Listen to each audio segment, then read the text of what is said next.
evolve. How perfect everything is on Earth. It's amazing. No, but it'll drop off again, won't it? As we find in new stuff, other stuff will be dying. Well, in that 1%, when that was written, when that statement was made, was the dodo gone or was it still here? I'm pretty sure the dodo was gone. It was gone already. It doesn't matter though, does it? A percentage is a percentage. Yeah. The dodo went. The last dodo died. They said that was the last dodo. No more dodos. But we found this Dido. Still making great albums. We lost the dodo, but we've got Dido. Our recent album's not sold very well, actually. I've heard it's dying out. Dying out. Everything has a lifespan. Dido's dying out. But and I think that's life. So it's not amazing, really. That's not on either anymore. No, that's not on either. That's life's gone. That's gone. That was good. Esther Ranson forced to just die out in the jungle. Yeah. It's a shame. When I went to Natural History Museum, there was a thing called Cytherea or something. Right, died out ages ago. No one knows about them, which is weird because everyone knows about the dodo. Well, that's because it died out in, I think was it the 18th century or something, wasn't it? Well, within what might term recent history. Yeah. Yeah. Well, this thing's sort of. I don't think it was far behind it. It's just timing, isn't it? That got more press, the dodo. The Cytherea, or whatever it's called. It was a big thing. It was a cross. You've seen it, and you still don't know what it's called. Well, it's spelled awkwardly. But it's. But they said it was a cross between a moose and a giraffe. Now we don't need that, do we? At no point have we said, do you know what we need here to get us through this? Well, that's funny because when they first named the giraffe, they called it the camelopard because they thought it was a cross between a camel and a leopard. Really? Yeah. Well, I can tell you that when zoologists examined a platypus for the first time, some of them thought it might have been a hoax, because they thought it could have been different parts of different animals sewn together. Because the platypus has the fur of an otter, the tail of a beaver, the bill and feet of a duck, and the venomous spurs of a fighting game. So they assumed that it was like a scrap heap challenge of animals. Yeah, I remember, right? But they actually. Just to clarify that, it actually is descended from a link between reptiles and mammals almost 150 million years ago, a sort of living fossil. When I was about 13, 14, I once tried to improve the animal kingdom by making the hardest animal ever, the most perfect animal. Now, just to clarify, you didn't, in sort of Frankenstein style, try and bolt various bits of animals together? It was a drawing that I sent to Blue Peter. There was no competition going on. You just thought they would be appreciative? I thought they'd look at that and they'd go, well, he's a genius. Yeah. This is like Da Vinci. Sure. And this is the animal. This is what I thought, the perfect animal. I mean, when I say perfect, I meant the hardest animal. This animal, it could take anything. It was just the strongest, hardest, fastest. Right. Yeah. So, I started with the head of a lion. Of course, that makes sense. Do you know what I mean? It looks good. Bite you, right? Yeah. Okay. I popped that on the body of a rhinoceros. Okay, so it's got the toughness, the armour, if you like. It's full strength. Head of a lion. Think of that. So you've got this picture. Head of a lion, body of a rhino. Perfect. Okay? Hold on, though. Pop some arms on it. The front arms were the arms of a gorilla. The arms of a gorilla? So it could punch, grip, it could make stuff. The lion, I mean, that's where the lion falls down, because it can't make stuff. Sure. It can't climb, you know. So, okay then, wait a minute. You think that's got enough weaponry? Sounds like it. No. Pop on the tail of a giant scorpion. A giant scorpion? Yeah, yeah. So a scorpion that's the size of a rhinoceros. Exactly, so the tail was as long as that rhino. So now this is a scary animal. Yeah. And this is where the animal fell down. I thought, right, legs. Well, the fastest animal is the cheetah. Cheetah. Popped on 4 cheetah legs. 4 cheetah legs. It would have collapsed. Crushed under the weight of the rhinoceros. It would have collapsed immediately. So, yeah. And you drew this, did you? Drew it, yeah. Did you show it to anyone else? Yeah, my mates went, that's brilliant. Right. They said, that's brilliant. And then just sent straight to Blue Peter. Yeah. Any reply? No reply at all. Really? No reply at all. What do you think of that, Karl? What would you? How would you do? What would, if you wanted to make the ultimate fighting animal? What would you come up with? If you had the power, like that fella in Arabian Nights, size of a chimpanzee, you could change into anything, but you could change into you know, like that. I don't think I'd go for strength and that. I'd go for survival. What would you do? No, I'd have like an armadillo's body. Right.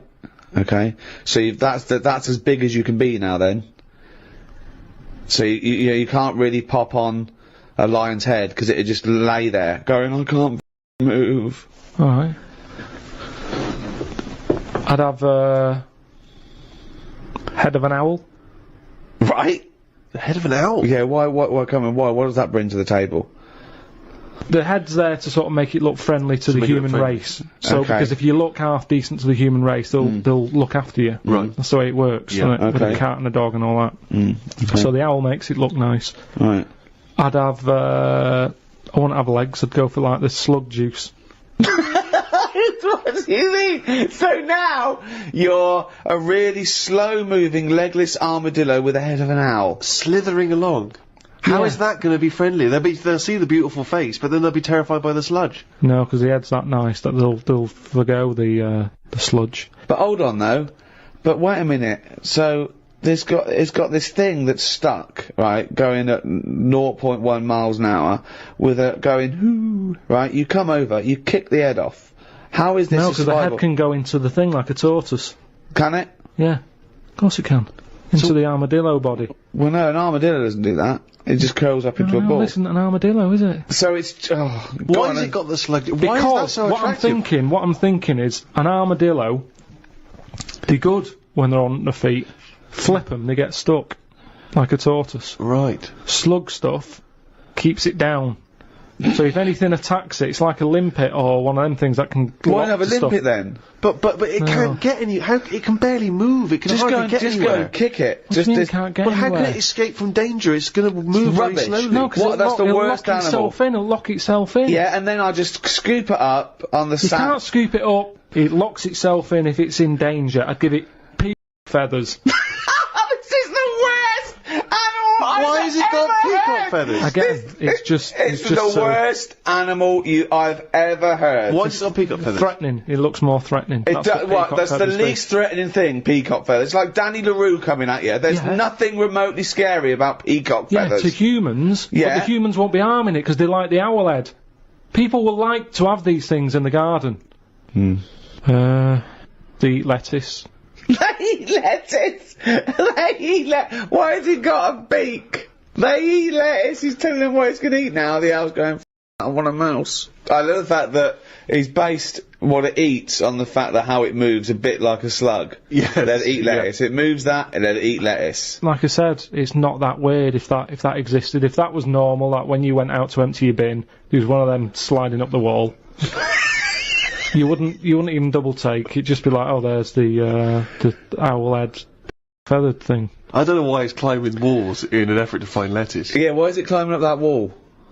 Because that's the only way it can see properly. Because its head's coming out like that. So even though you've designed this animal, now you're even extending its limitations. Well, it's mainly made as to be on walls. Because what else is living on walls? Oh God!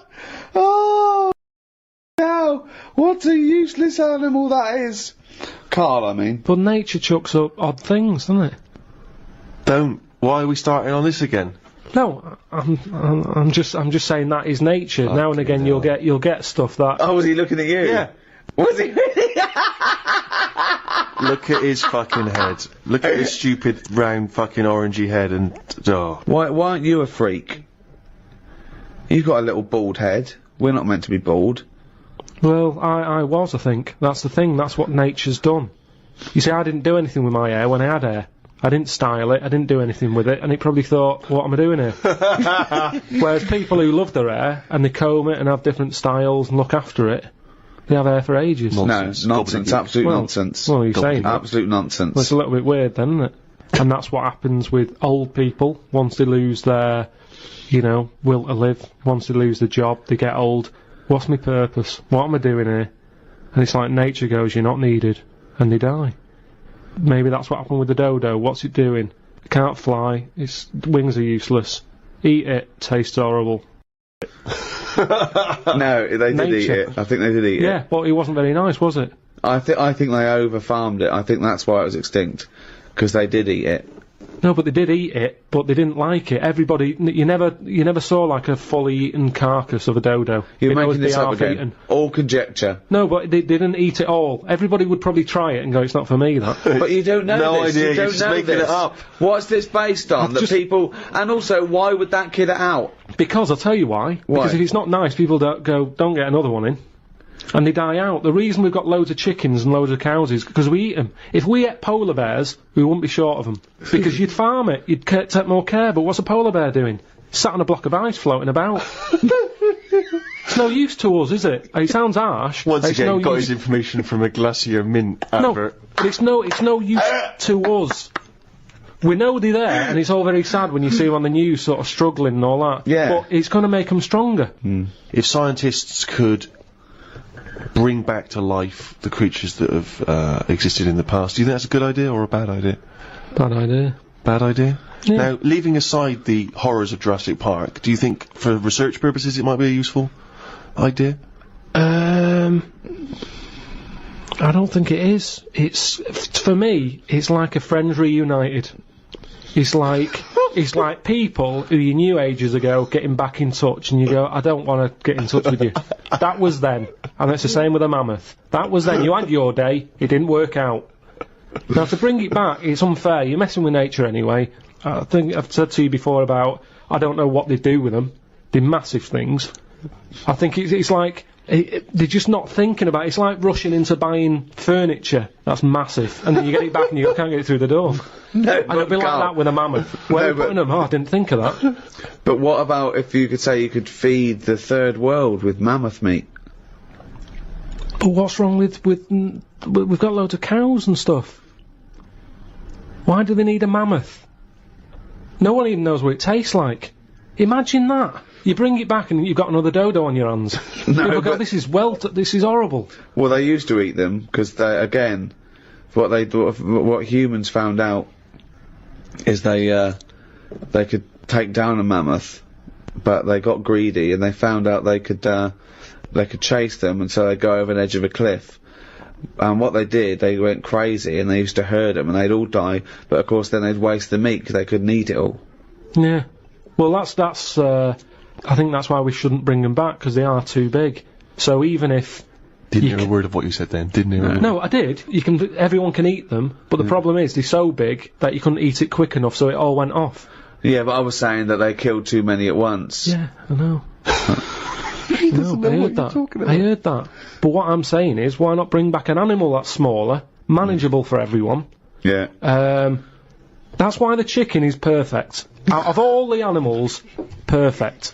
Good size, feeds a family of 4. Whilst it's alive, it's giving you eggs. I agree. And it tastes nice. But it doesn't if you think it's not having a good life.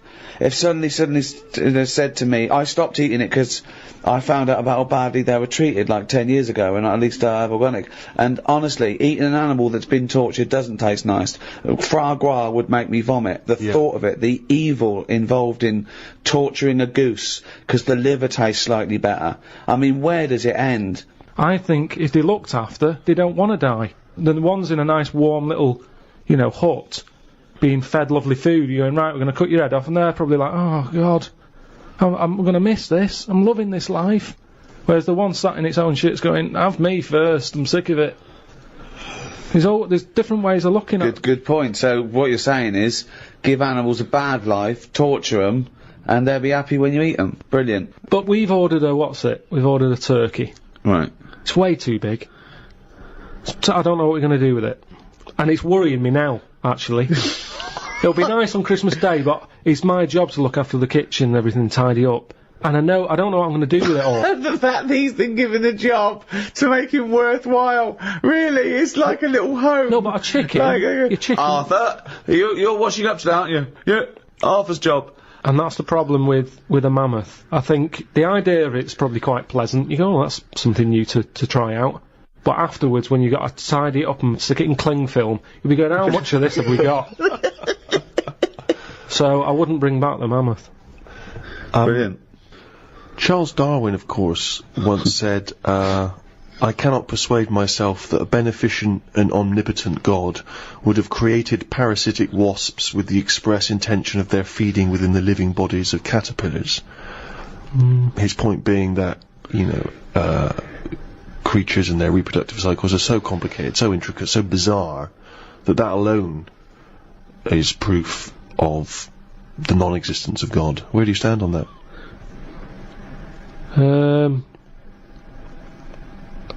It's pretty weird. We talked about it ages ago, didn't we, about the wasp that has a thing growing in it and all that. Lays its egg in a spider. Yeah, and then the spider goes mad, doesn't it? You can't lay your eggs in me, you f***ing stripy wanker. Goes up mad. It is weird. I'm gonna have a wasp coming out my arse in a couple of you fucking... I don't know how it found out that that's what it had to do. That's the amazing thing, isn't it? Well, it didn't, did it? It just did it. No, I know, but when I say found out, I mean it just did it.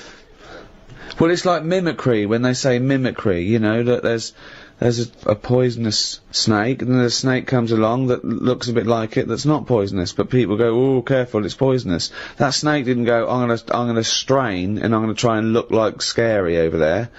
Some were born that looked a bit like Scary, and they survived. Yeah, I know. It's just being chosen. But that's changing now, isn't it? The fact that, like, when them frogs came out, that are dangerous, they were just dangerous. What frogs came out? But There's some frogs in the jungle somewhere that were, like, pretty dangerous. yeah, From Mattel, dangerous frogs in the jungle. yeah. But people didn't know that they were dangerous. And they were going about killing loads of stuff. Anyway. They weren't going. No, they don't go around killing loads of stuff. Nature said, this is a bit unfair. Make them orange. So then, the frogs that were orange were dangerous, but you got a warning. It's a bit more fair. Nature said, if they're going to go about being dangerous, make them orange. Make them stand out. In the jungle, orange stands out in all the green. Right? So people went, there's an orange frog. Stay away. Then, over time, nature went, right, what's happened here now? Everyone knows the orange frog's dangerous. Birds aren't eating it because they know it's dangerous. People are avoiding it. They don't even need the poison. It's just the orange it needs. So now you've got a load of frogs that are orange, not even deadly. But people go, is that a deadly orange one? Or is it a friendly one? Well, best to leave it. Again, he's explained my point, but took 30 times as long over But it. also, But in his listen, head- let me finish what I was going to say. But what's interesting with all that is, evolution has taught stuff to lie.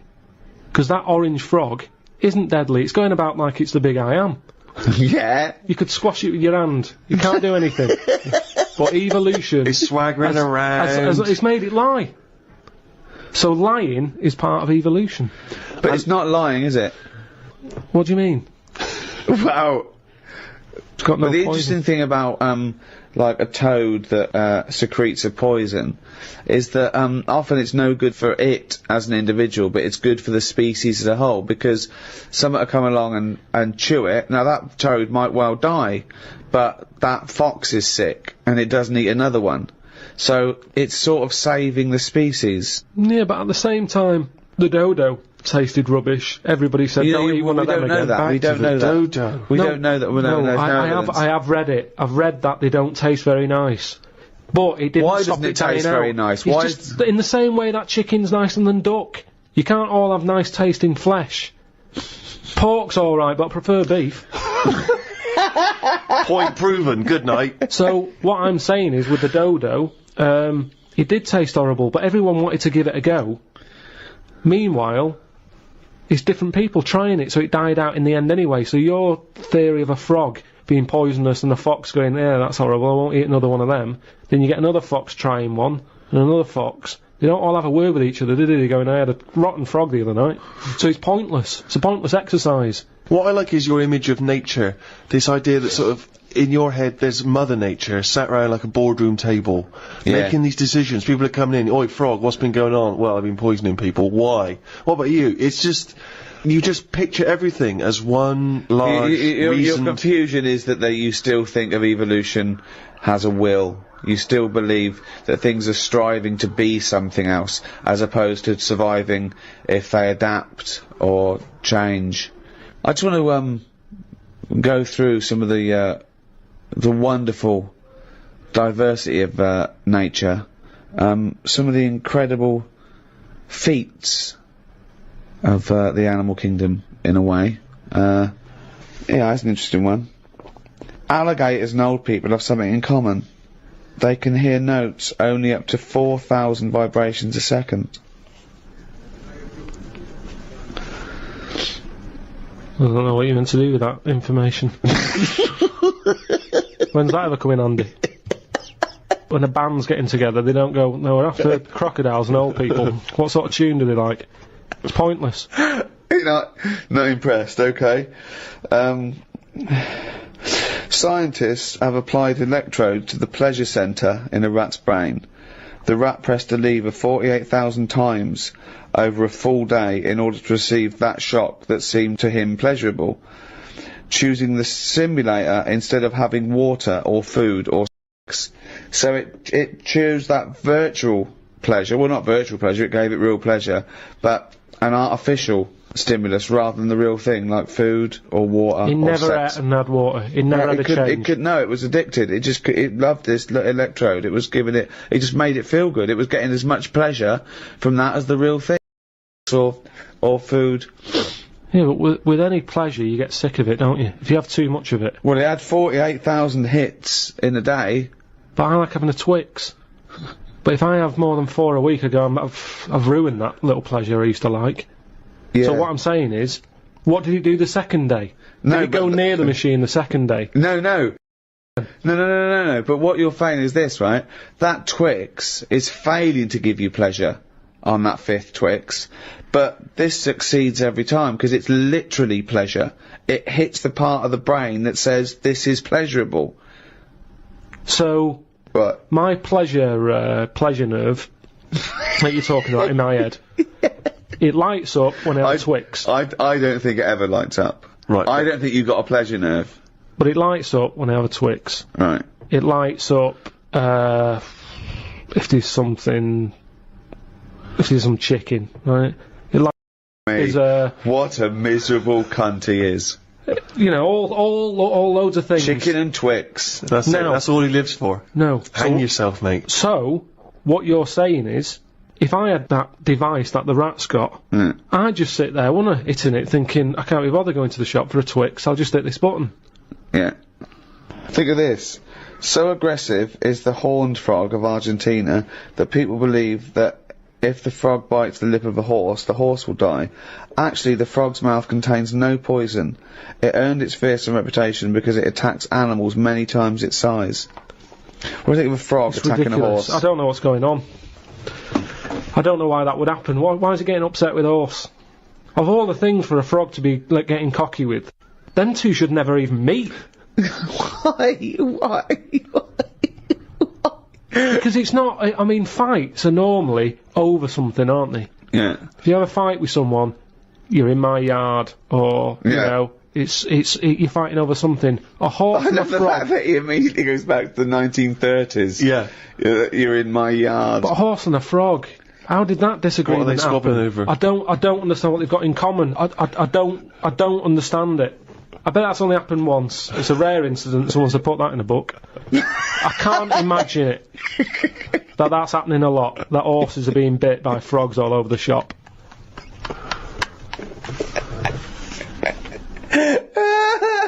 Oh God! I saw this trailer for this documentary that said the man who's having a baby, and I turned on, and it's a woman going through a range, and she's pregnant. That's not a man having a baby. That's a woman having a beard. Having a breakdown. Why is that? That's a con. That is pure sense. It's a man having a baby. Look, world's first. No, it's a woman. It's a woman. What do you think of that? What would you do for your doctor? And I came to you and went, Karl, listen, I'm having a bit of a rethink of these. I hate it. I hate this. But what do you mean you hate it? I hate it. I don't want it there. It doesn't look right. It doesn't look right. It just sits there resting on these awful testicles that I'm going to get rid of. I want this thrown away. Yeah, well, it's, you know, they're not a great look. I know that. Everyone knows that. It's just the way they are. I mean, if we're all being honest, they're an odd design. I don't think anyone likes their own, do they? That's why we cover them. They're not a great thing, are they? What? It's not why we cover them, though, is it? It's part of it, I think. I think deep down, I mean, even if, like, I know you hate the Adam and Eve thing, but even if back then he was like, good God, cover them up. Even he had a leaf on. No, but listen. So, are you thinking fundamentally, then, that aesthetically, the testicles isn't as good as it could be? What would you have there instead? Well, it's designed that way because that's the way it's got to be designed. It's more about function than yeah. And that's the thing, isn't it? With modern technology, the thing is, the testicles have to be outside because they have to be a few degrees below body temperature. Yeah. Otherwise, the Sertoli cells die, which sort of feed the semen and all that. So, they to be functioning and sort of like fertile, they have to be outside, which is annoying because I'd put a little rib cage around them, like that. I'd pop a rib cage round those, protect them, wear a cricket box, have that built in, so you cannot get a swift kick in the bollocks that makes you feel sick. But it'd be better if they could sort of reverse up in a way that they were hidden away. Right. So that they were just, then you dropped them, it's like, right, we need to cool them down, be at it in about half an hour. Yeah. Zzz, drop them down. Yeah, like the gear on an aeroplane, landing gear. Yeah, and landing gear down, and the bollocks and the cooling down. Or you could just pop them in the fridge for 10 minutes. Well, they could detach and you could pop them in the fridge, cool them down. Can you make me some breasts? Easy. Okay. Go on, you say easy, what are you going to do? What's your plan? Just, how do you do that? It's tablets, isn't it? No, but... Testosterone, isn't it? Testosterone? Toblerone. I want some Toblerone. Well, sort of pointy tits. Like Madonna.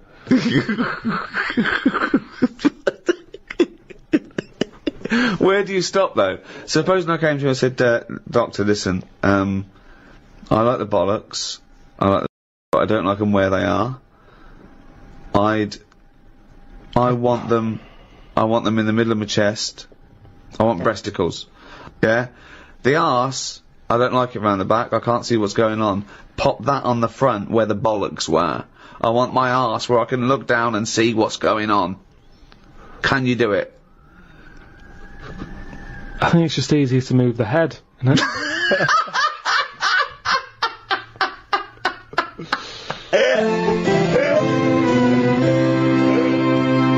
Rick, I know you're a big fan of Professor Richard Dawkins, the evolutionary biologist. He wrote a book, The Ancestor's Tale, in which he predicted a post-human world.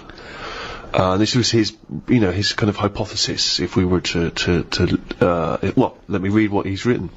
If nuclear war destroys humanity and most of the rest of life, a good bet for survival in the short term and for evolutionary ancestry in the long term is rats. I have a post-Armageddon vision. We and all the other large animals are gone. Rodents emerge as the ultimate post-human scavengers. They gnaw their way through New York, London and Tokyo, digesting spilled larders, ghost supermarkets and human corpses, and turning them into new generations of rats and mice, whose racing populations explode out of the cities and into the countryside. When all the relics of human profligacy are eaten, populations crash again and the rodents turn on each other, and on the cockroaches scavenging with them. In a period of intense competition, short generations perhaps with radioactivity-enhanced mutation rates boost rapid evolution. With human ships and planes gone, islands become islands again, with local populations isolated, save for occasional lucky raftings. Ideal conditions for evolutionary divergence. Within 5 million years, a whole range of new species replace the ones we know. Herds of giant grazing rats are stalked by saber-toothed predatory rats. Given enough time, will a species of intelligent, cultivated rats emerge? Will rodent historians and scientists eventually organise careful archaeological digs and through the strata of our long-compacted cities reconstruct the peculiar and temporally tragic circumstances that gave ratkind its big break? Karl, thoughts?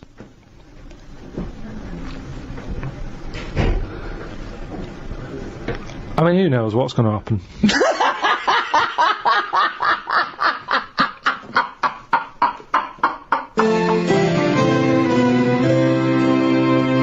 Well, that's about it for the second in the series of the Ricky Gervais Guide to. That was Natural History. I think we've left no stone unturned there, Rick. I think that is a definitive work.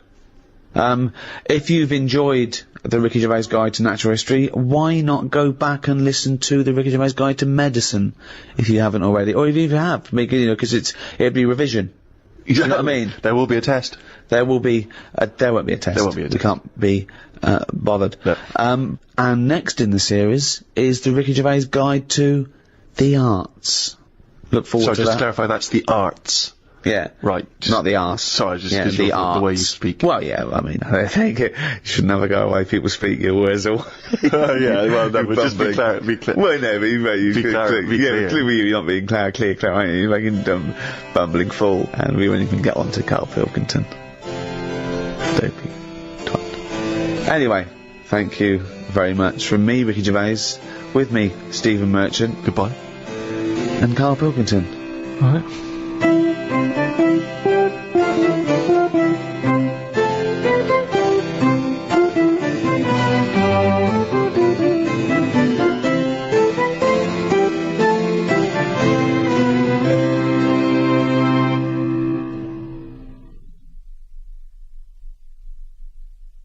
Audible hopes you have enjoyed this program.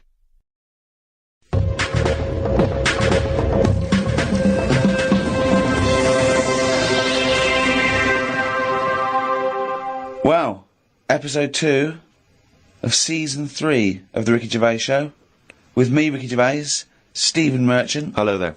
and Karl Pilkington. Alright. What's been going on? What's been going on? I've been to hospital. I was rushed to hospital, like emergency and that. Had a tube put on my knob. You had a tube put up your knob? Yeah. What's the story? Kidney stones. Oof.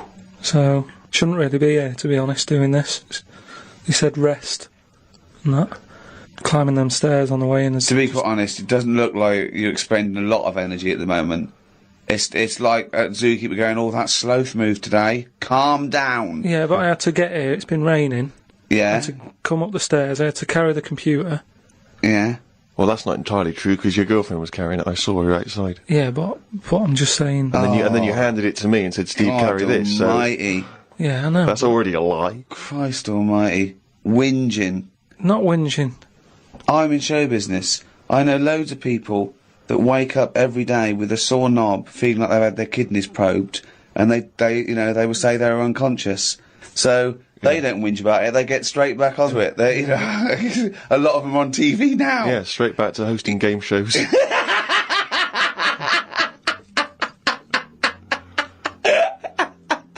So you're rushed to hospital. So take us through the events, because it does sound quite dramatic.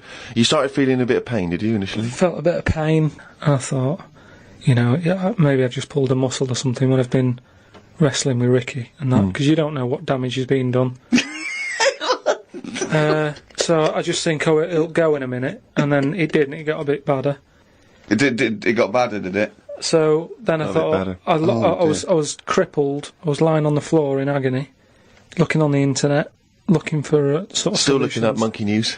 I just put in like bellyache and stuff, and they were saying it can be loads of different things. And what I used to do when I was a kid, I used to always just get a cold ashtray and put that on my belly, and the coldness used to get rid of the badness. Amazing. The coldness got me. It's like a witch doctor. Yeah. This is like A witch doctor happens to work in a pub. it's like some sort of 5th century remedy Yeah. written in mud. Coldness doth get away with the badness. Why specifically an ashtray? Just because they sort of old cold. They're old cold. I don't know what this is. I love this idea that he's had the operation and he comes round and they're talking to him, and his girlfriend gets a phone call and they say, Mr. Pilkington's maybe complications. He's just talking rubbish. She goes, oh, good. Yeah, he's back to his old self. What? Why specifically an ashtray? Sorry, because it's old cold. I understand it's old cold. Yeah, we understand. Everyone who's done a medical degree understands old cold, but old cold belly madness. If you want to buy that book, Old Cold Belly Madness, it's the history of abdominal surgery by Karl Pilkington. No, it just. You know, but you put it in the freezer or something first? You can do if you want, but they're normally cold anyway. Sort of thick glass and that holds the cold. But we don't smoke in our house, so I had to use a plate. Oh, well, that's madness. A plate's not going to work. Famously, a plate doesn't work. No! So you put a plate on your belly, but that didn't do any... That didn't work. So, called Suzanne and said, I'm in agony here. She said, go to the doctors then. Good advice. So a lot of people have done that straight away, as opposed to going through the plate ashtray. So he went to hospital, and he went to hospital and he said, have you got an ashtray? They went, no, this is no smoking. So anyway, then we get in a cab and what have you, go there. I have an x-ray. His voice is even more boring than usual, isn't it? Yeah. Fuck me. And they put me on a drip and everything. Give me some morphine and stuff. And found out that I had kidney stones. So, that's why I was in hospital. And they get them out by... I don't know what's gone on, to be honest. I've got some tube inside me. From my kidney to my bladder.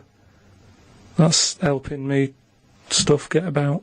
And so, there's a little tube up the end of your knob into your... Yeah, it's not there now, it's high up. Right. So it's high up between my kidney and my bladder. But why didn't you have the thing where they go in the side? You had the choice to... Because I said to the doctor, I'm not a doctor. I said, what do you think... He went, stop putting yourself down, Carl. He said, we need you in the operating theatre now. He just said, I said to him, what should I have done? Because he said, if you want, go home, and we'll get you in again or something. Something like that. And I said, no, I might as well have it done properly. Have it done now whilst I'm here. Sorry, the choice was have it done properly or go home. It was something like that. He said there's something you can do, and I said, oh, flush it out. No, because it's too big. It's something like 7mm. And it's basically because you don't drink enough water. Yeah. So anyway, I said, what do you think I should have done? And he said, tube up the knob. And I said, not my favourite one of the choice, but if that's what you think. So he said, yeah, have that. He did me little diagrams, which didn't help. He was like showing... How big did he draw your knob? Sort of normal size. Yeah? Was it? It was alright. You weren't offended by them? But he went into detail. It's just, more the tube and stuff in your bladder and your kidney. What was your ball bag like? Did he draw that? He didn't do that bit. He left that bit out. Okay. Right. But he said, we'll just pop that up there. And then that's when Ricky turned up to visit. Came in laughing at me because we sat there in like me underpants and stockings. In stockings? Yeah. Why were you? He was there. He wasn't in bed. He was sort of out of bed with his little drip, right? He had his little boxer shorts on, just sat there, right, in his pants, right, and he had stockings on. Yeah, because they stop clots or something. They put them on your legs. It's like, when people have got big veins and they go on a plane. Right. Yeah. You said you're not a doctor. No, but I've seen it because Suzanne's mum did it, and she put them on ridiculously early, like 3 days before we were going away, and she'd never been away before, and everything was like over the top. Do you know what I mean? She was like, I best put them on. And so I put them on, and they I don't know what it is. It's something when you're under, your blood doesn't move about the same. Right. And it can clot up in your leg. So you wear these tight tights. And I came in to cheer him up, didn't I? Yeah. Was that a nice cheery experience, him coming in? I had a headache at the time. I think I was a bit stressed out. Well, he's just the man you want at that point. Yeah. He reassured you, I imagine. Well, it's weird how it suddenly all happened quick. It was like as soon as he came in, it's like they got the finger out. And when I say not that, literally. I mean, yeah. Suddenly I was being rushed down to, have me stuff done. And I woke up and there was an Irish woman over me going, are you alright? You alright? And I said, oh, it's stinging a bit. She said, I'll give you some more morphine. And I sort of put my head up to have a look at my tackle because I wanted to see If it was still there. what was attached to it. Do you know what I mean? Because they said something about they might leave some string hanging out of it so they can pull the tube out. It makes you talk. So, I had a look for that. Couldn't see any of that. Yeah. But as she put the morphine in, all the muscles in your body go funny. My head just collapsed. Your head collapsed. Yeah, I sort of looked up to look at my stuff, but then she said, "Oh, you just need a little bit of morphine," and she put that in, and I just sort of went, oof. And then they sent me home about 2 hours after. But I'm in agony now, and Are you in agony right now as we speak? yeah, it's hurting. Now, are you a man who's had this kind of hospital experience before? Is this your whole first time? I don't go do it to hospitals and stuff because I don't like them messing about. But it does make you think now, do you know what I mean? Like, life and everything. It's weird how it's all happened in the last month, from seeing that bee sort of die. No. Well, not really. No. This is not a near-death experience. It is You a had a little bit. routine operation to remove kidney stones because you don't drink enough water. No, I know, but... This is not a shark attack. Yeah, but it's all life-threatening, otherwise you wouldn't have to fill out forms, would you, saying, if everything goes wrong, Suzanne can have the house or whatever. And then you find out more about the body as well, which has been sort of doing me head in a bit. You're more aware of stuff in your body, which I don't like knowing about. Yeah. They keep checking your heartbeats and stuff, and your blood pressure. I don't like knowing about that. I just leave it. It's happening. Don't be messing with it. Stop measuring it.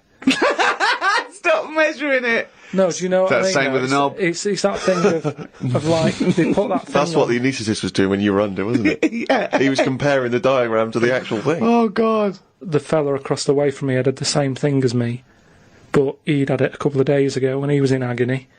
So that doesn't help when he's saying, "Oh, I've been to hell and back." Like, don't tell me that. Sure. I don't want to know. Just say it was all right and stuff. So it just the whole thing of a hospital is stressful.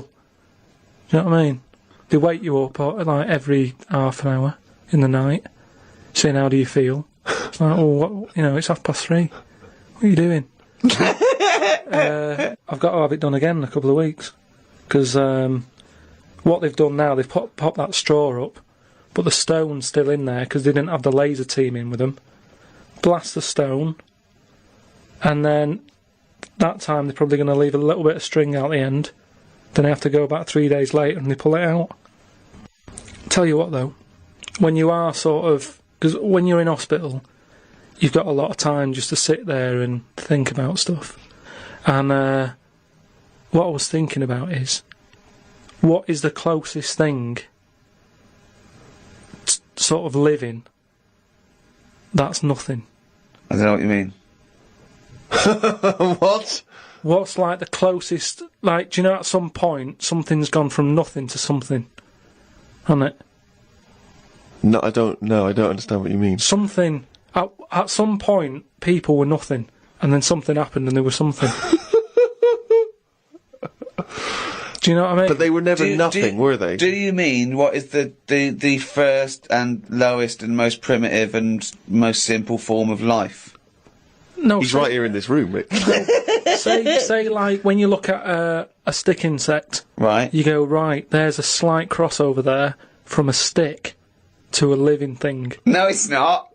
It didn't used to be a stick. No, it's not. There's no biological relationship between it and a stick. But there isn't much difference between the two, is what I mean. Of course there is. It's a There huge isn't. difference. They just sit there looking like a stick. That's their skill. Yes, but there's nothing to do with being a stick. It's like camouflage. That's like saying when a soldier puts on combat gear, you're saying he's a cross between a human and a shrub. He's not a cross between a human and a shrub. No, is he? but that's man-made From a distance, stuff. you can't see him. That's the same as the stick No, insect. but that isn't what I'm saying. What I'm saying is, have you seen them weird things that just look like they sort of look like a leaf? Yeah, they're insects that have evolved to look like a leaf. So a bird thinks, oh, There's no tea there. No, That's but not a juicy insect. It's a leaf. I don't eat leaves. Yeah, but at Forget some it. point, something has had it away with a leaf. No! What? At no point has something had it away with a leaf. No, to make it look that much like a No. leaf.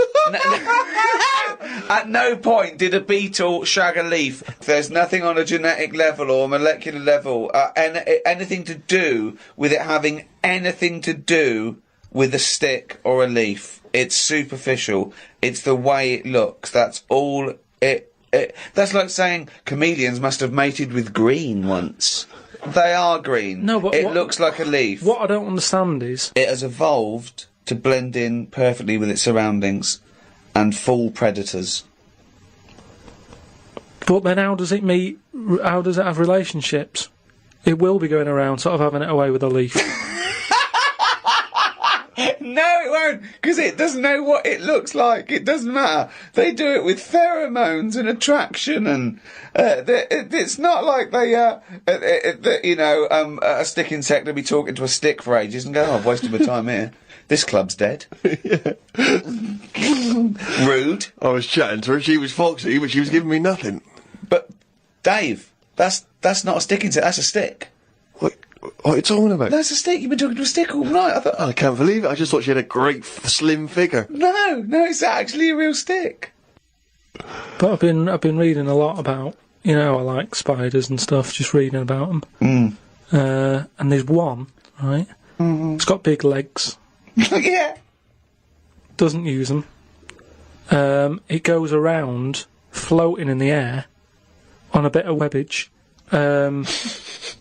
Like a He kite. just took a gamble then, didn't he? He took a gamble, he thought, do you know what, I'm going to go with webbage. Don't know if it's a word, not sure, but I could just say web, and I'm going to go with webbage, I'm going to risk it. And it didn't pay off, did it? Webbage! Webbage! But that's how it gets about. It's in the air like a kite. And Yeah. it's just floating about. I've seen one, yeah. So, that's what I'm saying about weirdness. The way all that goes on, and this is what I can't get my head around. You have got your head round. But do they get ill then? He's just, for those listening at home, he has just bumped his head against the microphone. Trying to mate with it because it's perfectly round, this microphone. No, but when I was, like, this is what I'm saying, when I was in hospital and stuff, you do think about how others live, because insects don't have operations. Are they built better than us to survive in this world? The trap you seem to fall into again and again and again is you cannot conceive of the fact that insects and animals do not have consciousness and personality and communication.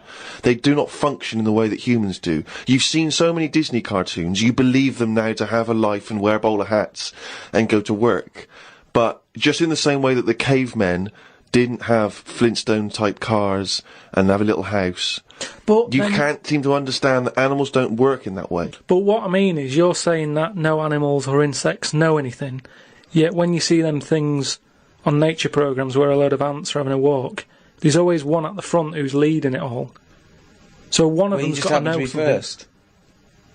Or there are leaders in. Yeah, but the other ants are going follow him. No, they're not. They're not.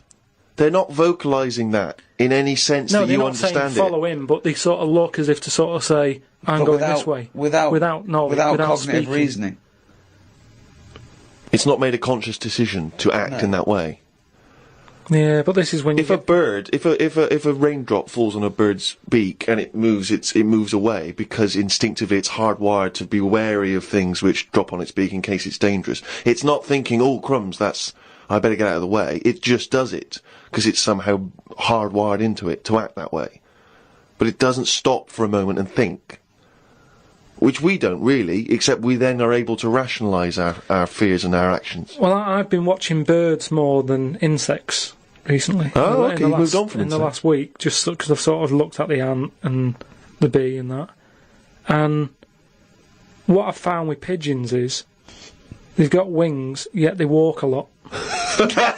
I'd love that to be a thesis where he got like a £500,000 grant from a university, and I said, well, Pilkington seems to, he's done ants and he's done bees. he's followed Lance. Apparently they're not doing anything. Some of them are lazy. We are granting him another £500,000. He's been working on it for a year. Please welcome Karl Pilkington. Carl, what have you found? Well, even though pigeons have wings, they walk a lot. No, but even in times of danger, one was crossing the road and a car was coming, and you'd think that its head would say, best start flying. Yet he just walked faster. Well, what's he doing? It was doing stuff, wasn't it? It saved a bit of energy. Takes a lot to take off, doesn't it? Yeah, but it's either that or you're going to get crushed. Use the energy. It didn't get crushed, did it? No, I don't think it did, no. There you go, they knew what he was doing, didn't it? Yeah, it just annoyed me, that's all. It's got a power, and it's not... Power! They're all superpowered, these animals. But that's why he thinks of the stick insect as that. You mentioned earlier, that's its power, that's its skill. Like Spider-Man was bitten by a radioactive spider and now he can solve crimes and swing with webbage, using his webbage. Whereas, yeah, stick insects it's not a superpower. But say if everything was at the same size as us, what would be the best thing to be? Say like a tarantula. Yeah. And a tiger. What would happen there? A 15-stone tiger versus a 15-stone tarantula. Yeah. Well, I'd imagine the 15-stone tarantula. Right, so it's just weird that, innit? It's a good job that they're small. Yet things are getting bigger because we're messing with the world. But it's a ridiculous thing to say, isn't it? Because what would it eat? 15 stone. Well, it wouldn't happen anyway, because insects have insects and arachnids and invertebrate arthropods in general, they have a critical mass, because they haven't got lungs, they breathe through things in their side called spiracles, and if it gets too big, the surface to volume ratio isn't big enough to allow it enough oxygen. So the biggest you'll find is like a foot-long beetle or somewhat weird like that. Big though, isn't it? Yeah, and that's about as big as they get. So I wouldn't worry about it. Again, based on nothing, he queries you. And also, it's not a case that one that will be born too big and can't breathe. It won't happen. That's why they're only that big, because but it's like fish, isn't it? How they say about a goldfish. Yeah. That thing about a woman who went on holiday and stuck it in a bath. She came back, it was 7 foot. Right, that didn't happen. No, that's a well-known thing about goldfish. No, it's not a well-known thing. What? I'll tell you why. Because a fish will only grow to its surroundings anyway. So... Yeah, that's what I'm saying. You have to put it in a bigger tank. Yeah, in a bath. No, a 7-foot fish in a bath, it just fit the bath exactly, did it? When she got back off holiday... Don't talk shit. What was it eating? What was it eating? How long was she gone for? 2 million years? Yeah. She went to Mars and back. Yeah. It's just that fish are weird, aren't they? Well, no, that's a bollocks story, once again. No, I don't know where you've heard it or read it. It's a well-known story. A 7-foot goldfish in your bath. But, no, fish are weird. Ted, you're not going to believe this. Come up here. Well, how many fish do you see that have naturally died? That's the weird thing. What do you mean? Just ping-ponging around these ideas in your mind. You just never see fish sort of just floating about in the water and you go, oh, died of old age. It's always been caught by a man or a shark's at it. You don't just see dead fish washed up, do you? When you think of the amount of fish... Not when you think of the amount of fish that are in the sea. There's loads of them, and yet you never... Because they're eaten straight away. That's what I'm saying, though. Are they eaten when they're dead? Or are they just being eaten? Well, most things like that don't die of old age. Yeah, that's weird, though, isn't it? Well, no, because it's a jungle out there. Yeah, no, that's why I said I wouldn't want to live in the sea. Because you've got to Are you sure you're not on morphine as we speak? No, but in the sea, you've got to be constantly sort of alert, haven't you? Yeah, but that's true of all animals. No, worse than the sea. The sea is like full of...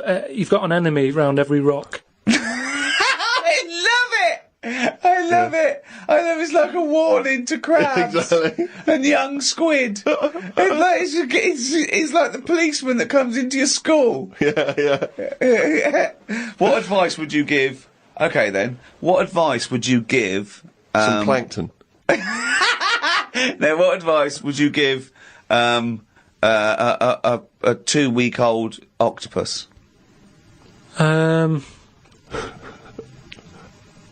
what am I? Am I an octopus? No, you're you're yourself. you. We've sort of set it up that it can understand you with some sort of one of your inventions to talk to the animals. One of your brilliant inventions is just a watch you strap on its tentacle and it can understand human talk. I'm sure you'll come up with that one day. What do you say to it? What would you say to an octopus, a young octopus, who wants to set out by himself in the sea? Stay close to the rocks. And just let it know about the thing about it can get into a small space. You know, if you look at an hole, don't go, I can't get in there. And sort of squash it and show itself. I can roll it into a ball and sort of say, look at that. Is that hurting? I love the fact that the drugs make no difference. It's like there's no difference. Oh, God. Because that's the only thing that's got in it. It's boneless. So That's its special power. that's what it can do. You can roll it up. And as long as it knows that. But that's the problem with a lot of powers, isn't it? That's the same thing about how people say don't have a go at bees because they're not like wasps. They don't sting you. Because once they sting you, they die. That doesn't know that, does it? It's also not true, but yeah. Do you know what I mean? It doesn't know. So it's not like the bees going around going, I'm not going to sting you because I'll die if I do.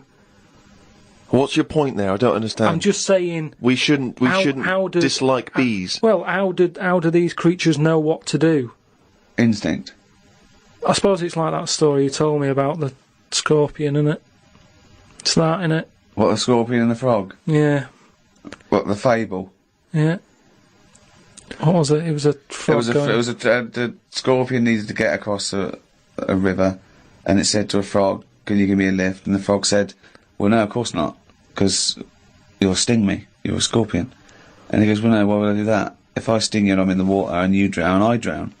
And the frog went, good point. So the frog gives him a piggyback, going across the river, halfway across, the scorpion stings the frog, and the frog's dying. And the frog's going, no, I'm going to die, and you're going to die. So why did you do that? And the scorpion said, because I'm a scorpion. What do you think that was meant to point out? Just sort of be careful who you help. No. It's meant to point out that you are what you are. You are your nature. No, but it's also that thing of like... I'm telling you, it's nothing to do with if you're what the frog was... driving No, and no. someone's hitchhiking, No. don't pick them up because... No, it's nothing to do with the mentality or the reasoning or the anything to do with the frog at all. The point of it. Well, I don't know. I think Aesop was thinking a lot about the hitchhiking problem. It wouldn't happen. That's the problem with a lot of them fables. They're putting animals together that wouldn't meet. Oh, whereas insects go around shagging leaves. Well, insects are with the leaves, whereas I don't know where a scorpion is knocking around with a frog. I mean, there's that weird one I remember He's watching. annoyed. I remember hearing something about this lizard that sort of gets pally with the scorpions, even though they're not mates, they don't get on. But they've kind of got this agreement that the scorpion can live in their house if they guard it.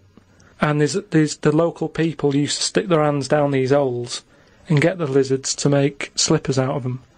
And the lizards were getting sick of this.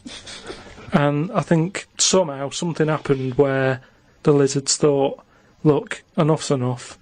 We'll let you sleep in our den if you stand by the door. So the scorpion used to stand by the door and stay awake at night whilst the lizard's having a kip. Fella comes along wanting to make some new slippers, puts his hand down the hole, scorpion gets him. Now that's what's weird with that two enemies have worked together. It's called a symbiotic relationship. But at no point did they sit down and go, right, what we're going to do? I'll tell you what, I'll give you shelter. You give me that sting in case there's a fellow who wants to make slippers. Because all this happened way before people were making slippers. But isn't it weird, though? Because people, there's nothing that happens like that in people, is there? Of course there is. What, like that, where you don't get on but you work with them? Of course there is. What? Loads of business relationships. What do you mean? No, but normally you even though stay. they're What I mean is you essentially stay enemies. away. If someone's being a bit weird, And there are loads of examples where you might go, well, I hate to do it, but my only option is to go with X, Y, and Z. but what I'm saying is though, let me just finish. Go on.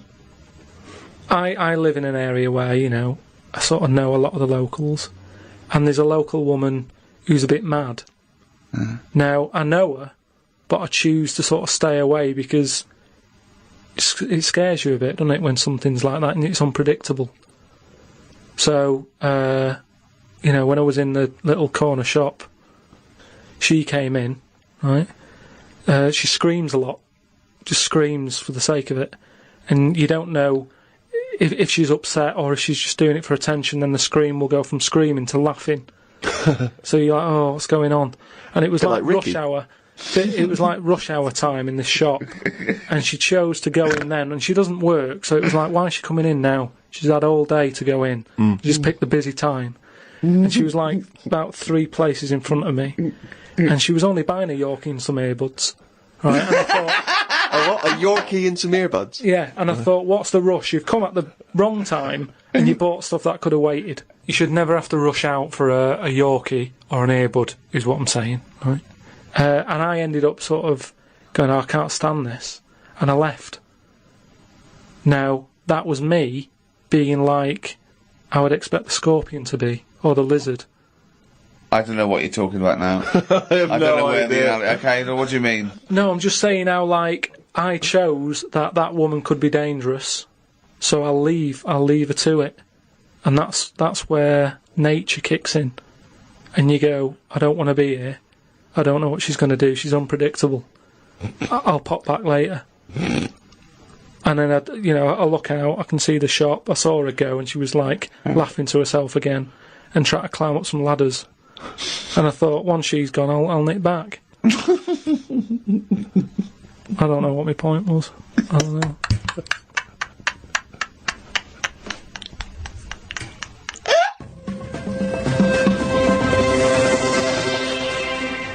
Oh, he's only got to reel it down.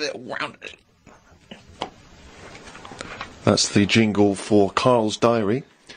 We had bacon and egg on toast. I'm eager to get through the brown sauce, as the bottle is too big to go in any cupboard, so it has to be left on the sideboard. So I had about 4 dollops of the stuff. I love the that made it into the diary. He's concerned about the fact that brown sauce is too big, so he's rushing through it. I know, but I'm just saying the kitchen isn't that big, and it looks messy when you leave stuff out, doesn't it? And we've got this giant brown sauce bottle, and I don't want to chuck it away because that'd be a waste. So you're having brown sauce and everything, your Everything, cornflakes, basically, yeah. in your tea. Yeah. A wasp got in the flat. You know trouble's brewing. It was massive, the biggest wasp ever. Suzanne asked me to get it out, but I wanted to take a picture of it first. I was getting my phone ready when it flew at me. I reckon the sting on it could have killed a kitten.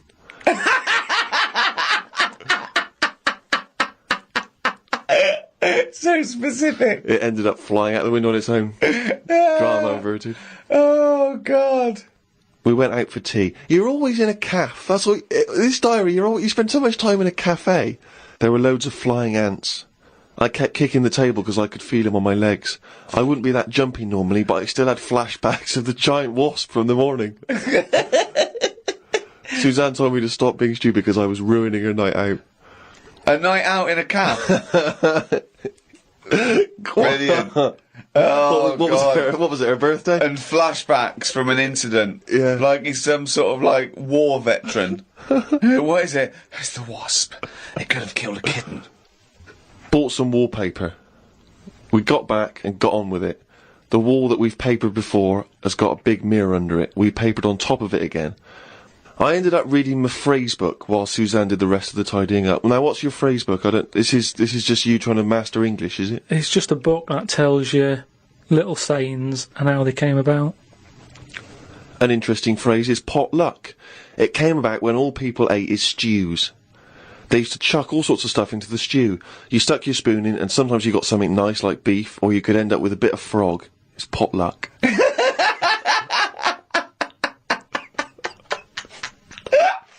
Good, that, isn't it?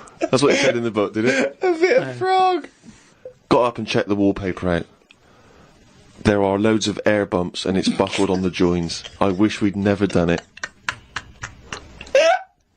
Suzanne said the washer was broke and it's out of its warranty. She called up the people who made it and they said it will cost £150 to fix. I don't know how they know that when they haven't even seen it. I want to smash it to bits and see what they can do for 150 quid. So much anger.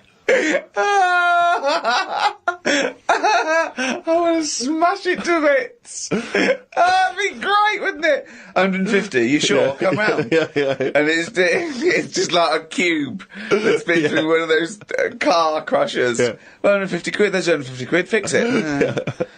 I watched the news and calmed down a bit, because there was a story about some Siamese twins who are having an operation. They've got 2 heads, 4 arms, 2 legs, 1 liver. The doctor said they will have 1 leg each. I felt bad worrying about the washer when people have bigger problems like the Siamese twins. Ricky and Steve asked me to do a poem about one day a week, so I thought I'd do one today. I can't obviously do it justice, so I should let the master read it. You've done another poem? Yeah, you said, just do one. If you have a day where you've had a lot of emotions. Well, I loved the poem, and so did the listeners, and I knew they would, so if you can do that every week, that'd be a joy for me. You can't force a poem, though. No, I so know. A diary's easy to do, because you just write down what you're doing. But Yeah. you've got to have some really meaty subject matter to be able to write a poem, Rick, as you'll discover. I know. Right, so, you've heard what problems I had that day. Go on then. Bubbled wallpaper. What a mess. Washer dry and knackered. What a mess. Siamese twins separated. 1 leg less.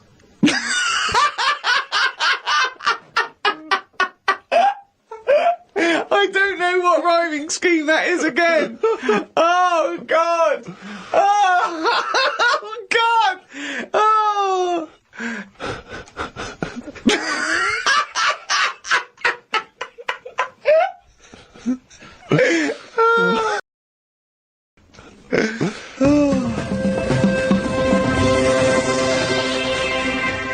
Well, there you go. That's the end of episode 2 of series 3 of the Ricky Gervais Show. More next week. More drivel, more diary. Another poem, I hope. Maybe. Just more news and stuff. From me, Ricky Gervais, Stephen Merchant, Goodbye. and Karl Pilkington. Right.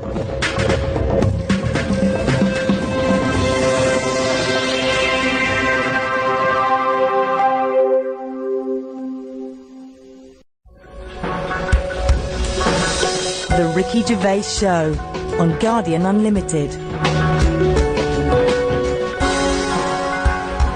Hello, welcome to the Ricky Gervais Show with Guardian Unlimited. Back where it all started. With me, Ricky Gervais, Stephen Merchant. Hello. And of course, Karl Pilkington. Alright. The internet phenomenon that is Karl Pilkington. Now this could be interesting. Now that noise, do you want to explain, Steve? I will. I've just sent a text to this number that some of you may have heard of, 63336. Now, apparently this is a number you can send a text to, and it will answer any question that you have for it. And in the past, for instance, I sent it quite profound questions. I once asked it, should they have dropped the second bomb on Nagasaki, and it had a very thoughtful answer. So we've sent it a question, perhaps equally thoughtful. Karl Pilkington believes in ghosts. Is he an idiot? Now, we sent that because this is the Halloween special. These podcasts are 3 one-off free specials, and they're free because we want to thank people who paid for the audio books we did, the last 2 series, so thank you for that. I've just bought a flat in New York, and Steve's just bought a lovely BMW. Mercedes. Oh, is it a Mercedes? Yeah. Oh, is it? Oh, right, Yeah, yeah. yeah, I haven't seen it two-door, yet. Carl's having his kitchen done and his boiler replaced. Still not happy. But, yes, thank you. The back catalogue is still available, in audio books on iTunes, but these are 3 free ones. Anyway, the question we asked, 63336, Karl Pilkington believes in ghosts. Is he an idiot? And this is the response. Unusually, Producer Karl Pilkington is both an idiot and a comic genius. His humour is not to everyone's taste, however. That's amazing. That's the response. But it's curious because it doesn't really answer our question about ghosts. Send them, do you believe in ghosts? Okay. This is the Halloween special, of course. That's why we're talking about ghosts. Carl, do you believe in ghosts? Yeah. I mean, I haven't seen like a proper ghost. So why do you believe in something that there's no evidence for? Yeah, but why are we here then? If it is just sort of you're born, right? And we are useless. At least other creatures, when they're born. Well, you speak for yourself. No, but other creatures are born to do a job, aren't they? When a bee's born, you know what that's going to be doing. It hasn't got any options. That's got a job to do. And it does that job and it dies and the next one comes along. Oh. We asked it, do you believe in ghosts? The existence of ghosts is not proven. Many experiments have claimed to identify ghosts, but none have been scientifically sound. Excellent. See, Yeah, that's a sensible, intelligent, logical, thoughtful answer. Weird things have happened to me when I was living at home and was in bed one Where night. do you live now? No, but I was at my first home. Your parents? Yeah, my mum and dad's. So I'm in bed and I'm lying there, and you get that sense of like, there's something going on. Right. And I sort of look over my quilt, and there's nothing there. Thinking it's weird that.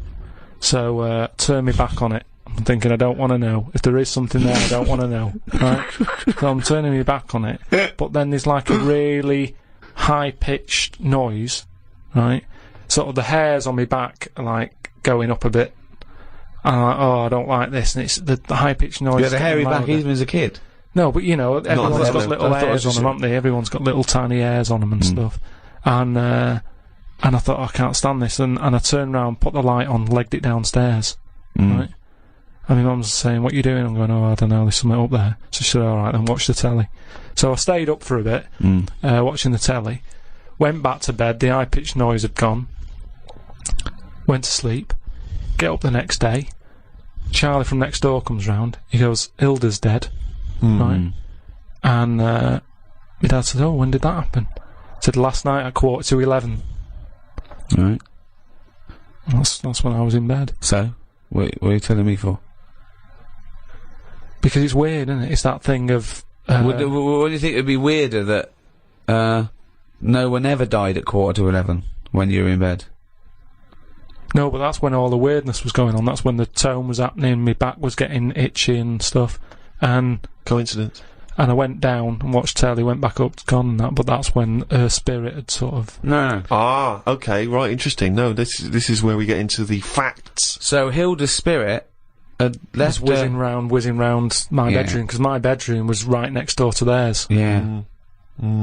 So I'm just saying, that's one. Why do they whiz round when they die? Why do spirits whiz round when they die? Because they're going, where am I going? Are they? And they're whizzing round, aren't they? Am I going down? Am I going up? No, that's Carl. No, but I'm going the wrong way. Yeah, but it's not going to be easy, is it? How do you think it works? It doesn't work. But once again, it's not proof of anything, Carl. Beyond the fact that you were a child in bed.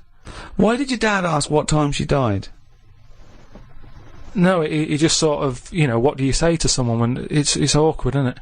When someone gives you bad news, so you just think, what can I ask? What time did that exactly? happen? Sorry? No, you just go, Exactly what time did she die? My wife passed away. Yeah. What time exactly? No, not exactly. He just said, that's bad. When did that happen? Right. And he said, well, thanks for asking. Quarter to 11. Quarter to 11. Quarter to 11. Quarter to 11. I remember. What did he say last night? Oh, that's weird, isn't it?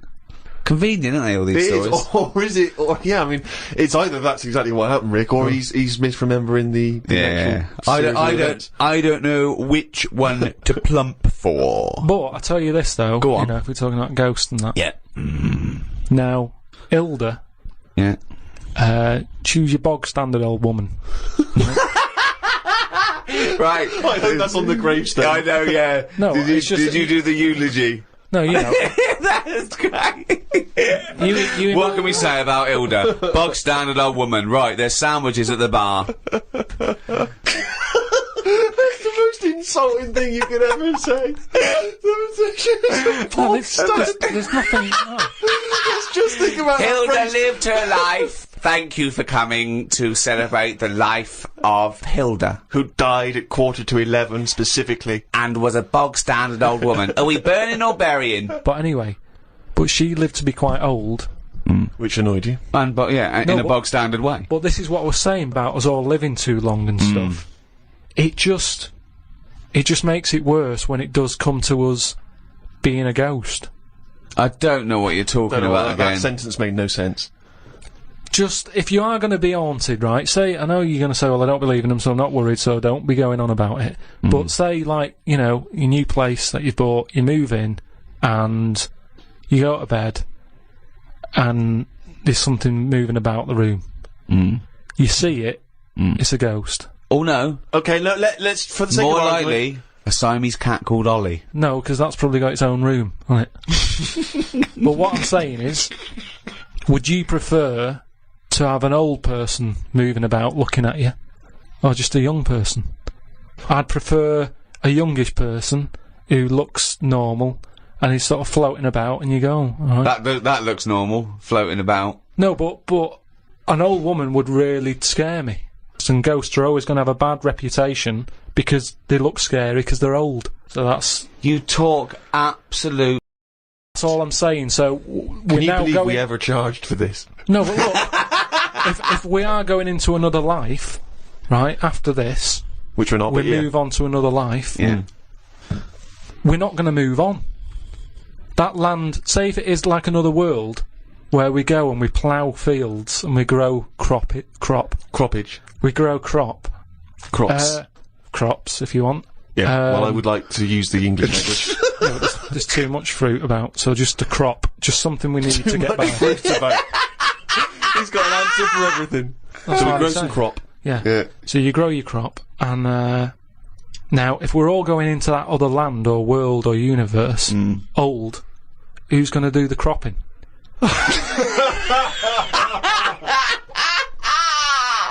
Oh God! Oh, I've never had so much crop in my life. It's a load of old crop.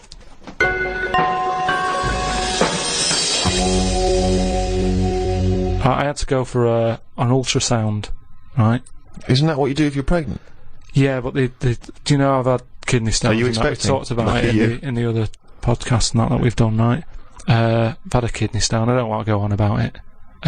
But it was painful and that. Well, you are going on about it. Yeah, there was no, nothing. but I'm just saying. It's routine. Don't worry about It's it. not routine. Well, Why it did they have is. to keep Loads going and back loads of then? people. Why did they have to keep going back? You're questioning me. You on get into a ultrasound. routine. Keep going back. It's better than working in it. You don't have to Promote the sell the book. No. Holiday or hospital. Holiday or hospital. Holiday or hospital. I don't know. I'll just say that we've got a book out, right? The World of Karl Pilkington. It's out now. When he goes on holiday the first week, right?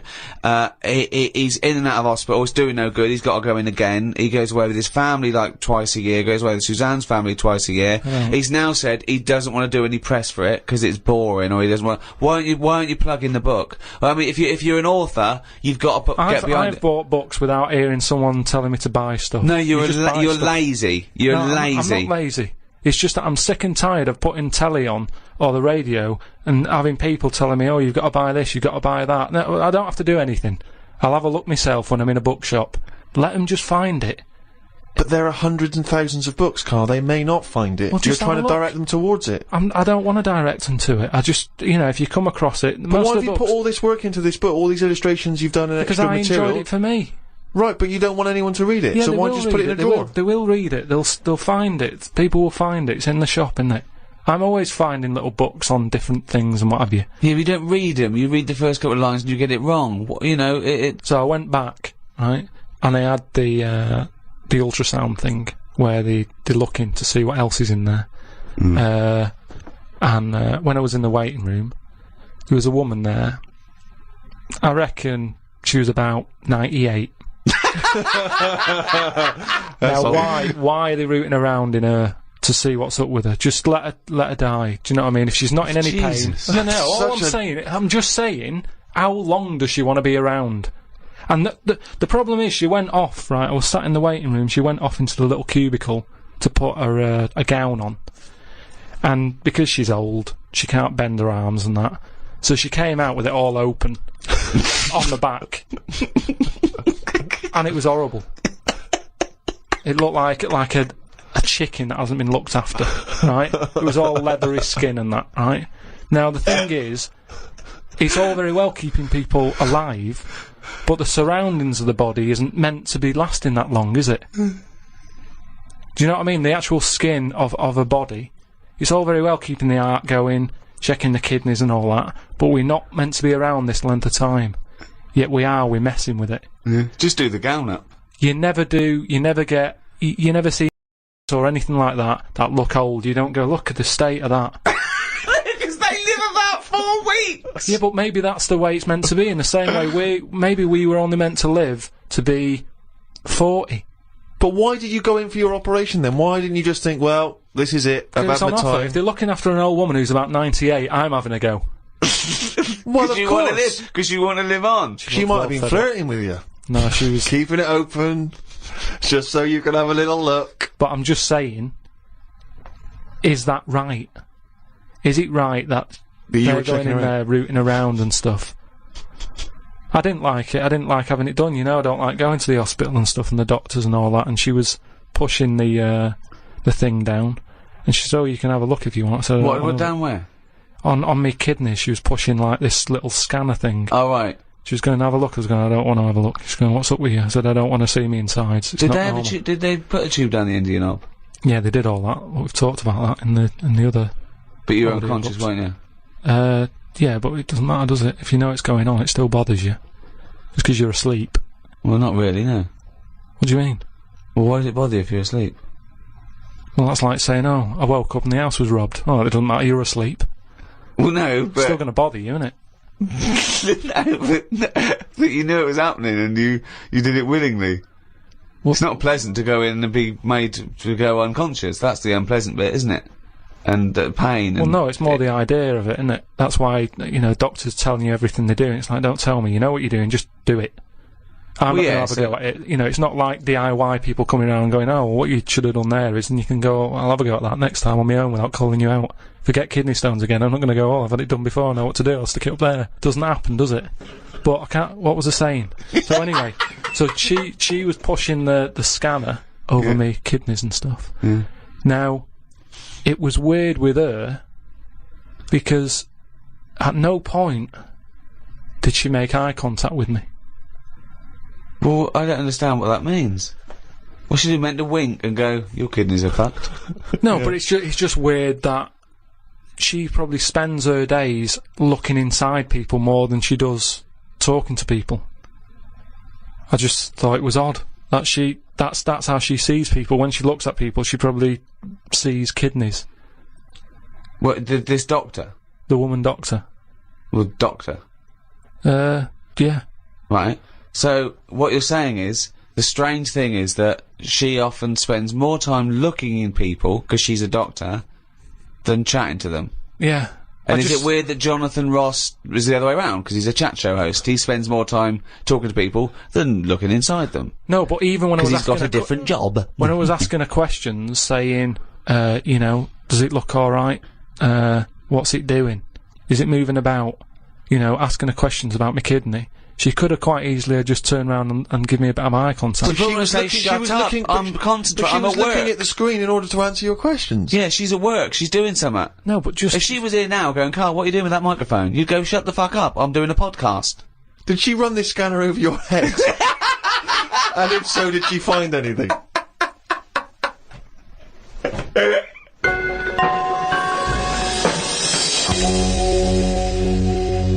We'd like to try and educate Karl, Rick, as you know, as we have done since we've known him, really, and he doesn't really seem to absorb any information. No. And I was asked recently, when I was going back to Bristol, if I would come and talk to a classroom of school children. All right. You know, just talking about careers, and particularly my career. And I went down there. It was in Bristol. It was an inner city school, quite rough area. You're a son of Bristol. You're exactly. They love me. You're a down there, celebrated son of Bristol. You're a Golden Globe winning person who's returned to the homeland. It annoys me when I go down there that I'm not met as I get off the train like the Beatles used to be when they came back from America. By a mayor and a brass band. Hordes of people, ticker tape. Forever this day will be called Steve Merchant Day. Exactly. It frustrates me that I just sneak back into town. There's no fanfare. Yeah. But, basically they asked me to come talk at this school, and I sort of batted them away and said I'm too busy. And so, I foolishly left them the opportunity to ask me again, which they did, and I didn't have a decent excuse, so I went. And I was expecting to talk to maybe a room of sixth formers. They were 9. These kids, 9 and 10 years old. But I realised as I was walking into the school, I was suddenly really nervous. I was more nervous than anything I've ever done. Because I realised that I've not spoken to a child like that since I was a child myself. I've never interacted with them. So I didn't know at what level I would be able to pitch this talk. You know, I didn't know what they understood, what ideas they understood. Obviously, in my mind, I was picturing Karl, and then I was ratcheting it up a few years, sort of IQ-wise. And I went in So there, what did you talk to them about? and I was supposed to talk about careers, and I realised very quickly that they didn't really understand conceptual Did they ideas. know who you were? Not really. One or two of them vaguely knew. One of them went, "What's Ricky Gervais like?" And I said, You got a deep voice. yeah. Actually, that was one of the teachers. And I'm supposed to be talking about careers, how to get into careers, and I start trying to explain the idea of being a writer, and I say that it's very important to be able to get inside other people's minds, you know, figure out how they think, and how, you know, and try to understand other people. But this, they didn't really seem to grasp. They started talking amongst each other. You know, they were just losing interest. I lost them straight away. I was devastated. Oh no. So then, and this is the worst thing, right? I started lying to them. Because I realised that every time I told a slight lie, because I thought they'd be interested, they were. So I carried know on lying. Justin Timberlake. You're not joking, right? They said, one of them said, "I understand you used to be a DJ," and I went, "Yeah, it's great being a DJ because you get to meet pop stars like Robbie Williams and Beyonce." Never met either of them. Never met them. And they went, one of the kids went, "What's Beyonce like?" and I went, jokingly, I went, "You wouldn't like her." And I was like, I said, "No, I'm joking. She's lovely, she's sweet, she's good as gold." I was making it up. But they were loving this, and the teacher was going, "Would you all like to meet Beyonce?" And they were going, "Yeah." And I was thinking, God, well... I'll bring her down tomorrow. Well, exactly, but I don't know why I felt it was like I wanted to win the approval of these 9-year-olds. That's amazing. Because my own achievements, I realised, wouldn't mean anything to them. You know, I could talk Yeah. about the people I have met, but they don't care if I've met Robert De Niro, but they're interested if I've met Girls Aloud. Well, me and Girls Aloud, some of the times we've had together, it turns out. But it is fascinating when you have to interact with people, with children like that, because I've got no concept of how to talk to children. To me, I can't grasp the difference really in conversation and chat between, say, a 7-year-old and a 13-year-old. I don't know at what point they learn stuff and pick stuff up. Do they understand? Do you know what I mean? I find it really I remember hard. once when I was about 9, the headmaster, deputy headmaster, used to do a little fable. I've talked about him in stand-up. He used to do a little fable. There's one I remember where he got a tube of toothpaste, and he got someone up. He said, "You come out here, squeeze this tube of toothpaste out on this board," and he squeezed it all out, right? And he squeezed it all out and emptied it. He went, "Now put it back in." And the kid tried to struggle, and he goes, "You can't do it." He said, "It's easier to do something than undo it." Okay, go back to class. Like people are going, "Oh, I get it. I know what he means." Yeah. They're just thinking, don't squeeze all the toothpaste out. Yeah. Just save some. Yeah. I mean, you know, there's no way they're going to take on that exactly. metaphor at the It's age too of 9. conceptual, yeah. Yeah, exactly, yeah. Yeah, just stop misbehaving or I'll smack you. That worked. Karl, have you had to have any dealings with kids? How do you get on with kids? Do you relate to them? Or are they just as angry and perplexed by your views as we are? I mean, it's with everything, isn't it? Everyone's different and that. I can get on with some young kids alright, and some of them are, like, you know, a bit cocky and what have you. But, I'm sort of getting on with the baby at the moment, because, I've been made a godfather. Think of that. So, Wow, who did they reject? I know. no, I mean, Who said no? Yeah. How many people I said no? did. I did at first, and Brilliant. then Suzanne said, "Look, it's not really a choice. It's not like a job interview or something that you're thinking about. Is it a good thing? So you've been asked. You should take it on." But what are they? What if they? hold on. If you're the godfather of this kid, presumably you're friends with them, and they probably listen to this podcast. They're good friends. So now they're hearing, for the first time, that you didn't want to be godfather. Yeah, but I think that's good, because they can hear that, you know, it wasn't, I didn't just do it because I was asked, I thought about it, I thought it through. You know, I was worried, it was kind of like, is this a job? And, I was just well, it's asking nothing but tokenistic, is it? You're not well, really this is what I looked into. I said, we went back, and I said, right, I've been thinking about this thing. I've heard that it's my job. If anything happens to them, I've got to kick in. I'd have to start looking after the baby. So I said, right, how many of you are in your family? If that happens, am I going to start getting a phone call or what? And they said, no, there's a big family. You're not, you know, you're at the bottom of the list. So I was like, how many? And just finding out what their age is. And you know, I've only got a small flat. It would have to sleep in the sink or something, right? So I checked all that out, and all safe. So this baby is spooking me out a bit because it doesn't blink, and that's pretty weird when you're sort of talking to it and you're thinking it's not blinking. Are you sure it's not asleep? No, it's honestly, it's weird. If something doesn't blink, it's like it's evil. Because blinking just makes something look a bit more friendly, doesn't it? And I was stood there, you know, talking to it. I just tell it little stories about anything. It's lying there looking up at me. How old is it? It's must be about 2.5 months. Well then, why are you telling it stories? Because it likes it. But it's just weird how, like, then I'll sort of forget the story because I'm looking at it going, it's not blinked yet. It's been about 10 minutes, it's not blinking. So then I forget the end of the story and I just walk away because it's not bothered anyway. It's probably not listening, is it? But what a pointless tale! What a pointless tale now and at the time. I think it likes it. The kids like stories, like you say. They're not bothered if it's not true or anything. Or if you walk away before the ending because you've forgotten it. That's Brilliant. why it's not blinking. It's so dumbstruck at the idiocy coming out of your gob. No, but you don't need to hear endings of stories. Maybe, like I said That's to the you. point. That's the point of a story, isn't No, it? it's not. That's the point why people... That's why people like stories, because they're hooked into knowing what happened. No, because there's loads of films that happen and they have a funny ending. You leave there going, I wonder what's meant to happen, and you make it up in your own head. You go, well, I bet what happened is that person went off and got married to that woman, and they lived happy. And then in your head, it's the truth. It's actually what happened. But I think that's better. Why are we told everything? Because So what would your end be to a story such as The Elephant Man? Okay, he's rescued from the freak show, he's put in the hospital, he becomes something of a celebrity, then what happens? He discovered he had big ears and he could fly, and he joined the circus and he was the main attraction. I wouldn't change the end that much, because at the end of the day, you can't make something up that's not believable. At the end of the day, he's got an head like an elephant. He's not going to have a good life, is he? So there's no point making out that he went on, loads of women fancied him, and, you know, he modelled hats. It's not going to happen. So he's got to die. The Elephant Man had to die, but at the same time, Was shot by poachers? show for his tusk? Show a few positives, you know, because I'm sure there was good bits in his life. I don't know what they were, but, you know, look at everything. What was he like when he was a little baby elephant?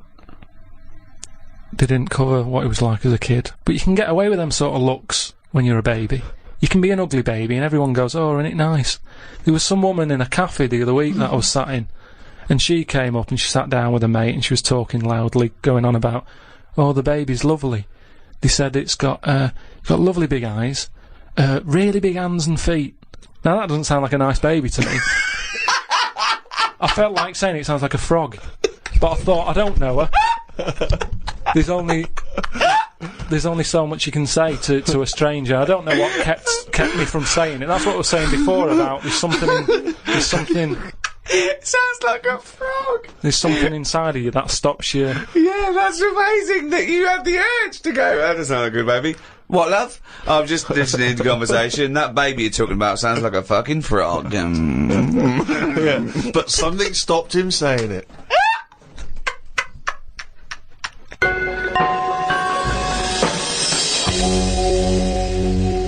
I just came back from America, and they love Halloween. They're obsessed over there. I mean, it's a proper thing out there. Here it's sort of half-hearted. A few people, a few middle-class families, sort of. But do you think it'll dress get more popular here, though, if we do find out that ghosts are about? Well, that'll never happen because they're not. No, okay? but if they did, then suddenly that would be a big. Well, America makes things famous now, because of film culture and everything. So, yeah, it's all from that. I doubt we celebrated much at all, did we, 50 years ago? So I think it's crept up. Certainly over here we didn't, but it's been largely introduced over here through commercial ideas, isn't it? Yeah, we can sell stuff for and film and things like that. But out there they start like weeks and weeks before, and they're decorated like proper. And but I saw a little bakery in Soho, and it didn't look right with cobwebs all over it and spiders on the buns. Yeah. But even though it's fake, it's just I don't think you should do it on a bakery. Do you know what I mean? Yeah, I know what you mean. It's a bit creepy. That surely puts you off the product a little bit. I always find it a bit depressing. Like last time I remember going into supermarkets and you see sort of these old women who in their 60s, and they're doing this job they don't really want to be doing, but they've been made to dress up as a witch or as Cinderella, and it just. Well, they could do it in like a morgue or something, just to sort of brighten up the place. Well, just so people aren't that scared. Imagine that. Imagine you going to identify your dead relative, and they go, "What's the spiders all over?" It's 31st October. No, okay. But just make it a bit spookier and have a bit of fun with it, and let's not get serious about, like I say, passing on. Yeah, but those sort of people have to take their job seriously. I remember when my mum died. And I had to go along, and I was talking about what wreath they wanted, and this person, quite rightly, had to turn off their sense of humour in a way, because I suppose they mustn't offend anyone. So I had to. He spoke like that at all times. At all times. Okay, and what would you like the wreath to say? She was a mother and a grandmother. I went, yeah, mother, grandmother, and what was her name? I said, her name was Eva. I said, and I made a joke. I said, do we get a discount because her name's short? And she went, well, actually, didn't laugh, didn't get that at all. Just went, just answer the question. She went, well, actually, you pay by the letter. I thought, okay, that fell flat. I'll go again. I went, well, her friend used to call her E. Yeah. She I went, I'm joking. She went, okay. Nothing. Yeah. Bad audience. Bad time, bad audience. Tough crowd. Yeah, Undertaker's never known for their... Yeah, exactly, yeah. They don't crack jokes, Carl. A friend of mine was trained to be a doctor, and in his first year, when they practiced, they intern at the hospital, he was watching this patient, and two other doctors came in, and I won't say his name. They said, can you go and check on Mr. So-and-so? He went, yeah, and change his drip. So he went in, changed his drip, came back out.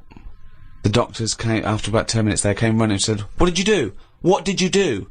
And they went in there and said, I just changed the drip. He goes, well, he's dead. He's dead. He was going, I just changed the drip. I did this and that. And they started laughing. He goes, no, he was dead when we sent you in there. Yeah. Now, that is almost excusable, because it's imperative, if you're a doctor, to become accustomed to the fact that people die and that it's... Exactly. Yeah, so they were making a joke about a dead body that means nothing to them other than professionally. Yeah. They were getting through it. He thought he'd just murdered someone. Yeah. Well, he thought he just killed someone. But yeah, they have to be desensitised. But they wouldn't do that in front of the relatives. They wouldn't go... I had a laugh earlier with a young intern. When your dad died, we sent him in to change the drip. Didn't even check. It was quite good. Anyway, let's get him out of here. No, but they do have a laugh. I heard about a doctor who was working on a brain, right? And apparently when they work on the brain, it's best if they keep you awake, because you know, just so you can go, that hurts a bit, and they go, oh, we best not touch that bit again. That's the reason, Rick. Amazing. That's the reason. No, there's certain operations, isn't there, where they go, you know, we can knock you out for that, but for this one we want to know. It's probably because the brain needs to be Activity. active in order to Yeah, they show identify the thing. activity, But yeah, sure, they- yeah, no, so it's anyway- actually so you can wake up and go, yeah, no, that hurt. That stings. Hell, that stings. Don't pop that in there. You can't feel anything in the brain anyway. No nerve endings. Really? You What? can't feel it, can you? Well, maybe there's another reason, but anyway, his head's open. He's sat on this chair. The doctor's going. I reckon he was laying down. I thought he was laying down, but in your world he's not. He's sat on a hard-backed I think it's more dining like chair. in front of a mirror, like a hairdresser type thing, right? And he's cut the skin off. So can you get a bit shorter there. So he's So for the weekend, sir? He's- I won't be shagging with no brain. anyway, so he's cut the skin off and you know, chopped a bit. And you're always going to get bits, aren't you? Sort of. Whenever you cut anything, you end up with a bit missing. But anyway, somehow he does the brain stuff. He fixes it. I don't know what he was doing, but Don't you? You don't know about. You don't know You about don't know that. the intricacies of brain surgery? That I find perplexing. You're not a neurosurgeon. I don't want. Oh, okay. So they go on. sorted out the problem, right? And he goes, right, all we've got to do now is stick the head bit back on. Yeah.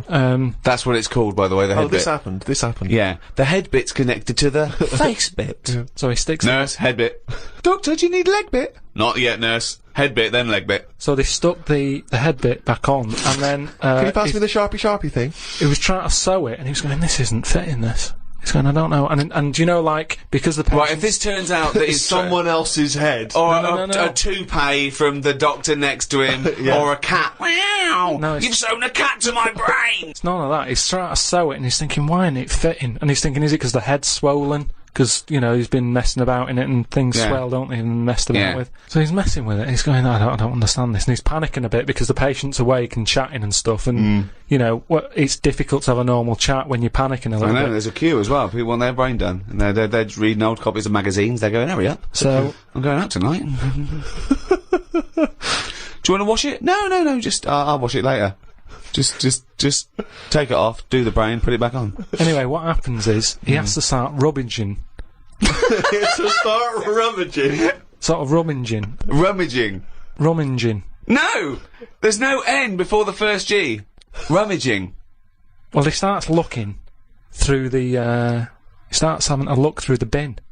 Because, What? Because he knows he's chucked a bit away of the skin. Right. Where is this surgery where a bloke's sitting up in front of a mirror and there's a bin? Is there a little basketball ring above the bin as well? So when he throws things, it goes through there first? I'm just saying that's what happened, and you were saying about things that happen, and you've got a joke about So it. he's rummaging, and what happens? He said to him, the fellow was starting to sense the nervousness, and he said, "What's going on here?" And he says, "Oh, you're never going to believe it. I've lost a bit of your skin. Lost a bit of your head, yeah. I can't Why did he sew." cut? I don't understand. Why is there... Why That's is it in what I two mean. bits? Because things just break up, don't they? It's like chicken. When you see him walking around, everything's in place and it sticks together. You cook it, suddenly it all breaks up. He cooked his face before he cut it out. I'm just saying how flesh, it sticks together well Yeah, but when... he'd cooked the scalp before he'd taken it off his head. No, but Daddy. it's just an example of how Oh, skin okay. can break up with the muscles and everything. So he's rummaging in the bin, and does he find the head? He found the bit, and then he's like, "Oh, sorry about that," and he sort of managed to stick it on. Right, he didn't wash it off or anything. Yeah, I'm sure he gives it a bit of a Sterilise it. rinse, but I'm just saying how you know Nonsense. you've got to make a joke out of stuff, haven't you? Yeah, it's bollocks. If you're a doctor. Okay, that's good. So where was the joke in that story? Well, at what point I thought this was a story Well, about how doctors have a sense of humour. Yeah, when well, did he did make at a the joke? end. He sort of laughed and he sort of said, "Oh, there you go, it's back on." But good job, the bin men didn't come or whatever, and they made a joke out of it. I've never heard such nonsense. I've never Carl heard just made that such joke up. nonsense.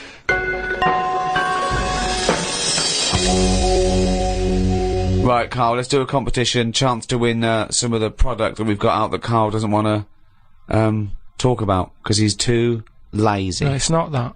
If it's, Well, if you do want to win a copy of this book, Ricky Gervais presents The World of Karl Pilkington. It's by all three of us, and it's some of the musings and thoughts and ideas from the podcasts. Carl has got some new theories. It's illustrated throughout. By Karl Pilkington. By Karl Pilkington. It's got excerpts from the diary. They're genuine, aren't they? They're They're photostated things from the diary that people haven't seen, and it's fascinating read. We can sign that. We can also give you a copy of this new 3-disc set CD of the best of. Is it the first series of the Ricky Gervais Show? Yeah, well, it's got everything actually. It's got the whole 12 first series that we did with the Guardian Unlimited, the award-winning, record-breaking podcast. It's also got some excerpts. If you want the best of, you can put that on. And it's got 1 hour of new material, which we recorded especially for it, but you can't get that. You can't buy that in the shops till the 13th of November. And I throw in the new Flanimals book, Flanimals of the Deep. It's the third in the trilogy, Carl. Are you excited about that? Yeah. And the question is, do you want them? Okay, that's the quiz question. That's the quiz question, yeah. Okay. Is that a trick question? No. Just the first correct answer. I'm not going to know what the correct answer is, but do you want them? And think if you do want them, then that might, what's the answer? And you can send that to podcast@rickygervais.com. Include your name and address, and if you're the lucky winner, then we will send this stuff to you if you want it. And it's the first come, first serve. Okay, so the first correct answer to the question, do you want it? Do you want that stuff? Do you want Flanimals and the CD box set and the book and that? Okay, well, if you know the correct answer to that, podcast@rickygervais.com. Good luck, everyone.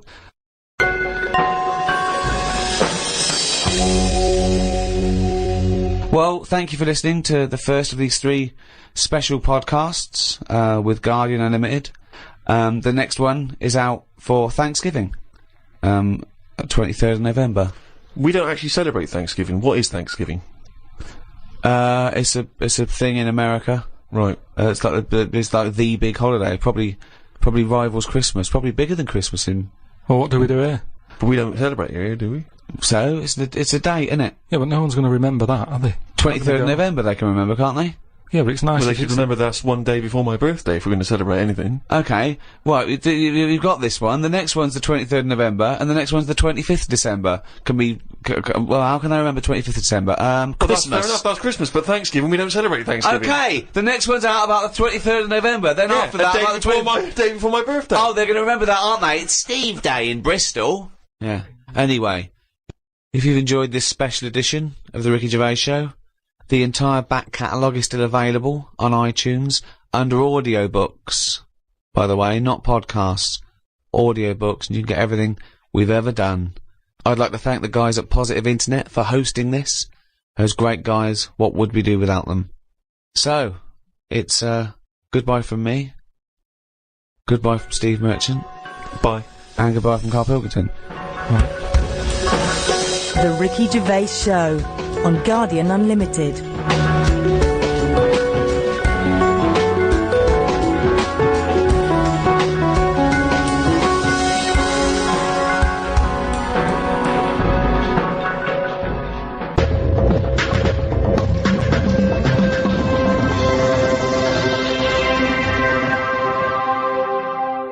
Welcome to number 2 in this second series of the Ricky Gervais Show.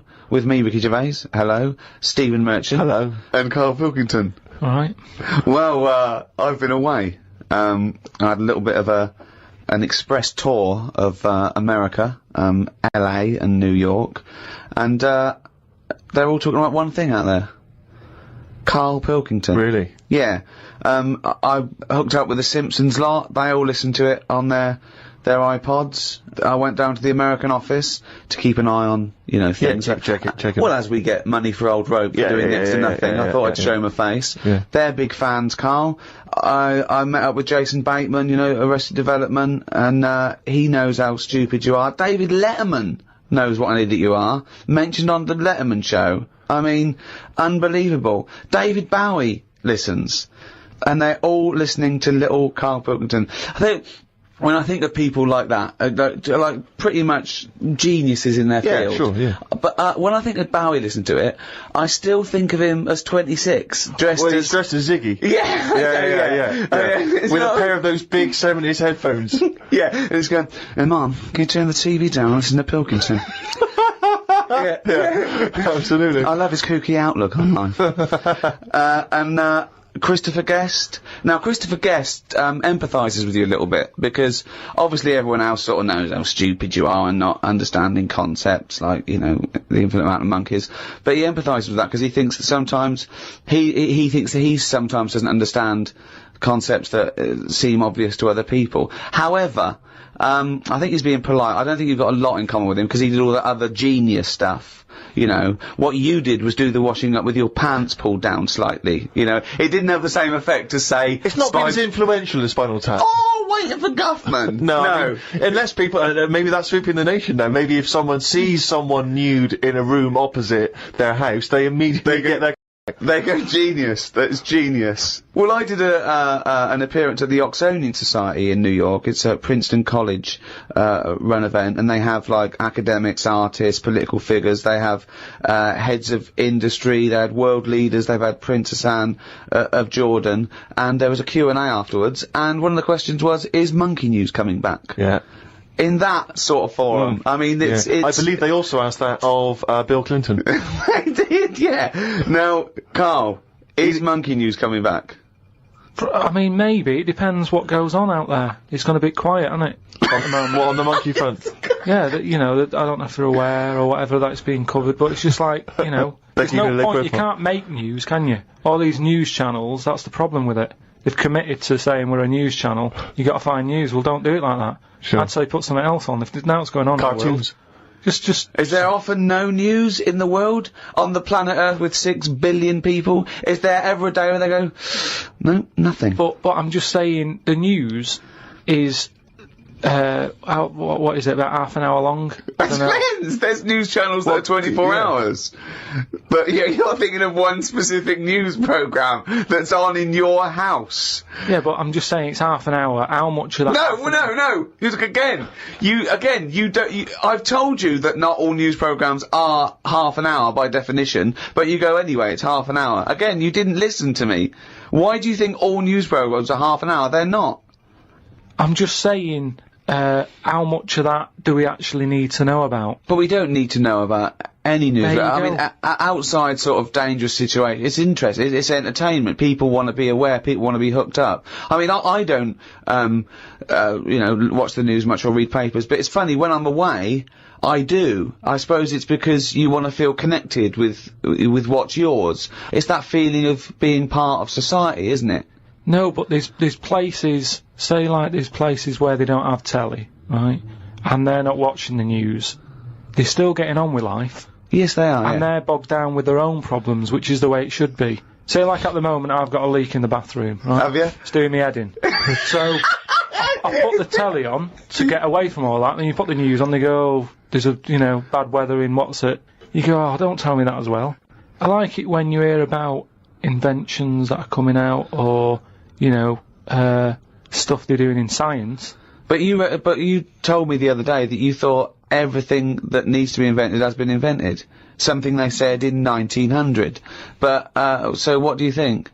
Yeah, I mean, they are sort of playing around now. Like, they've said they've made, like a heart now that can be bunged into a body if yours isn't working and keep you going.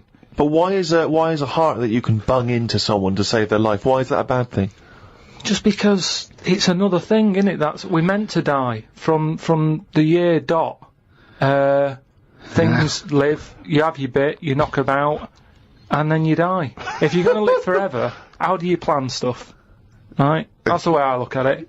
Sure. You sort of go... How big would your diary be? Well, that diary would become intimidating, wouldn't it? This is what I'm saying. You have to fill that in for the rest of eternity. And you get bored. You get bored with living forever. And, you know... But I agree with you. You get bored of people. You'd have to keep making new mates, wouldn't you? Because you've discussed everything by the time you're about 110. 110? So, it's kind of like... Carl, you have the same concepts that you worked out and decided that were true at about 10, I think. I look at life like a big book. Like a big book. Right, okay, yeah. Right? And, you know, sometimes you get halfway through it and you go, even though I've been enjoying it, I've had enough. Give us another book. No. Your metaphor, analogy, whatever you're trying to create there, falls down with "let's have another book." Yeah. No. You can either opt out of life or stick with it till the end. You can't go, be someone else now. You can't do that. I know you think you can. And I think in your world you can, you possibly be injected into an old woman's head when you've had enough and you come out a little baby. What I mean is, at the moment, my life, I'm going to live to 74, 75, right? Right. So yeah, I'm probably on page, what am I on? A book that's got about 200... This is painful, Steve. This is really painful. Come on, sorry, carry on. I'm on, I say if my book's got, 300 pages in it. Yeah. Few pictures and that. It's a picture book. That's the great thing about Carl's life. It's a book for children. It's a pop-up book. Yeah. And it just, every page he pops in, he goes, alright. Alright. I'm probably on, like, page about 170. Yeah. He's gonna die at 74. He's reading a book with a few pictures in with 300 pages and he's on 170. Go on then. So, right, if the book was too thick, right, and there was loads more pages Let me tell you, left, this book is way too thick. Yeah. If the book was more thick, yeah. The book could not be thicker. if there was loads more pages left, I'd go, I can't be bothered reading on. Right. Okay, let him finish the He must have analogy. known that when he saw the book. We've got to finish this analogy, Right. otherwise we're going to be here all Listen, night. he must have known how many pages there were when he got the book out of the library. Yeah, but the way they write books, they're painting pictures more at the beginning, you're going, this is good, and then it gets a bit boring as it goes on, doesn't it? Okay, well that works. So you're saying that you were young. No, it doesn't work. Well, Well, no, you just but- accepted no. that that's what all books are like. No, but there's a little bit of poetry in that, because he's actually saying that, when he was young, his whole life was ahead of him, he couldn't wait the whole world, the promise that he was given of this world, and now he's a bit jaded and he's more cynical, and he realises that the world hasn't got as much to offer him as he thought it was. Is that what you meant? Yeah. Liar.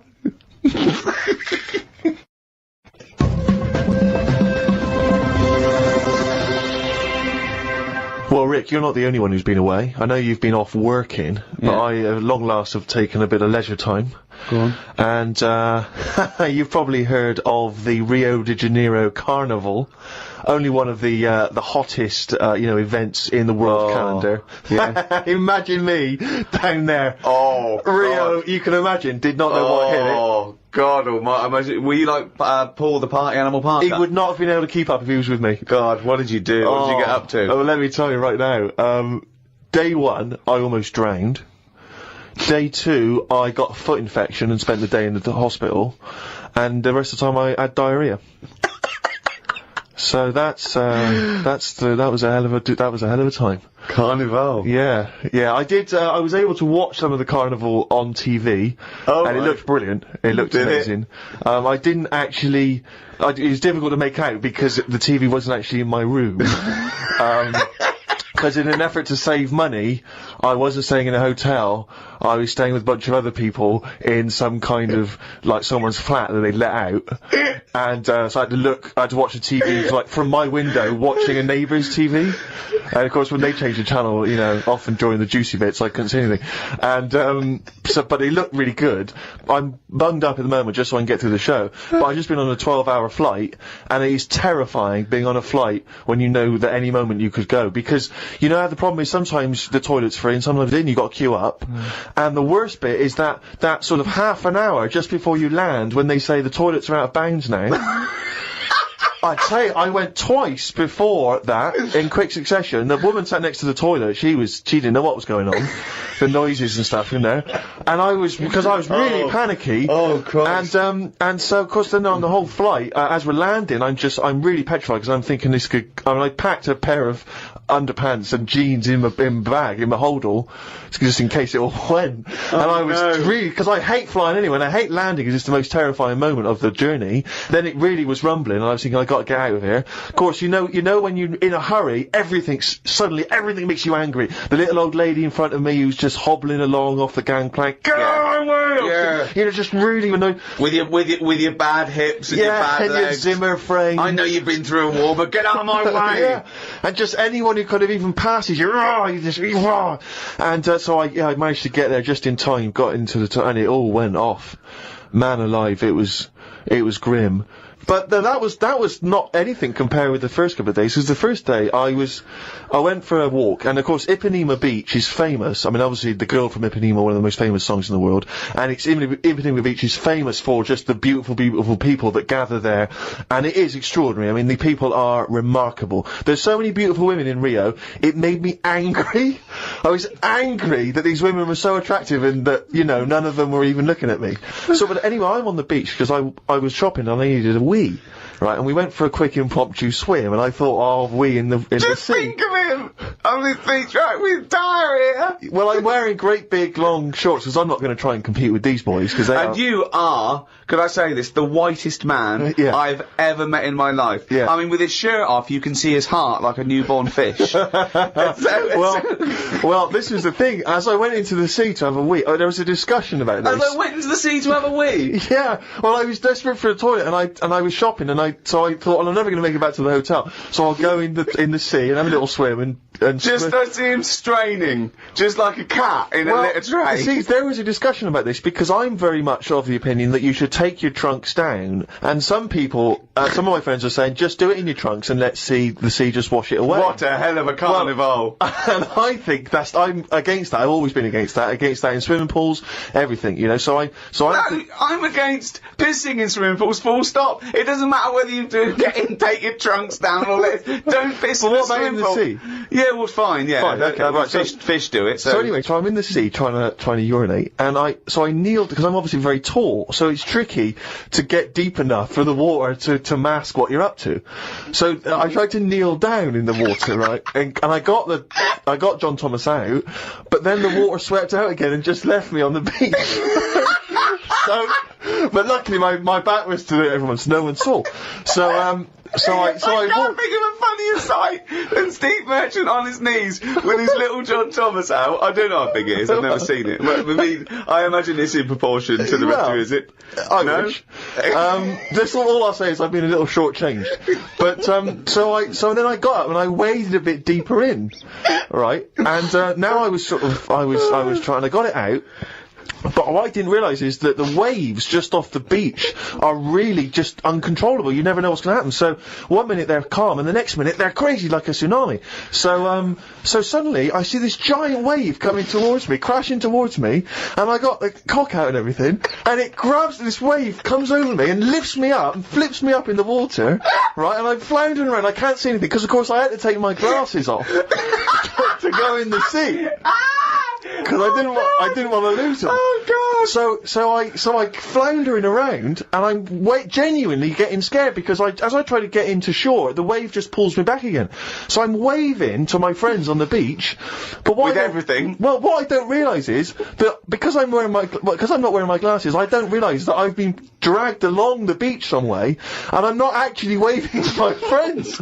So there's like a bunch of these beautiful women on Ipanema Beach watching a pasty white man waving with his out. And what annoyed me was my friends were laughing. And that really angers me. If I'd have been there, I would have burst. But why wouldn't you have come running? Would you have come running in to help me? Not with your knob out.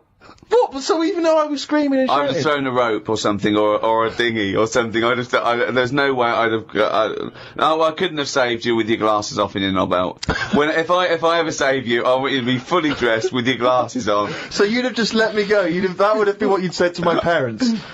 He had his knob out and his glasses off. There was no way I was gonna... I can't think of a funnier sight. Oh.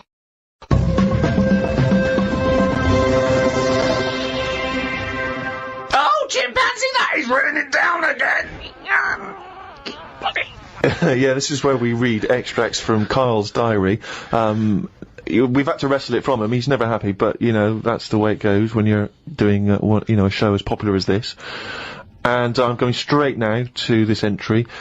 My mum phoned and said that my Auntie Nora, the classic Auntie Nora, wanted me to look on the internet to find out what the weather will be like in Spain at the end of November. I don't know where she gets her money from. 2 months ago, she was asking me dad how much it would be to get her back garden astroturfed, because she's sick and tired of the grass getting out of What hand. do you want to do? Start a football team? What does she want a back garden astroturf? She likes the sort of green look, but she doesn't like the headache that comes with it, so she's just looking into getting that false grass put in there. Brilliant. Don't know how much it is, but... Went round to Ricky's and had some chicken curry that Ricky's girlfriend Jane had made. Ricky and Jane were going on holiday for a few days and had arranged for Glyn to come in and make sure the cat was okay while they were away. I'm sick of that cat. I was surprised that they hadn't paid for the little to go away with them on first class. Blimey, getting a bit vitriolic in the Why doesn't he like the fact that I've got a cat and I love the cat? Why? It's just everything in that house that you've got gets sort of special treatment, and it's a cat, and it What do you mean annoys you get me. special treatment? Sometimes... We put food down for it, and sometimes it gets on our lap and we stroke it. You don't just stroke it, We're you not sending massage it. You massage its back, you go, no, you're stressed out. Well, no, You're no, it's stressed good. out." No, I'm not saying you stressed out. At no point did I say are you stressed out. You said what the are you doing for? Is it stressed out or something? I like touching my cat. To be honest with you, I don't like Ricky's cat. Oh, I can't believe Because every time I go around there, it goes straight for Magoolis. yeah, 'cause Instantly. He probably seen you in the sea and thought, well, if he's waving it about, I'll have a bit of that. But it's like the lizard thing you've got. It's just sat there, you've bought a big box, right, to be in. Right, And the one last is a salamander, so it's an amphibian. It's Yeah. not a box, it's a big vivarium. Yeah, but what I'm saying And is... as it for, and if you're going to criticise someone for just sitting there, having a round head and doing nothing with its life, people who live in glass houses, No, we've but done this one. Do you know what gets me though, right, Steve? When I was there, I was looking at it, and I thought, is it dead? Right, because he's just sat there, like... And it was thinking exactly the same. sat there, not moving, right? And then on the top of the box is like a box full of crickets and stuff. That's it. It's its food. Yeah. Right? But they were more active than the thing that it was going to feed. Get rid of the lizards. Keep them in there. More entertaining. Don't understand it. A few months back, a girl who was having a kid showed me one of them scans of the kid that was in her. That's science gone mad, innit? I couldn't think of anything nice to say, as it looked like a frog. Do you know why we've got to that point? What? Why have we got to see something that young? Why? Because people can keep an eye on the progress of the baby in the womb. Yeah, but why are they printing it out and stuff? Surely that's for a doctor to see. Well, that's just an added bonus for people who are interested in such Well, things. that's like saying, why do you take pictures of anything? No, because normally pictures are like, you in Brazil, sat in the sea or whatever. You'd go, oh yeah, I remember that day, it was a good day or whatever. But Wasn't. it's just kind of like, why have you got to see something? You might as well. Well, go you to the just next- asked listen, why have you got to see something that small? So why would you take a picture of Steve in the sea? No, but what I mean is, why? At what point are we going to stop? Are we going to start sort of X-raying the fella's testicles and saying, well, there it is at a really young age? Well, where are we going to stop? It's just horses for courses, isn't it? Some people like to have a record of their baby in the womb. They That's like right. to show their baby. They're They sit excited there- about it. They sit down and they show the friends the slideshow. That's you the go. birth. Oh, that's the conception. Oh, look, Ron's going a bit mad there, isn't he? But why do I need to see this? This is what I'm saying. It was an awkward situation because she was happy with it. I was like, oh God. You know what I mean? It was an odd-looking thing. I couldn't say, oh, it looks like you, because that would be a diss.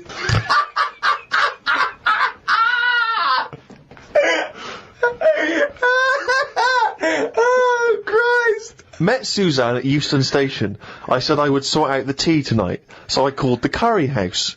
The fella couldn't understand me. I asked for 2 poppadoms. He kept saying, how many? I kept saying 2. He still couldn't understand. I said 1 more than 1. He understood. When we picked up the food and took it home, there were 5 poppadoms in the bag. Oh, God. Oh, God. There is a restaurant somewhere that sells knobs to eat. No, there's not. There is. No, there's not. No, there is. It says that women can't eat too many of them, and if you want a seal's knob for dinner, you have to book in advance. Right, it's gobbledygook. This is the ramblings of a madman again. It's a trend, he writes. It won't last long. It'll be like hummus. But hummus, when did that happen? What do you mean? It's still going. It's a Greek traditional food. I know, but there's one there's a restaurant down the road that's all they do.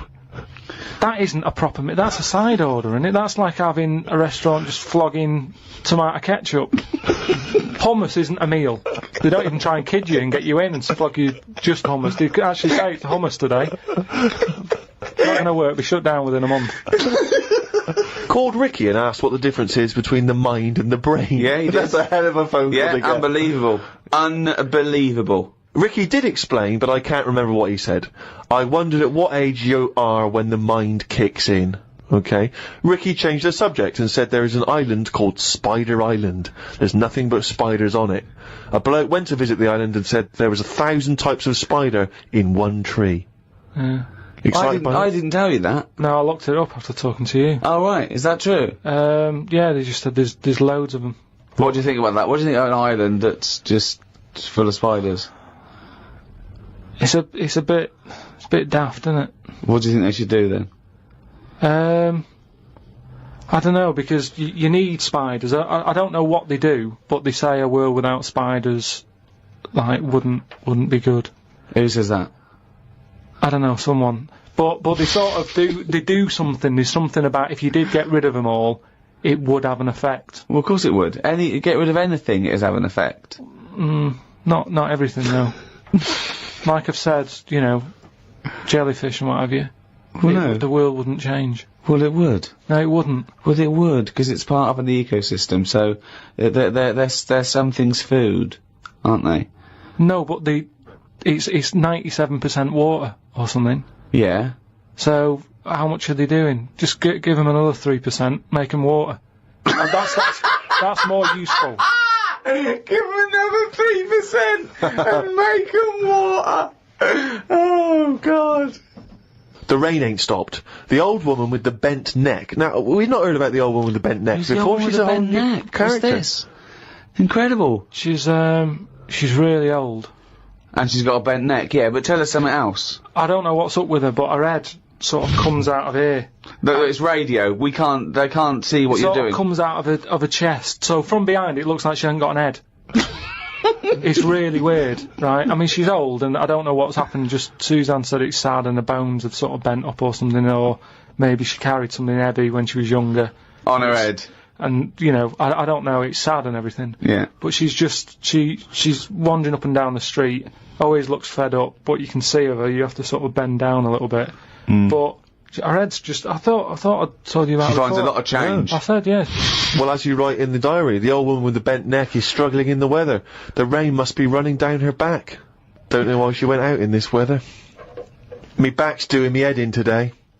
It does this every time the weather turns a bit grim, ever since I tried to kick me height. Oh, remember that? We've heard this before. Kicked me height and landed on me arse. Was going to treat Suzanne to a trip to the pictures to see Breakback Mountain, but then remembered there is a programme on about two-headed kid tonight. What two-headed kid? It's just a two-headed kid knocking about. And I just wanted to watch that. What do you mean, a two-headed kid? It was something on the telly. I only saw the beginning of it. I thought, oh, it seems a bit heavy, this. The programme about the kid with two heads was a bit sad. They never go into the good sides of these stories. I asked Suzanne what happens if they sit an exam. She said she didn't know.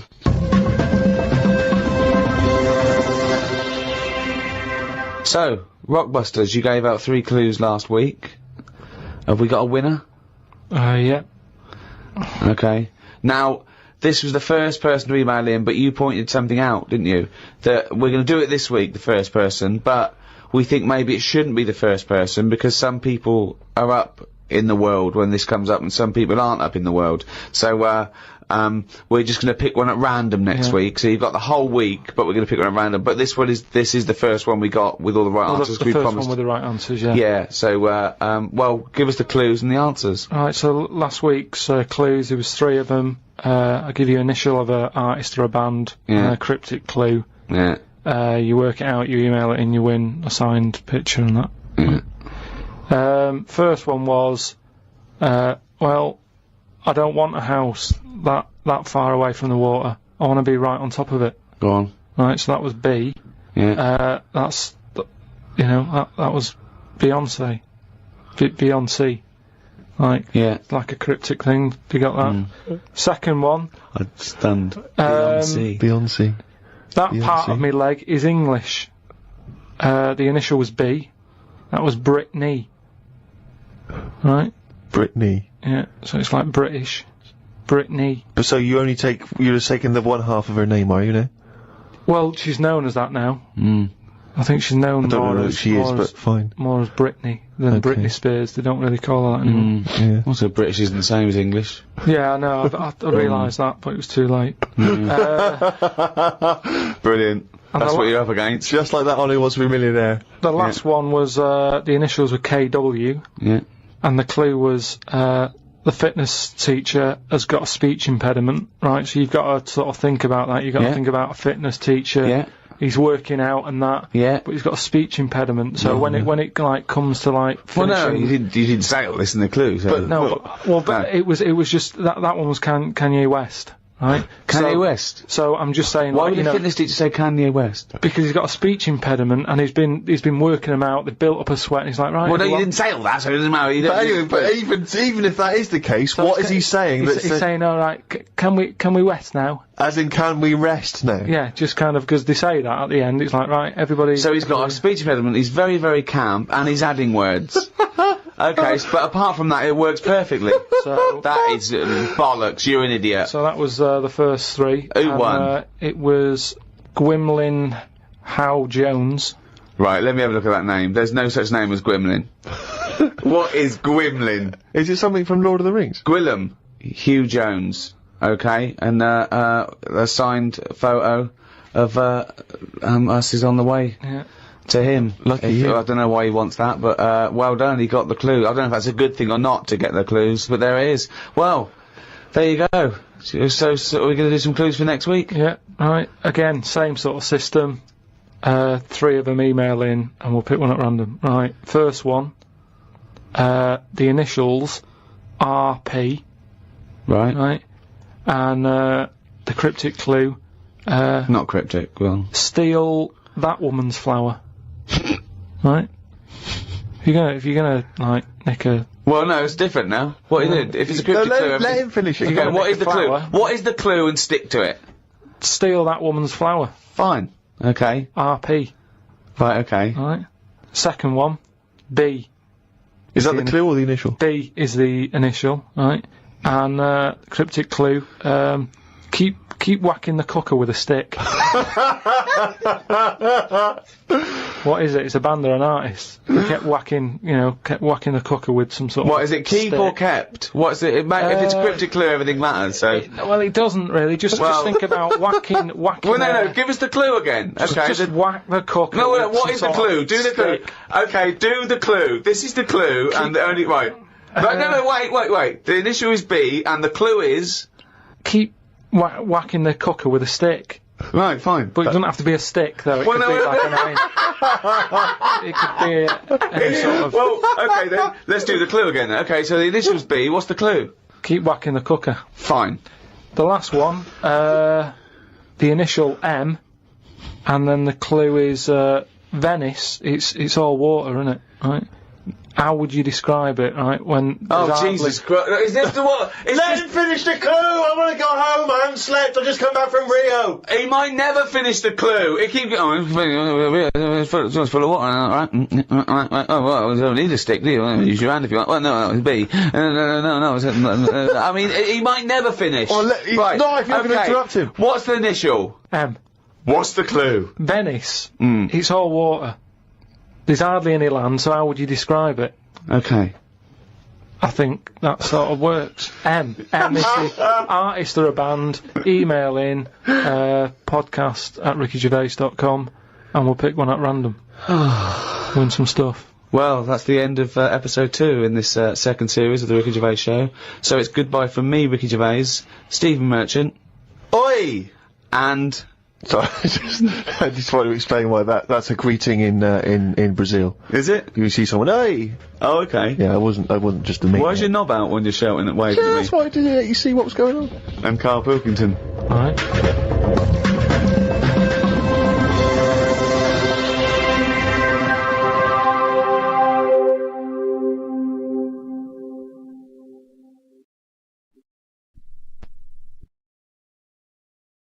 Audible hopes you've enjoyed this programme.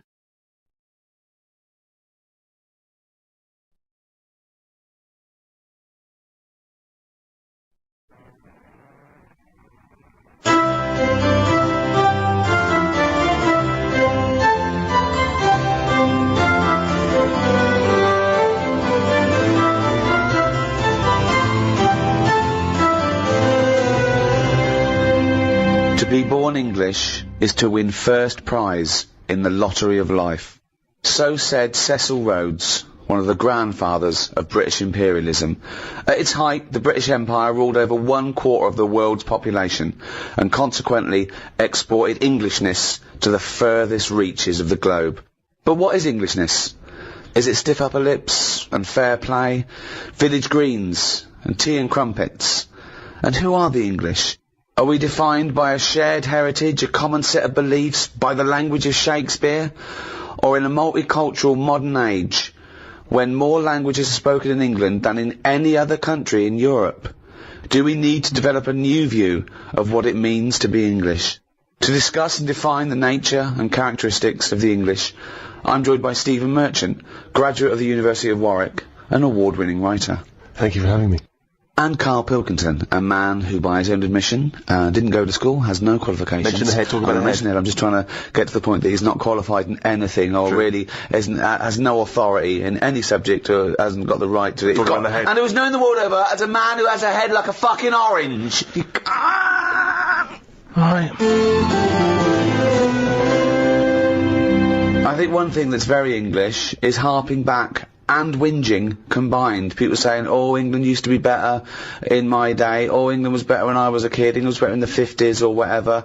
Karl, do you think England's better now? Are you happier now than you were when you were a kid? Do you feel that life was better in, say, the 1950s? I don't know, I wasn't around. So But you understand what it was like in those days? You've seen happy days. I don't know, people always say, don't they? Old people always say, oh, you know, it was a better life in the 50s. And he's like, yeah, it was for them. Of course it was for them. They're old now. Being old isn't great, is it? So you're just happy with your lot. I suppose I was happiest starting about 1984. Right. A specific year. Why? Why was It was that? just I was free and happy. Do you know what I mean? How old were you? I don't know. He's just counting on his fingers now. 12. Right, okay. And it was just good. So the happiest days of your life were between the age of 12 and 13? Yeah, it was good. I had the world ahead of me. Little did you know your hair was going to fall out and you were going to whinge every minute of the day. I had my bike. I like messing about my bike. You had your mates. I had a pet magpie. So you were probably the teenager that you eventually hate? Probably. Were you a good lad, law-abiding? I wasn't bad. I just sort of, you know, just potted about. I mean, when people talk about what was on the telly back then, I don't have that much memory of it because I was always out. I was always playing out. What were you doing when you were out? Just playing about, just like on a bike or... Just riding in a circle endlessly Tell ya, blizzards, I loved it. rain, sleet, Loved it. hail.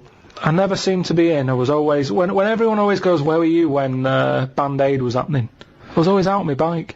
And everything was Like you and McGregor? A memory's always sort of like coming in for some orange and looking at the telly and seeing Princess Diana's getting married, and my mum says, have you seen this? And I'm going, oh, I'm going out on my bike. I was always doing that. The only time I was in the house... This is why you don't know anything, because you never stopped. Yeah, but this is what being a kid's about. But That's all what I the mean, being information free. you have, Karl, is as though you've gleaned it as you raced by on a bike. It's almost like, you know, every piece of information you have. Your hair blowing in the wind. Karl, your hair will blow out one day. Oh, don't talk stupid, ma'am. So yeah, 12 to 13 was good. But you see... And it was all downhill from then, was it? 13 is your teenager then, aren't you? Life got tough. Yeah. How did it get tough? just straight away when I was 13, my mum was like, you know, oh, it's your 13th birthday, you're a teenager now. Right. And she gave us a quid to go and get a cake to celebrate it. Went to the supermarket, got a cake, and I just thought, I don't like the look of this. Don't like the look of the way the future is here. On his 13th birthday! Well, you were buying a cake. What did you see at the supermarket? It was kind of like, I don't know, I suddenly felt grown up. I didn't like it. But I think you were always about 58, really, with your outlook. Well, yeah, my mum always said I was old. She said I was an old baby. She said I could frown before I could walk. So they always had a bit of a worried look on my face. Didn't say much, just always listened. My eyes moved about more than I did. Just sat there looking around, looking stressed. My eyes moved about more than I did. Oh dear, couldn't walk. Well, I can't walk, but I'll try and get a bit of movement in my face. It's a workout, a baby workout. Oh, babies, well, if you can't walk, what about your face? Let your face do the walking. It sounds like that horror film. It sounds like Pilkington's Baby. Yeah. Just you lying there in your cot. I didn't like all the stuff that's set up for you. Like, me mum tried to send me to, like, a nursery. I said, no, I'm not having this. Just like that. I said when I'm older and I've got to go, I'll go, but let's leave out this bit. And she said, alright. I love that he could reason with her. I love him, he's 3 years old with a pipe. She's going, you're going to nursery. She goes, I think not, Mum. I mean, kids don't play out, do they? Kids, you know, parents are scared to let the kids play out, and that's why the streets are dangerous now. Because no one's playing out on the streets. Whereas when I was a kid, everyone was out on the streets were safer. Because there was more people knocking about. Right. Let the kids play out. It must be like a constant, like a Larry painting, his front garden, do you know what I mean? Just loads of people just walking around. There was never any problems. I was sort of taken away by some fella. What? No, I was playing about in the garden. Yeah. But my dad's mate, Tony, he did tiling with him. He drove past. And he saw me looking a bit fed up, so he just leant over, picked me up, took me to the pub. Now, the thing is, there wasn't panic. People weren't going, oh, God, where's Karl gone? He's out. Just... How old were you? He's down the pub. Yeah, he's 4 years old, yeah. Well, he's only having a... He's down the pub with Tony, probably playing darts. Yeah, I was about 3 or 4. Sorry, so some bloke drives by who happens to be a friend of your dad's, thinks that baby looks grumpy. Yeah. I'm taking him down to the pub. That's what it was Tony, like. you bringing a baby to the pub? Yeah, I might do, yeah, we're all bringing ours. Alright, see you later, mate. But that's what I'm saying, whereas now they go, the baby's gone, there's a big full-on panic going on. But I think it says more about your parents that they didn't do that. They looked out of the back car and you were gone. Some bloke's driving off in a van. They're just going, oh, doesn't Princess Diana look lovely? This is absurd. So what happened when you got down the pub? I just was there for a bit, and then... For a bit? Just had a game of pool? Then my dad came in, it was like, oh, there you are. Oh, there you are! I love that! Where's my baby? I'm just going to have a quick pint. Oh, there you are. Alright, mate. So, yeah, I think things were better back then. Rick, as you hinted at in your introduction, the idea of Englishness and England, it's quite a vague term, isn't it? You can play loose and fast with it. I mean, for instance, I was looking at some quotes about England, and John Major, former Prime Minister, he typified England as being a place of long shadows on county cricket grounds, warm beer, invincible green suburbs, dog lovers, and old maids bicycling through the morning mist. Very specific vision of England. But he never came to the estate that I was born on, or Karl was, you know what I mean? I think I know of that. If we go for a walk around Richmond, we see people playing cricket on the village green, and it's lovely, but I don't know if it's typical. I mean, I don't know. I mean, I don't know where most people live. But in a way, it's probably 50-50, isn't it, in cities and in the country, but that's wealthy country. But that's, interestingly, that's the vision of England that people like to subscribe to. When you buy your nan a box of biscuits for Christmas from Harrods, that's the image of England that's on the front. Why am I spending money at Harrods on my nan? Why can't I just... She's happy with sort of like broken custard creams. You've earned a bit of money now. Well, I know, but they don't need to know that. I mean, also, both my gran her mothers are dead, so it'd be Sorry to have brought that up. Well, no, but I mean, who buys who spends good money at Harrods on biscuits where she just suck 'em and eat the Garibaldis and leave I mean, I don't know why I'm wasting money on the elderly. I worry that you've taken that too literally. I was trying to get to making more of a point, like an analogy, but I don't shop at Harrods.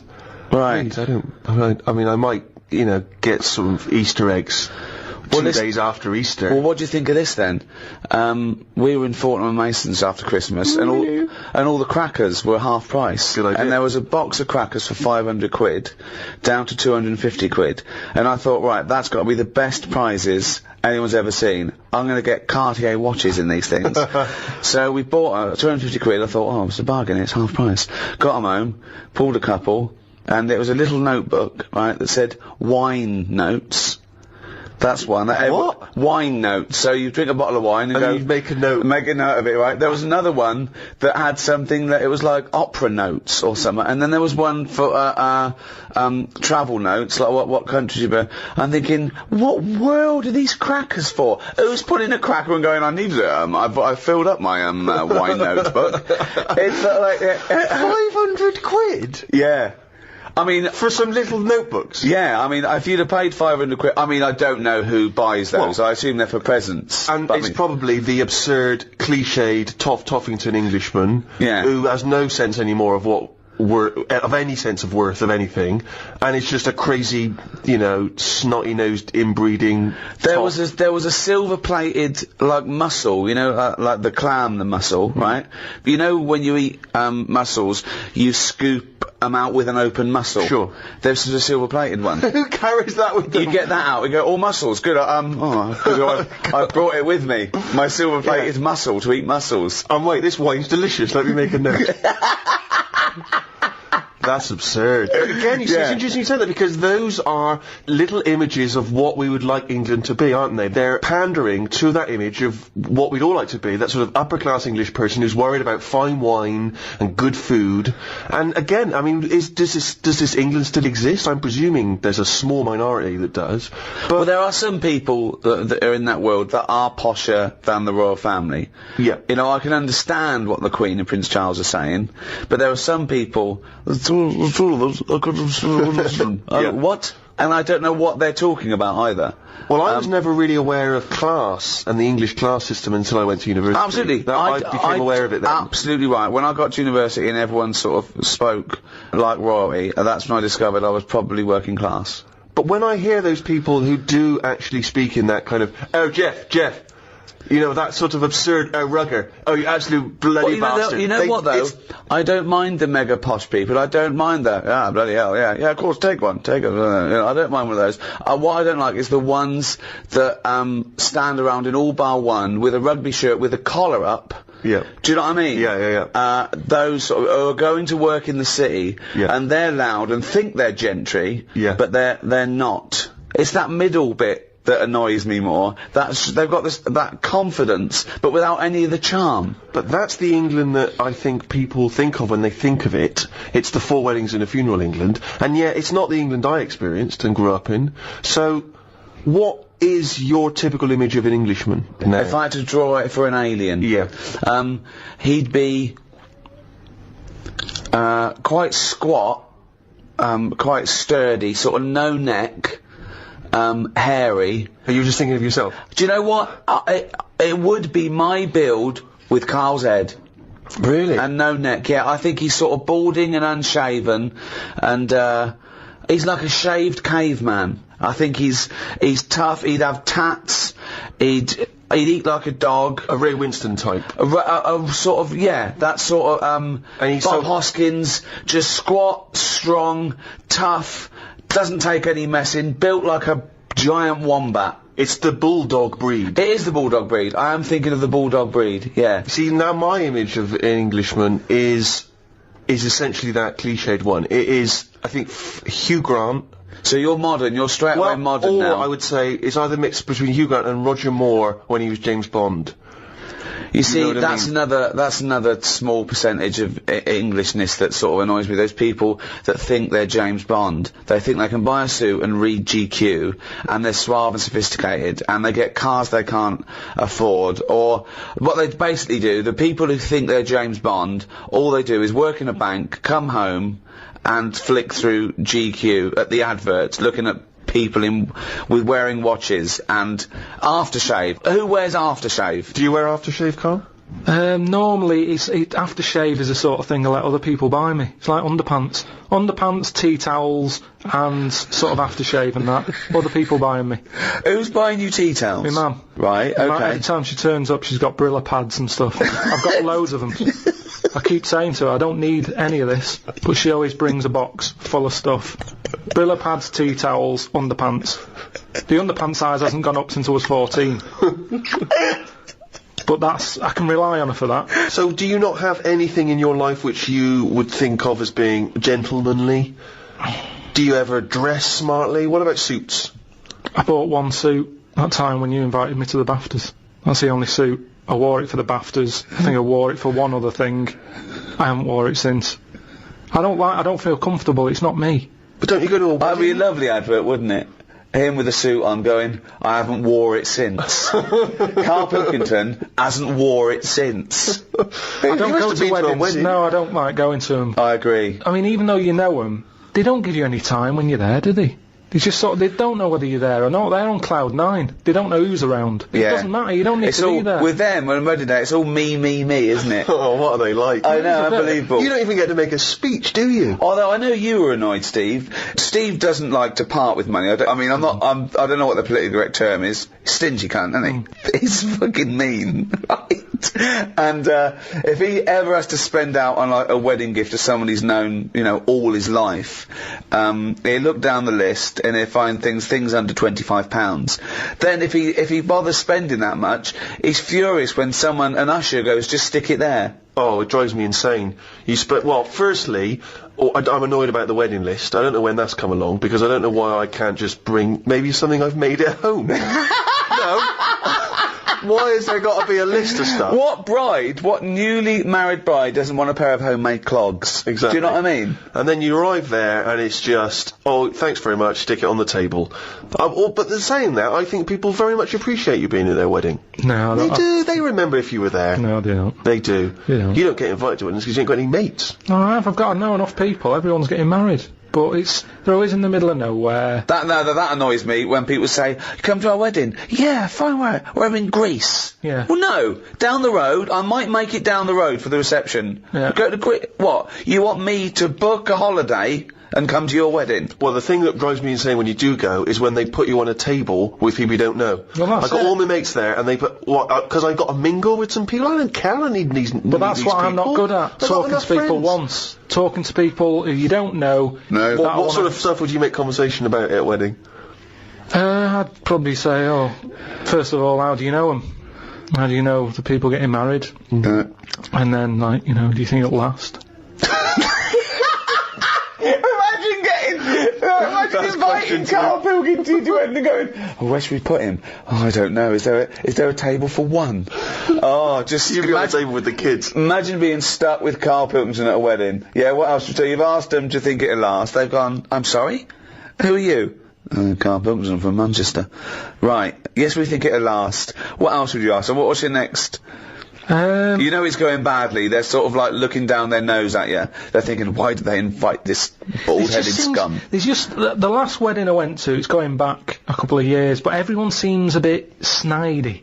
Do you know what I mean? Because you've got a mixture of families there, haven't you? Yeah. And none of them really like each other. No. And I got stuck with an old fella who had a flatulence problem. That sounds fun. And then he went on to say it doesn't matter, the suit's hired. And it's just kind of... I'm gonna die!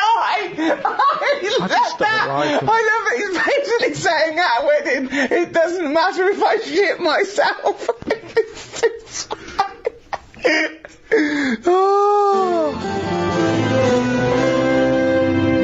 To be born English is to win first prize in the lottery of life. So what do you think of that, Carl?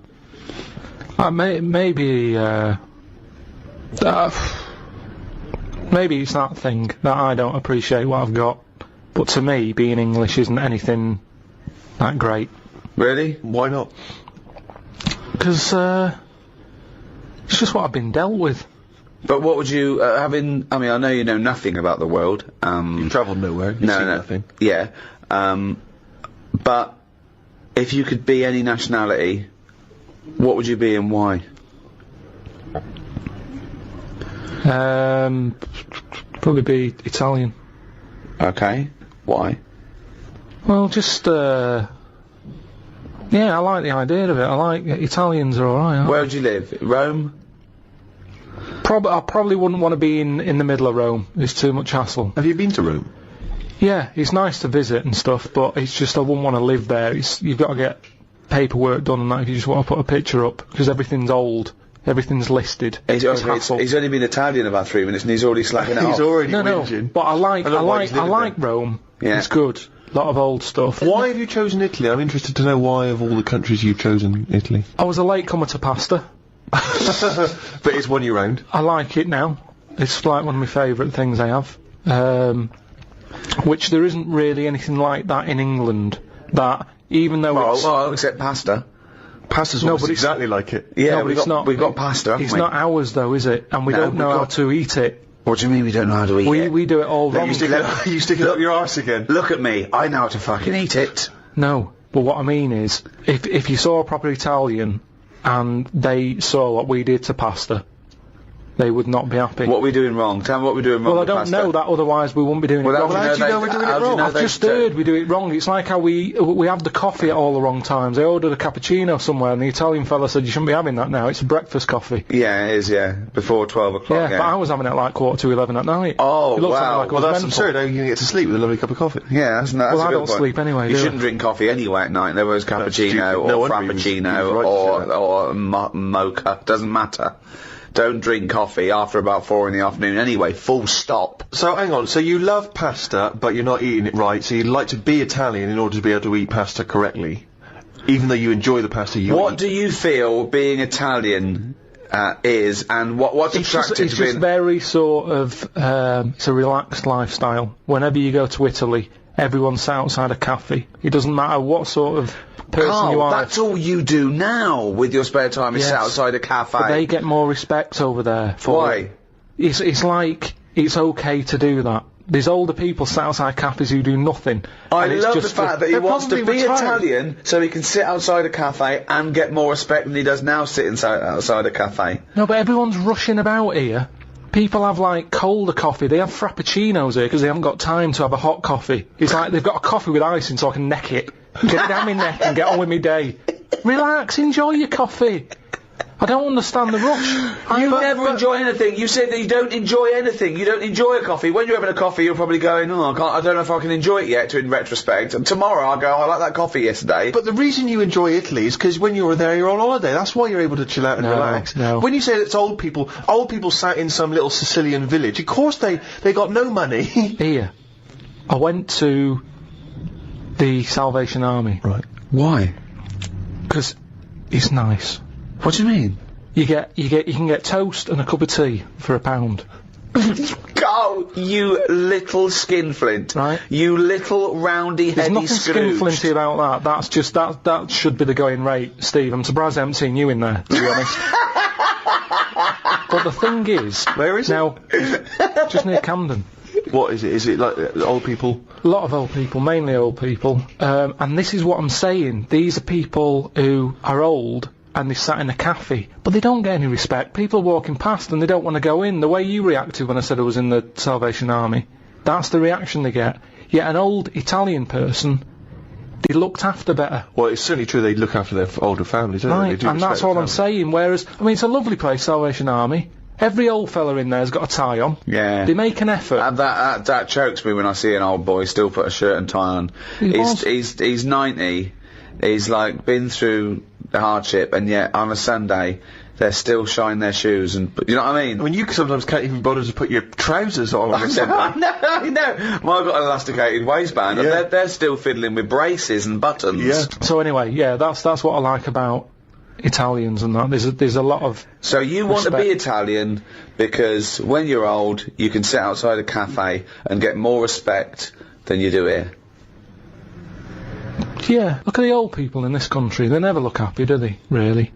Most of the time, when you see them walking around, they go to pot. No one's keeping an eye on them. Well, it's an important thing, isn't it? That my mum, this is when she was about 60, 65. There was a neighbour who was, 85, 90. And, again, completely alone. And my mum used to go around there every day. Do you want any shopping? Do it, right? She was good for her. She was like her witness in the world, to her existence. But I remember calling her once, and, she's going back. I said, what are we doing? She went, I've been round so-and-so. So I went, all right. She went, she won't die, Rick. Like she's helping her, but she's thinking this is getting silly now. You were meant to go years ago here. Well, that's the problem, if you get pally with an old person, then you could be stuck with them for years. And having to do stuff, that's what you don't want to do, is that you meet an old, an old fella, and then you've got to start popping in his sort of piles or whatever when he can't do them himself. What do you do? It depends how friendly you are, though. I mean, I'm just talking about someone you meet at the bus stop, as opposed to popping the piles back in. How does that happen? Jesus.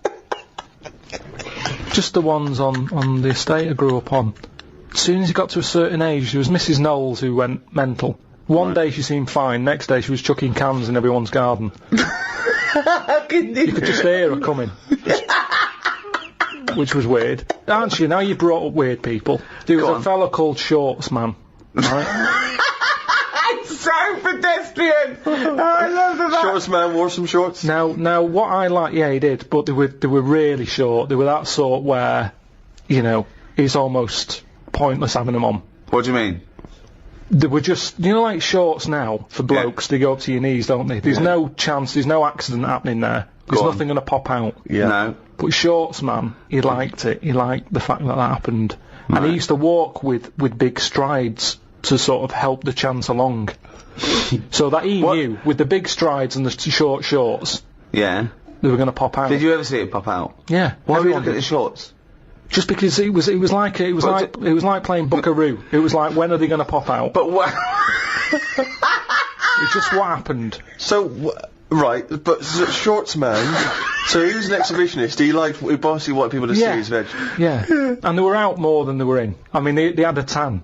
Right? Now the thing is, what we like in England, I think we like that. We like local characters. The eccentric. Yeah. Eccentric's that's very British. Eccentric, I'm glad I grew up round there with all them people, because they're interesting. Well, there is a certain mindset about the great English, certainly the older English people. I mean, my grandparents are, my grandfather died recently, but they're amazing kind of eccentric, very English, seemingly no friends, from what I can identify. I don't know if this is unique to them or true of a lot of English people, older people, terrified of what the neighbours might say.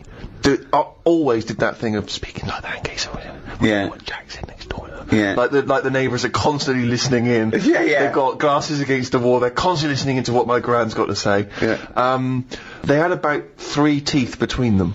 It was extraordinary. My grandfather had a plate of false teeth during the war that had a wooden pallet.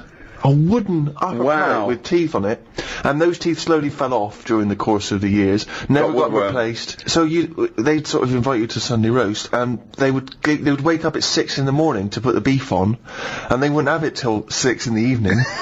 They would cook it. The biggest compliment you could have, if you made some food for my gran, if it was some beef, would be, "Oh, you're so lovely, this, so tender, you could pack it away." If you stuck your Sunday roast through a straw, she was happy. Well, because she didn't have any teeth. Right, exactly. Basically, they got to about the age of 60 or something, and it was as though they were just waiting to die. It was strange. They lived for my grandfather lived for at least another 25 years. So it was, you must have been gutted. But when my father needed a winter coat, a big heavy winter coat, and he was thinking of buying one, and my gran said, "Oh, don't worry about that, Ron. You can have your father's winter coat." And he said, "Well, but you know, he's still alive. What do you talk? You know, he needs it winter coat. She went, no, he'll be dead soon. Just don't, silly to waste it. Seems to waste it, you know, just wait. My father must have been waiting 10 years for that winter coat. I love the fact he waited. You can see where Steve got it from. Of course he waiting. did. Stupid, I'm waiting now. Steve, you must be freezing. I am cold, but I'll tell you, it's a lovely coat. In English society, traditionally and now, is manners. I mean, obviously manners change, but what is etiquette? What is good manners? I think that a lot of that has been lost. Well, I was thinking the other day, have you ever heard of the finishing school? Yeah. Yeah, of course. Do you know that? No. The idea is that, you know, the sort of gentrified ladies, after they finished their education, they would go to finishing school, where they would literally be taught, you know, how to... Knives and forks, walking with a book on your head, just things like that, what to say. I mean, that's I mean, it's like a year of being Eliza Doolittle, isn't it? Don't put your elbows on the table. You start from outwards, going inwards with cutlery. You know, you eat soup, the spoon goes away. There's things like the fork. You're never meant to face those prongs up. So you either stab your peas, or you know. There's ways of eating soup. You know, the spoon needs to be moving away from you. Yeah. And scooping it up and bring it back to your mouth. I mean, it's crazy, but, you know, the people that subscribe to that stuff would look at the way you live your life, the way you eat your food, Carl, and would be appalled. Yeah, but in the same way we think that's absurd, they would think you're a disgrace. But as long as you're enjoying it. No, they would say no. Well, no, there are certain things that I can't stand. I can't stand eating with the mouth open. I think that's rude. I banned chewing gum on the set of my film, because I think it's rude. I think it's rude. Those people who stand there talking to you. Yeah, but we all know you're a preposterous hypocrite. I mean, the way you eat food, come on. No, I don't eat with my mouth open. I don't, I do eat with just my right hand, smash it and scoop it in, but I see nothing wrong with that. I would say it was slightly rude when you're ordering the bill and getting up to leave when I'm still finishing my main course. Yeah. I'd say there was a touch of rudeness But I about go into a restaurant to eat. Yeah, but you're supposed to wait when you're with the other people and let them finish as well. This is my ideal restaurant. It is empty. They know what I want, and it's waiting for me when I walk in. I leave, still chewing, and I go put it on my bill.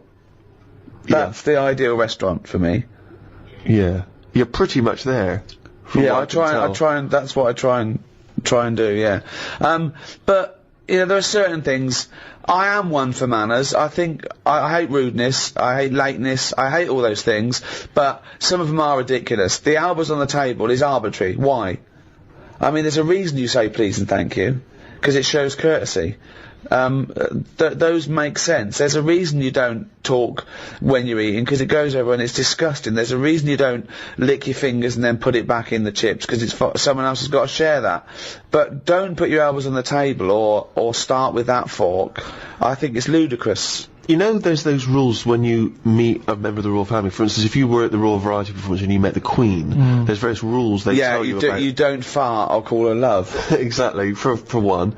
But also, you don't speak until you're spoken to. You have to do a slight bow. I was invited to the palace a couple of times. The first time was after the office sort of broke, and I got an invite, company of Her Majesty the Queen would like you to come to one of those dinner parties, and I know what you're thinking, why didn't you get one? Yeah, that's exactly what I'm thinking. Well, wait, I was a big shot quicker than you, because I was in it.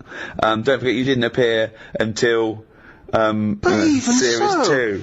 If we'd split the atom, they would invite both of us. I know. Not just the guy who does the press conference. So the thing came through, and I thought, I was worried about it, to be honest. But it just said, I will be attending, I will not be attending. Tick the box. And I couldn't bear to just tick, I will not be attending, because it was too harsh. So there was a RSPV number, and I phoned up, and it was obviously the head of the house, or a butler, or I don't know, someone, and he went, hello, Buckingham Palace. And I said, hello, it's Ricky Gervais, I just got an invite to come and I said, it sounds weird, but I couldn't bear to just tick, I will not be attending. He went, well, you're the first person ever to bother to do that. Thank you so much. I went, oh, my pleasure, sorry I can't make it. But do you think that's weird? It is strangely brutal. It is strangely brutal, isn't it? I wonder if they've changed it by now. Yeah, there's a little asterisk. Thanks to Ricky Gervais, it now says, I am too fat and lazy and busy eating cheese to visit your majesty. What I think is this, that no one's ever ticked, I will not be attending. Right, yeah. So it was never a problem. So why did you not want to go? I don't know, I just thought it was a bit intense, and I turned down all those things. I think I would like to go now, just to look around. Yeah. I don't know, I just felt a bit funny, just being invited there. I was invited to all those things at the Downing Street as well, and I just thought, you're inviting me because I'm on the telly now, because I'm famous. Well, where was my invite when I was on the dole? Yeah. Do you know what I mean? With respect, I wouldn't have invited you. Circa 1983. No, I haven't got a problem with, you know, going to Palace or, except I do have a problem with sort of being wheeled around as a celebrity. Because I used to think if I was ever invited to get given an MBE or a knighthood or something, I'd be like, nah, I'm not part of the system, you know, I'm a rebel, I'm outside. Now I think it would be quite cool. Well, I only think it's a problem for a comedian, because, you know, we're sort of meant to dish it out, and it's difficult to dish it out if you're being seen. What I do find weird is the idea of having to bow and scrape before people because I'm told to do that. Well, like, what I find is that idea of I'm obligated to be respectful to such a degree just because someone's the Queen. Like, obviously I'd always be respectful, but why can't I speak when she turns? What I don't understand. That's I find a strange idea. What would you say though? Well, I just say, you know, honour to meet you, Majesty. But you know, I don't understand why I can't initiate that. Why? I find it I don't think weird. she'd mind that if you went honour to meet you before she'd spoken. What she's going to say? She's going to go, cheeky. I talks first, lanky. Carl, what do you think about all the pomp and circumstance around? It's all alien. It's not for me. I don't like that sort of. I try and not put myself in the same sort of circles as posh people, because it's just it's like a different club, isn't it? It's like I said to you about young people and old people. There's such a different life going on. They say like the whale and the hippo are related. You never see them together, and it's the same with really posh, you know, well-off people and someone who's just getting on with the life. But I mean, that's the thing that's changed as well. The stiff upper lip thing, that's out of the window now. I mean, it's like everyone's got a new addiction. Everyone's, oh, I'm addicted to drugs, alcohol. I'm addicted to... Not a problem, have a wank. And everyone's got depression now. Can you be addicted if you're not getting any? Because if that's the case, then... Oh dear. Do you think there's a big difference, Carl, between the Englishman of yesteryear who didn't complain? I mean, he just got on with things. He might have whinged about the weather and the like, but he just got on with things. He carried an umbrella. Yeah. Whereas nowadays people are getting their Prozac and their antidepressant pills, they're going into therapy. Yeah. He kept out of stuff as well. There was a war in so-and-so. Alright. They're coming this way. If they come over here, give them a slap. Why are we getting involved now in everything? Thoughts on that, Carl? It's news now, innit? Sometimes I think, don't tell me, don't want to know. Just get on with it. Whoever's job that is, get on with it. Yeah. Why am I being told about it? When I've got a problem in my job, no one else knows. No one helps me out and goes, well, I've got an opinion for him. No. This might help him. No one helps me. But I'm being bombarded by everyone else's hassle. They love talking, actually. That's what the English do. Talking, but they never finalise it. They love just being in the meeting room, talking, saying, yeah, we could do this, we could do that. I'm the only one in that room not getting paid. Everyone else is on a wage. I'm there looking at my watch thinking, right, I've been here for an hour and nothing's been sorted. They're looking, thinking we can drag this out for another half hour, get us to lunch. That's what annoys me. They're all sat there just pushing around the room like dung beetles. I'm sick of it. And that's what the English do. And it's a shame, because I don't think they used to be like that. I wish everybody just sort of kept to themselves more. Like, you know, certain animals do. You just get on with it. It's like an old-fashioned way. What animals keep Well, themselves? any animals keep themselves to themselves. Like what? I've said loads of things. What animals keep themselves? Badgers. Why do they keep themselves? No, they just whenever you've seen them and you're sort of wandering about a roadside, they're on their own. Right. They're not sort of. What are they doing? In pairs. I don't know. Most of the time they're dead. I've seen more dead badgers than alive ones. I've never seen a live badger. I don't know what his point So was. that's why they're one alone and two getting on with it. I love it. I love that. It started off as some kind of poetic analogy. I don't know what that was. Most of the time. I just. Oh God. I like this thing of the Englishman I knew growing up was you had to, when you hit a certain age, when you hit like manhood or puberty or whatever, 13, 14, 15, you had to start showing your mettle. Then the most important thing then was to the worst thing to be growing up was gay. That was like, you couldn't be gay. It couldn't be gay. Anything but gay. And then you had to be hard. You had to be tough. I remember, right, when I first started going to pubs, right, so I don't know, say 18, you walk into a toilet, the urinals, and the first thing everyone did was fart and gob. Yeah. That was it, right? Yeah, if you couldn't do that, then, you know, you get funny looks. You know, you go in the urinal and they'd look at you and go, oh, sorry. It was all about, being a man. You know. I think wearing glasses makes you slightly exempt from that. It's like you don't have to. People automatically dissociate. It's like if I was in prison, I wouldn't have to do that because I'd just be the professor. Do you know what I mean? Exactly, or brains. yeah. I would. Yeah. I wouldn't to need you to be part with of it. I'm never a threat because I never look like I'm going to be a tough guy. So consequently, I live in this sort of parallel stratosphere where I haven't got a piss and gob. Yeah. Has that got more popular? Yes. Has it? Yeah. What, We're gobbing? doing it in the streets now. Really? It's like not avoiding- in Hampstead. It still is, you know. When I walk The only here, person gobbing in Hampstead is me. Jane says, don't gob. People are looking. well, it is. It's your trail that I'm seeing then. It's like a load of sort of washed up jellyfish in London. Just big blobs of it. I mean, I don't know how they're coughing this stuff up.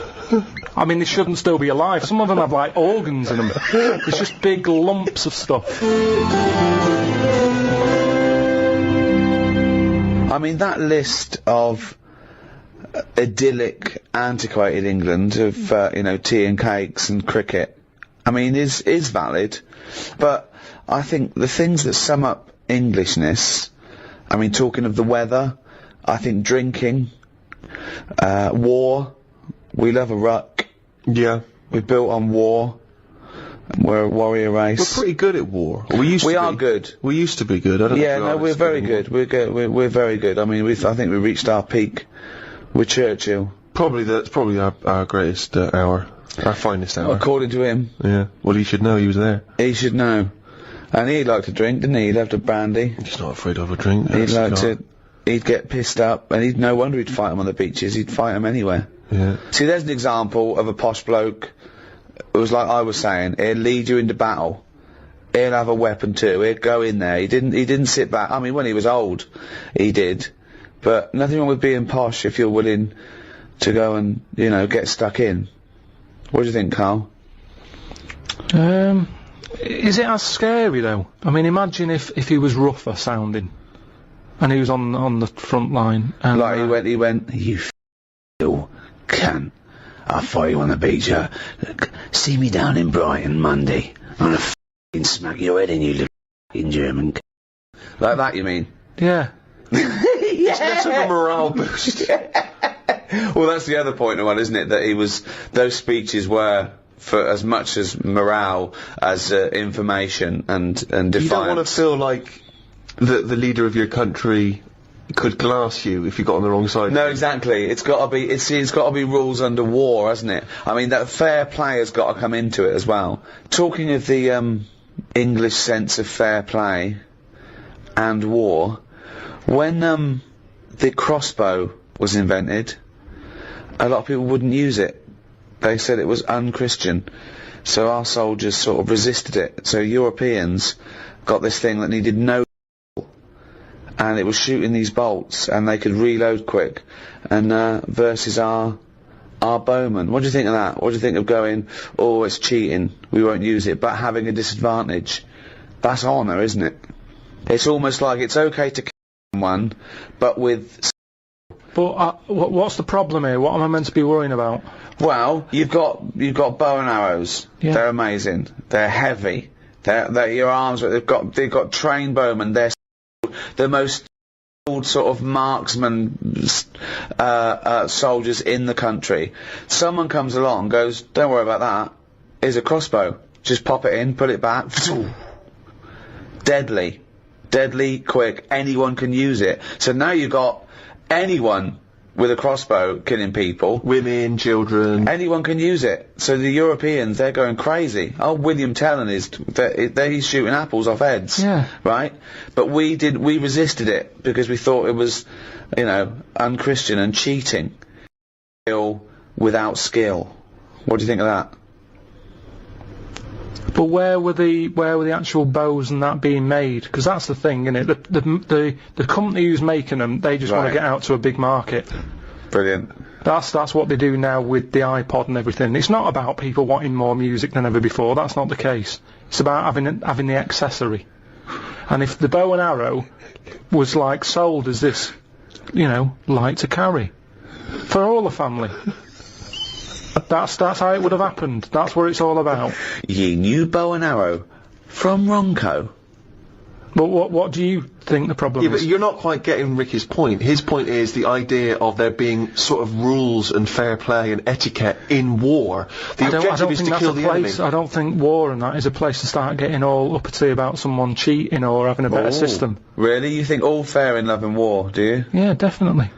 Right. But It's just about rules, winning. isn't it? No, not in a war. There isn't rules. So what about things like the Geneva Convention? It's the understanding that even if we're entering into a war, theoretically, there's a set of agreed It's good for both universal sides, rules. isn't it? Fair play has got to come into everything. What's extraordinary about the idea of English fair play is, you know, famously the approach during the First World War, that we would sort of walk up out of the trenches onto no man's land and sort of politely march at a slow, steady pace across towards the enemy. know. I mean, and then we were just being machine gunned down. I mean, it was absurd. Well, I know we were fodder. It was fodder to use up some of their bullets. I mean, it was crazy. I mean, it's madness, but in a way, it's the gentry who are leading us, seeing, you know, the average Tommy as a sort of cannon fodder. Of course. And you know, you've got to realise that most of the people didn't want to be there. Most of them didn't even understand it. I mean, and if you think of the first and second, you know, they were just wars, you know. But I can't imagine How what would it'd you be cope, like. do you think, Carl, in a war situation? You've seen all those films of the. I mean, that's the one they had a knockabout and stuff, didn't they? They took, you know, the game of football. And In that. no man's land, yeah. Christmas Day. But who took a football there?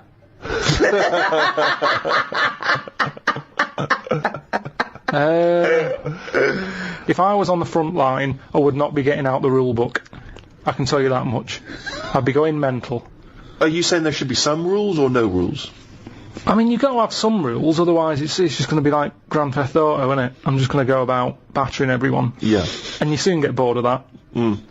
So I think you've got to have some rules. Right. Which rules would you repeal that already exist that you don't like? It's a shame you can't tip as much as you used to be able to. You mean in a restaurant? No, just when you're getting rid of a mattress or something. So fly tipping, you'd like to see more fly tipping. What do you mean? This is something so personal. He's fed up. He had to take something. No, it's just that they used to put stuff outside the house, and just like you had mattresses, you had sideboards, sewing machines. The thing is, it was a good way of recycling. Now they say recycle, but we're not recycling. It's just being put in a bin. So you'd like to see more fly tipping? No, not you see. You That's see, what we need in London, more rubbish. This is the problem. You see, look what's happened. Look what's happened to what I've said. It's been taken the wrong way. Right. I'm not saying tip. I'm not saying chuck your bin bags out the door and let crisp packets go everywhere. I'm saying if you've got old furniture, you should be allowed to leave it outside your house without the council going, move that, it's dangerous, someone's going to trip over it. Well, if they trip over it, you should have been looking where they're going. Well, what if they're blind? What? What if they're blind? That's why you don't leave things out in the pavement, because blind people will fall over them and smack their face in. What if a woman with a couple of kids in pushchairs has to go out into the road to get past your piece of junk? And get crushed? No, because I'm leaving it. I'm not leaving it on the pavement. What you said you were? Where are you leaving it? Sort of outside the house.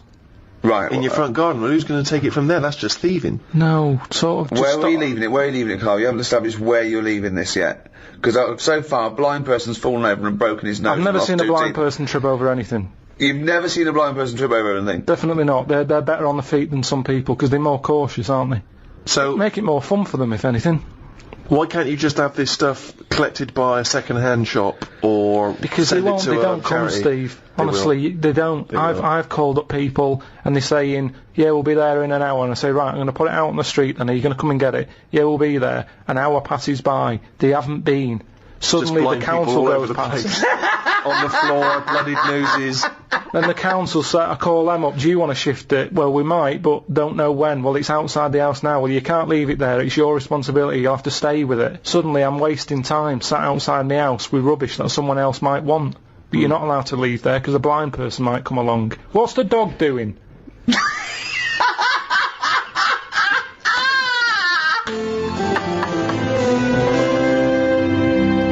What do you make of St. George, the patron saint? What's your take on that? Is he the one who killed a dragon? Right. Tell us the story. There was a dragon problem. Must have been in England. Right. George took it on. He took on the job. He was like a renter. He came out. The interesting thing with him is, right, he was a hero then. I honestly think if he did that now, there'd be an uproar. Because it's the last dragon. It's the same way we try to save the panda and all that now. If he came out and said, "I've done it," and they've gone, "Done what?" "They've just killed the last dragon," they'd go mental. There'd be marches. Idiot, bloody idiot. And that's what's interesting. But it was going around burning people. Doesn't matter, we shouldn't have killed the last one. It's the last one. And that's what we'd be like. You say, you should have saved it, you should have captured it and put it in a cage so we can all look at it. There's no point. You couldn't have bred anyway, it was the last one. Was it definitely the last one? Well, you're saying it was the last one, I'm not bothered either way. Hang on, what? To me, Sorry, hang on. Whoa. So you think that there were dragons? Well, what are we celebrating then? Well, it could be a metaphor, a dragon slayer. It could be a bad thing amongst us. It could be a foreign threat. It could be things that threaten. It could be anything. It's not to be taken literally, is but it? the real legend of George was that he was a figure who stood up for Christianity. Have you ever done anything brave? There was a kid at school who used to have epileptic fits a lot, and the teacher used to always say, if it happens, grab his tongue. And I sort of had a go at that once. His tongue. His tongue? Yeah. What did he have a tongue for? To pick stuff up? What do you mean a tongue? His tongue in his mouth. Oh, his tongue. Oh, his tongue. Yeah. Right, go on. And they used to say, if he starts doing it, grab his tongue and that. And I sort of had a go at that once, and it wasn't nice. Well, how'd you grab it? You grabbed his tongue, did you? Well, I tried to. It's like grabbing a slug. And plus his mouth's going up and down that, you think he's going to have me handy. So you sort of do that thing where you go... So you were trying to grab hold of a kid's tongue, yeah? And he's throwing himself all over the place. It was in a physics lesson. I sort of had a go, and then I thought, this isn't happening. So I just sort of kept putting my hand in, like I'm having a go. But in my head, I was going, I'm not going to get hold of it. What you could have used is a pair of tongs. Well, firstly, I don't see why this is brave. Kids having an epileptic fit and you're just supposed to help them out. I don't know why that's bravery, but even given that, the fact that you were thinking more about yourself in that situation than this other kid. You were thinking, I'll make it look like I'm helping, but I'm not really. And yet this is kid having an epileptic fit. I did at the beginning. Doesn't that tried. sum you up, Carl? Selfish. No, it doesn't. Because no one else was having a go. At least I did try and grab it at one point. You weren't doing anything. You were just making it look like you were. Have you ever tried to grab a tongue? It's like chasing a chicken. It's murder.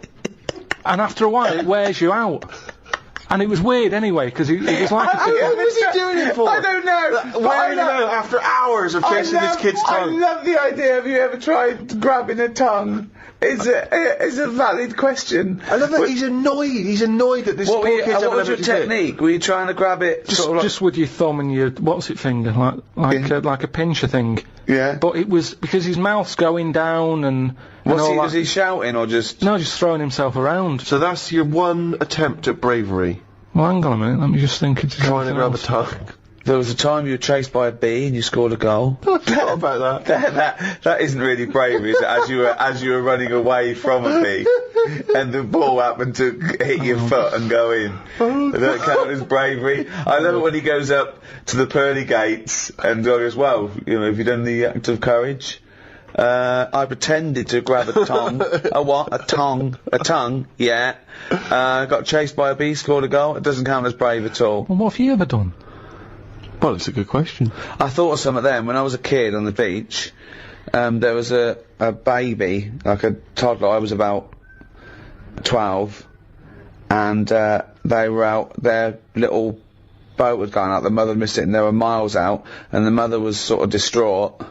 And I swam out, and I was a good swimmer then. And I pulled it in, right? And she bought me a box of chocolates.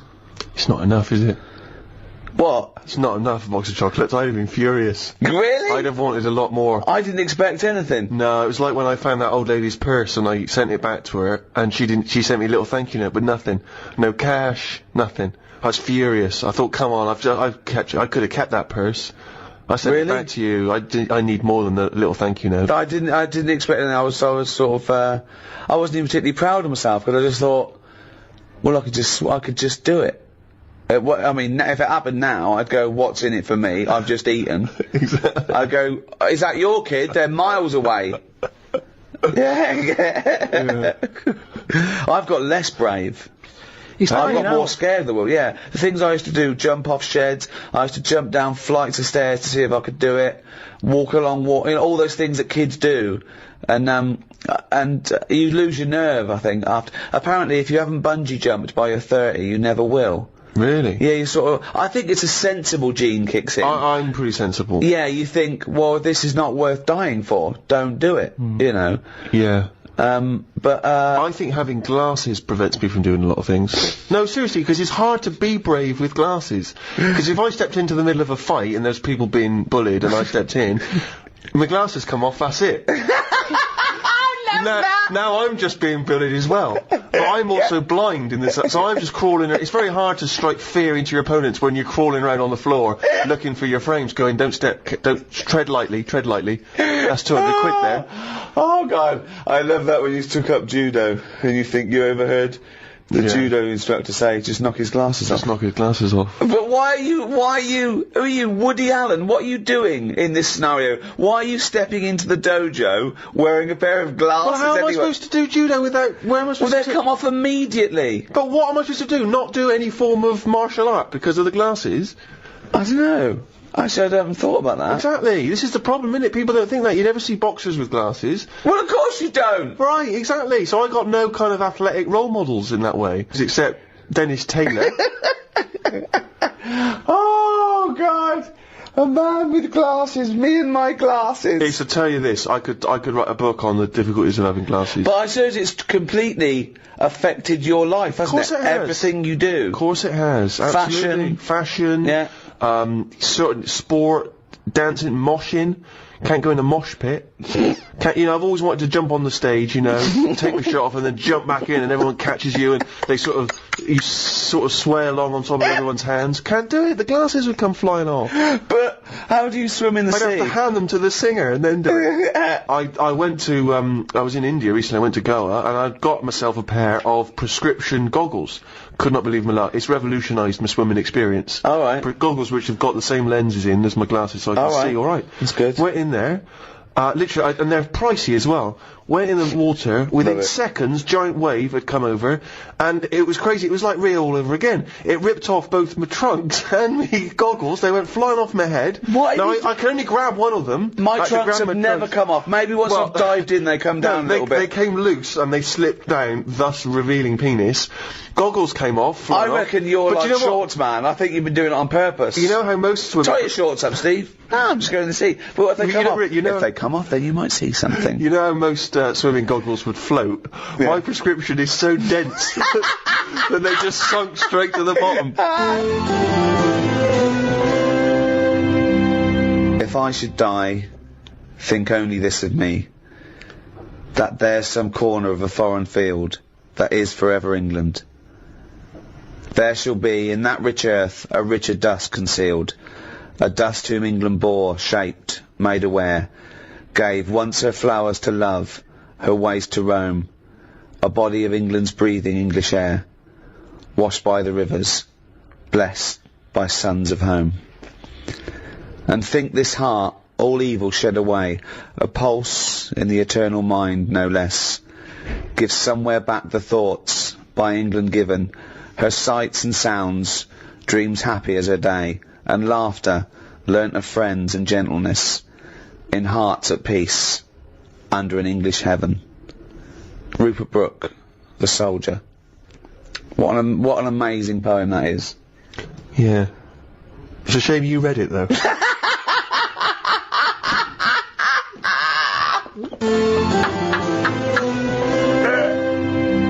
Thanks for listening to the Ricky Gervais Guide to the English. That's it for a little while. 5 in that series of guides too. Plenty to be going on with. Plenty to be going on with. There's also the rest of the back catalogue as well, and we might do the odd free one, but we'll be back soon anyway with maybe another series of guides too. Who knows, Carl? Thoughts? I've enjoyed this. Have you? Yeah, my favourite ones. I like learning stuff, you know that. If I can learn something and make a few quid, I'm happy. Unlike the people who are listening to this who are down £2 and have learned absolutely nothing. And what they have learned from you is total bollocks. So, thanks. That's goodbye from me, Ricky Gervais, Stephen Merchant. Goodbye. And Karl Pilkington. Right.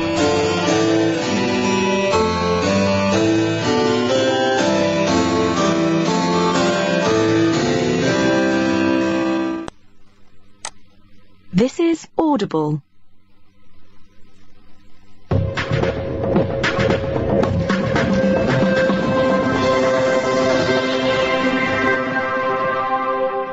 Well, here we are, number 5 in a series of 6 of the Ricky Gervais Show, with me, Ricky Gervais, Stephen Merchant. Hello there. And Karl Pilkington. Alright. Well, Karl, you are officially a published author. Your book came out, The World of Karl Pilkington, and a copy will go in the British Library.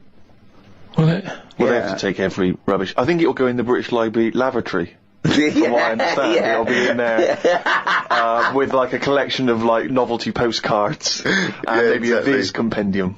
But, you know. Yeah, so they take everything. Just think of that. But is that a rule they set up when books were more important to people? And now it's kind of like, oh, I wish we never said we'd do that. Well, they have to add 2 miles of shelves every year, apparently. That's what I mean. Now, surely, you know, they change a lot of other rules, don't they? They used to allow people having their head cut off, and now they've gone, we shouldn't do that anymore, so we'll sort that. Why don't they just say, only so many books a year make it in there? Ones that are important to the future. But who knows what's important to the future? Well, you know, normally, when I say something that I think's a good point... Yeah, but you're always wrong. No, but what I mean is when I say something that I think I have got a point there... Yeah, but you're always wrong. But why do they do this? Why do they think they've got to keep everything? Because we're living in a world now where everything is sort of binnable, and you know we use stuff Binnable. for what it is. Well, I think you could say that. Oh, It's that's fine. binnable, That's yeah.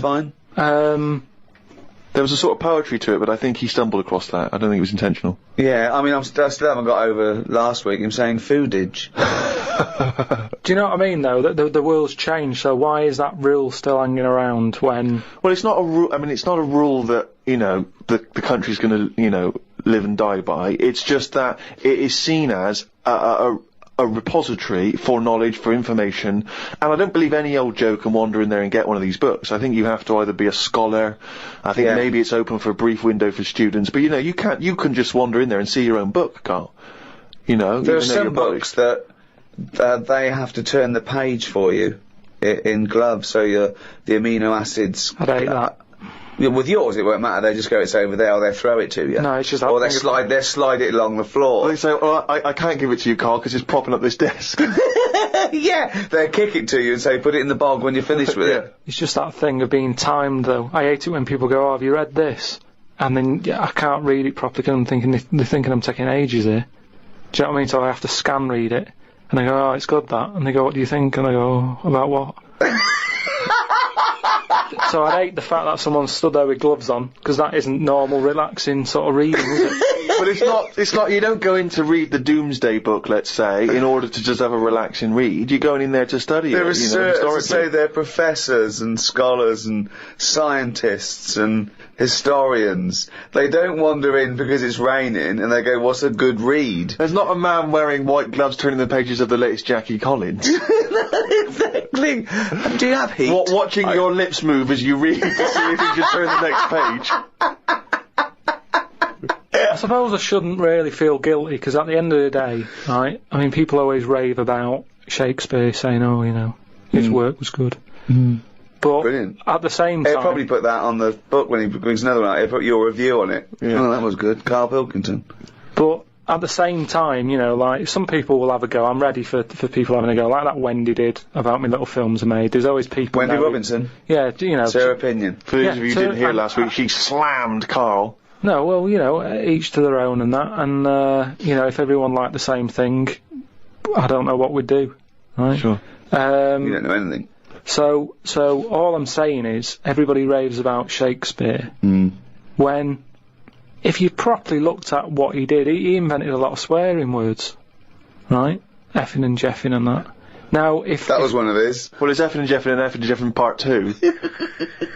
Did he make up a great deal of swear words? I don't know that I'm aware of this. A lot of them are Shakespeare invented. But all I'm saying is, for some reason, when things are brought out years ago, people say they're good even though they're not, is what I mean. But let's not mistake the fact that Shakespeare is not, he's not, people seem to confuse him as though they think he wrote these things in order to be read. He wrote them to be performed. They're plays. They're not books in the traditional sense. He didn't bring out the latest book. No, but just when something's old, it gets a bit more respect, is what I mean. When I was watching that documentary about the real Indiana Jones, Brilliant. they dug out some rocks with drawings on, and they were like, oh, don't damage them, don't mark the paint, and it's like, it's rubbish. It was like a stick fella with a yak. And now, if that was found now, or if a kid showed me that, I'd go, hey, it's not that good. So what I mean is, because stuff's old stuff gets respect. But you're not judging it on its aesthetic merits, you're judging it on its historical importance. I don't think that's fair, though, because when that fella drew that, it wasn't old. He did it when he was knocking about. No, Yes, but you must see the difference between you doing a stick man on a wall with a bit of chalk near your local and a cave painting that they date to 10,000 years ago. Yeah, so in 10,000 years' time, when they find my story about the monkey fireman, will it gain more respect then than it is now? No, less. But why is it?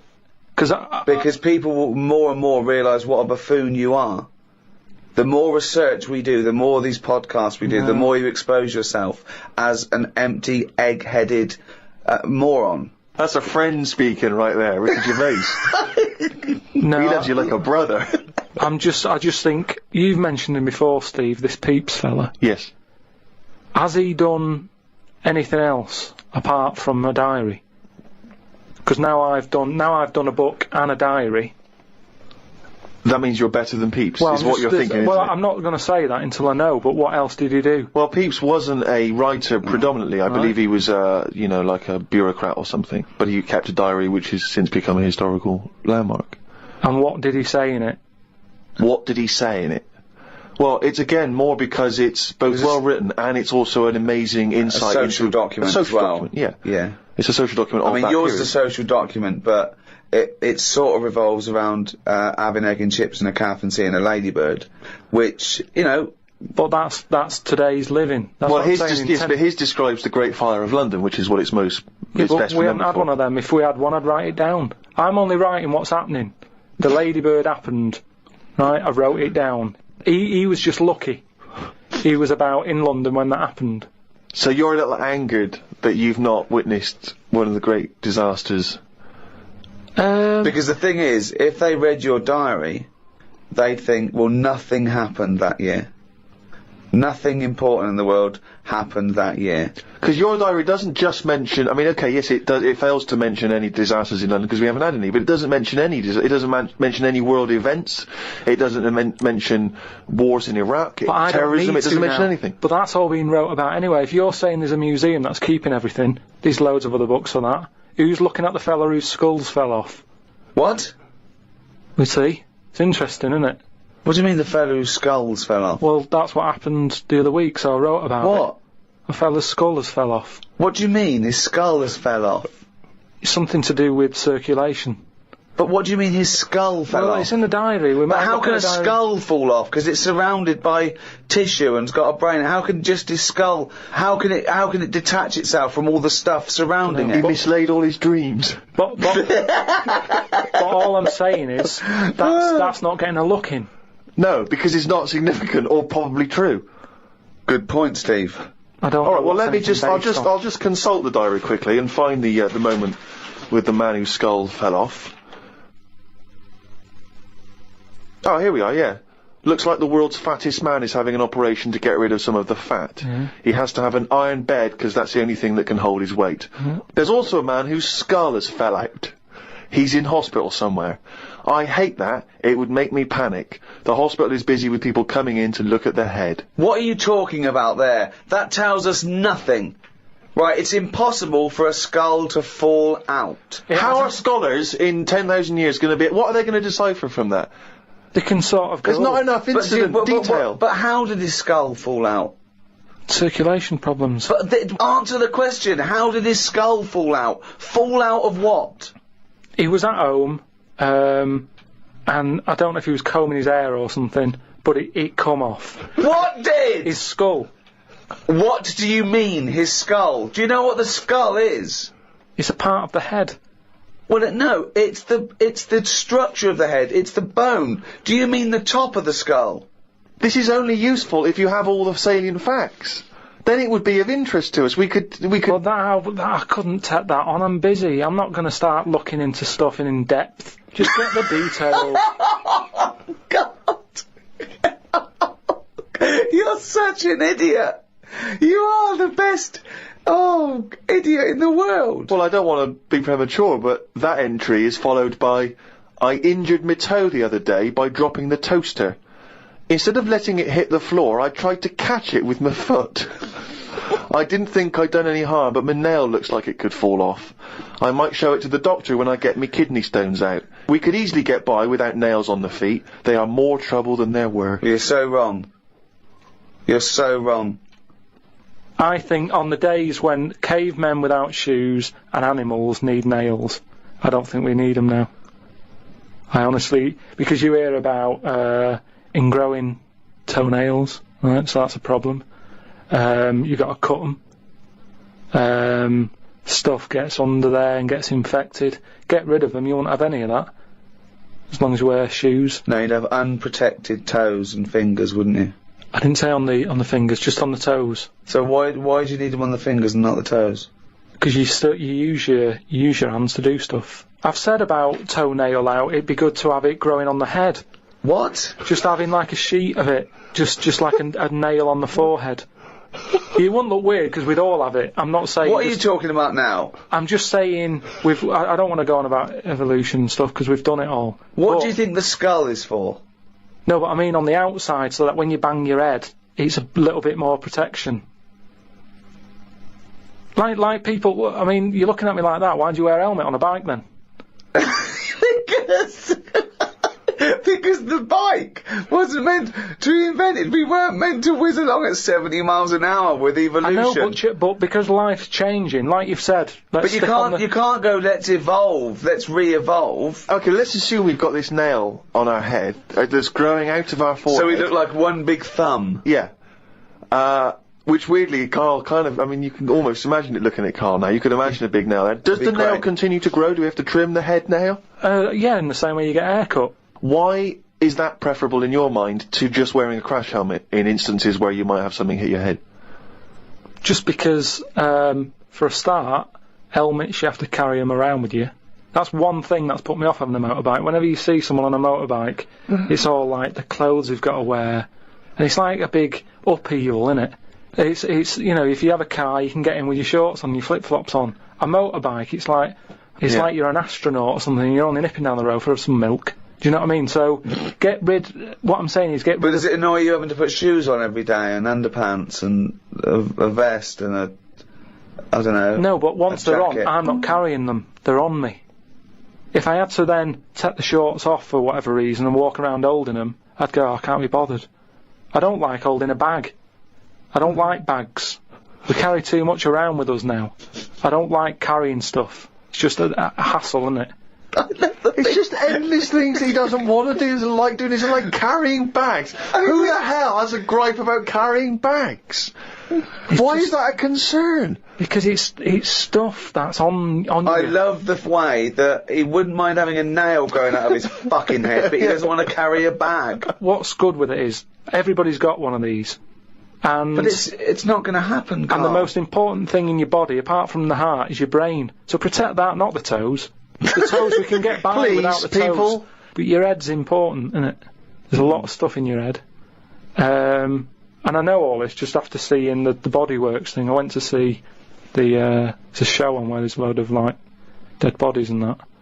And you can see how much stuff's in the body. And there's loads of stuff. There's nothing in there that you don't need. It's all doing stuff.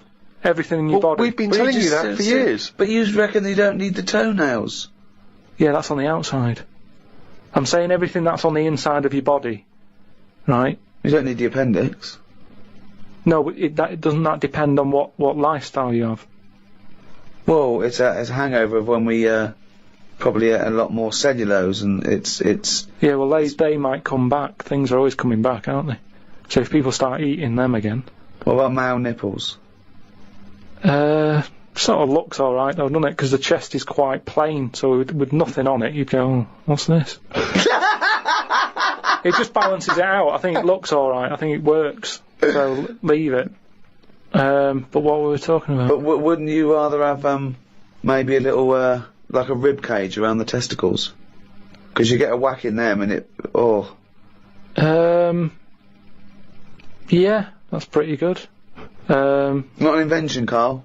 It's not an invention and we can't do it, but will you be able to sit down still?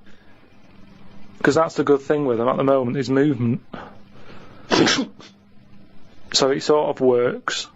But don't they say, they said something about testicles at the Bodyworks thing. Well, they're on the outside. Put yours away, Karl. You're not one of the exhibits. They're on the outside because they have to be a few degrees below body temperature for the Sertoli cells to. So that's an odd design. That they had to go there because it's a bit of an odd place to have them. Where would you suggest? Dangling from the throat? Sort of. I want to redesign you, right? You can possibly do this now. This is something you can actually do, probably. You could probably have your testicles anywhere. So where would you want them? You've got a giant forehead nail. Yeah. You could have that. It probably wouldn't grow, but we could certainly have that. I just mean, like, because if all it's about is temperature, you don't want to get them too hot. Yeah. Well, they're getting hot down there because you're wearing pants and what have you. So have them nearer to the outside of the body. Well, they are on the outside of the body. No, but we wear pants over them. So what? Wear pants over them because their testicles and polite society suggest that you don't show your testicles. That's the odd thing, isn't it? That's what's happened somehow. That we've said testicles shouldn't be seen. Well, then just cut a hole in your trousers. If it's only about, keeping them cool, and because they're too hot, why don't you just hang them out your shorts? Because there's too many sort of seats that are shared these days, isn't there? But what I'm saying is... Well, what are you saying? Where would you put them? Somewhere like, sort of under the ears. So it just looks like lobes. So you would redesign your body to have a pair of testicles hanging from your ears? And when people are sometimes talking, they do sort of mess with their ears, and they're always saying check for lumps. More handy. Does remain where it is at the moment? Leave that where it is. Yeah. Well, I don't know about you, Rick, but I would love to see, perhaps on the web, it's very easy to put stuff on web pages now, some kind of illustration, could be computer generated, could be drawn by hand, of the new model Karl. Bear in mind, people, that he's got some testicles underneath his ears. And a big thumbnail on his forehead. Talking to Karl, I want to see Karl's head everywhere. There's the roundness that I like, okay? So, do a viral campaign. Anyone out there with a picture of Karl, just get it everywhere. Because I want, eventually, everyone to, as they walk past him in the street, to shout, "You shaved monkey," or "Look at that bald head," or "Look at that coconut face coming this way. You got a head like a orange."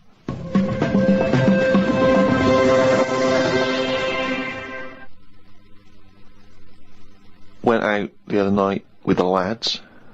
There's a few of us, young, free and single.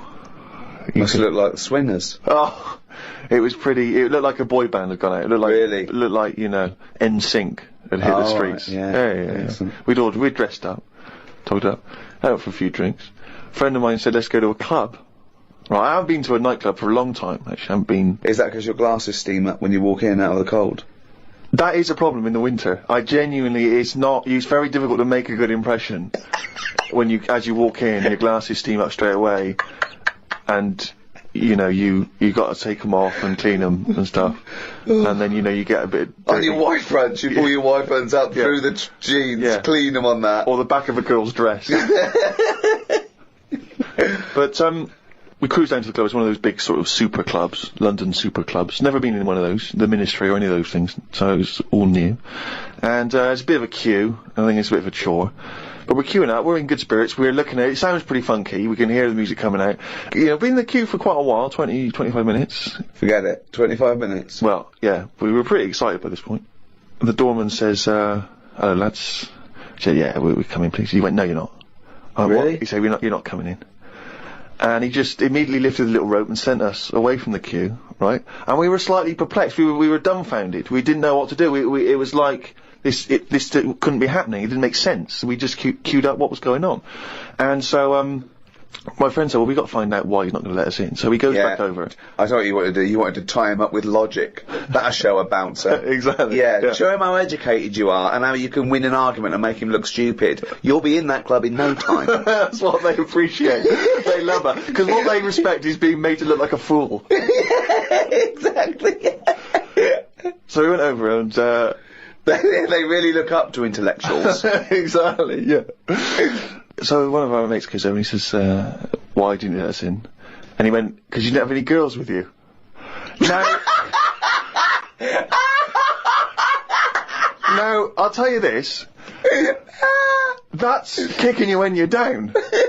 Because when you're out on a Saturday night trying to get into a club to meet women, and the reason you're not allowed to go in a club to meet women is because you haven't got any women with you, that's just salt in the wound. It's so humiliating. So, a friend of mine says that there's a VIP entrance over there. And there was like a woman with a clipboard, the guest list. Separate entrance. She said, "You've got a little bit of profile, Steve. Why don't we try and use your..." You ran home, got your Golden Globe and your Emmy. Yeah, exactly. Well, I always carry, some of my cuttings with me. Yeah. And I felt a bit self-conscious about that. I was thinking, I'm not into this, you know, it's a bit awkward. But he said, look, don't worry, you just stand here.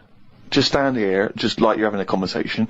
I'll go over, I'll point him out, I'll go, oh, there's, you know, Steve Merchant over there, at the office or whatever. Oh, God, Steve! So I thought, well, you know, the thing is, we were out, and I was a bit frustrated, and I thought, you know, we may as well try everything. So I stand there, with my friend goes over, and he has a word, and he comes back and he says, it's fine. She can't let us in the VIP entrance because she's not allowed, but what she can do is walk us to the front of the queue. Right? You can walk to the front of the queue and explain. So I think, okay, fine. Oh, God. So the guy takes me and my mates, right, this girl, she takes us, we walk past everyone else, right, to the front of the queue, right? She goes up to the guy, she says, this is Steve Merchant office. The guy goes, I know he is, we're not letting him in. Oh, God! Oh, God! By now, of course, some people have recognised me, so they're trying to have my photo taken. So there's people inside the line that's being allowed in the club. I've got to lean across the rope to have my photo taken with them, even though I'm not allowed in the club. So they go, oh, alright, this is Steve, they're having the photos taken, right, camera phones and that. They're going into the club where the party's kicking off. I'm outside waiting for the next chump who wants to have his photo taken. I mean, it was mental.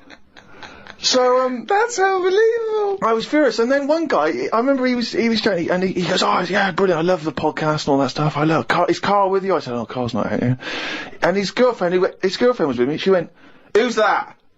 And he went, oh, it's just Steve Merchant, he does the office, he does the thing, and she went, who cares? Who are you, Bruce Forsyth? And it's that thing when suddenly I'm being humiliated and embarrassed by someone's girlfriend. I never asked for that. I never asked for her opinion on me. I'm sorry if I don't impress you, if I'm not sufficiently famous for you, but it's not my fault. It's your boyfriend who brought it up. It was like I'd gone over to her and tried to show off, and she was annoyed. So by now I was just furious. Oh, so God. I thought, forget this. Well, I was walking down the street, and there's a group of builders sitting down having a cup of tea. One of them goes, alright, Rick? I went, alright, mate. The other one went, not as fat as on telly. I went, oh, thanks. Not as fat as on telly. So he went with, well, you are fat, but you look even fatter on telly. He didn't say, oh, God, you don't look fat at all, or, oh, you look big on telly, but you don't look fat. Just went with, not as fat as on telly. And there's nothing I could say, but cheers, mate. Now, when you said cheers, mate, did you say that because because I'd say cheers, mate, because I'd be a little bit scared of them. No, I was I'd be worried it about was the like repercussions. sarcasm, and, you know, I laughed after. Yeah. So you can get away with sarcasm with working class blokes. I'm a little bit more secure with a working class male than you, aren't I? I'm terrified of them. I feel like they're going to turn on me at any minute. You don't feel confident sort of backing in a lorry driver? Terrified. Oh, right, Because okay. if I did, he'd probably lean out and just go and get your dad, mate. Yeah, not you. I'm not Not interested. you. Yeah. So the final stab is this guy says, there's a party I know of going on, right? Oh, blinking hell. So we go down to this party. Right, as we're getting there, as we're about to go in, he goes, now you know it's a singles party. I thought, oh, what? He says, you know it's a singles party. Oh, God. So I go in this party, it's right, it's all single people, right? Now, theoretically, that should be brilliant, right, if you're a singleton yourself. It's the worst kind of party to go to, because when you normally go to a party, right, and you're chatting to a girl, and she says, oh, I gotta go get a drink or whatever, you think, oh, she's probably got a boyfriend or whatever, or she, you know, she's with mates, that's fair enough. But when you're at a singles party, and a woman says, I'm just gonna go and get a drink, and then you just see her leaving, you realise it's not because she's got a boyfriend or whatever, it's just because she doesn't want to talk to you. You can't even kid yourself. You can't even pretend. Oh, and you suddenly sense everyone judging everyone else. So you see a girl and she'll like look at you up and down, and then ignore you and walk on. And it's like a massive slap in the face. It's like girls coming up to you and going, not interested. Just by being there, they don't have to say anything and they're rejecting you. And so, anyway, one of my friends has been reading this book, The Game, right, by this guy called Neil Strauss, which is sweeping a certain part of the population because it is one of those books written on how to meet women and seduce women, right? And there's this guy called Neil Strauss who infiltrated a sort of secret organisation in America of blokes who've got all these various seducing techniques, right? And one of the techniques which we've been discussing is something called negging, where if you see a very attractive woman, the theory is that she's getting asked out all the time by blokes, right? They're always coming up and saying, oh, you're really beautiful, can I buy you a drink? And that what you have to do to set yourself away from the pack is to sort of not be so obviously complimentary. So you come up and you almost sort of pay her a backhanded compliment, or you almost neg, as they say something slightly negative. So what you might say is, you might go up to her and say, oh, I like your shoes, I've seen another girl wearing them in the club, right? And the theory is that she's sort of, she's a bit taken aback, she's a bit sort of thrown off, and then of course you start complimenting her, and you start building her back up again. It's very elaborate mind games. I'm not saying it's a good idea, but we've been talking about the neg, and I was chatting to a girl, and I was a little bit drunk, and I wasn't thinking it through, and I thought about the neg because it wasn't going very well, but I don't think you should say to a girl, I think your ears are a bit too big for your head. Because, you know what I mean? It's like you can't come back from that. And there's nowhere else to go, because that really is just an insult.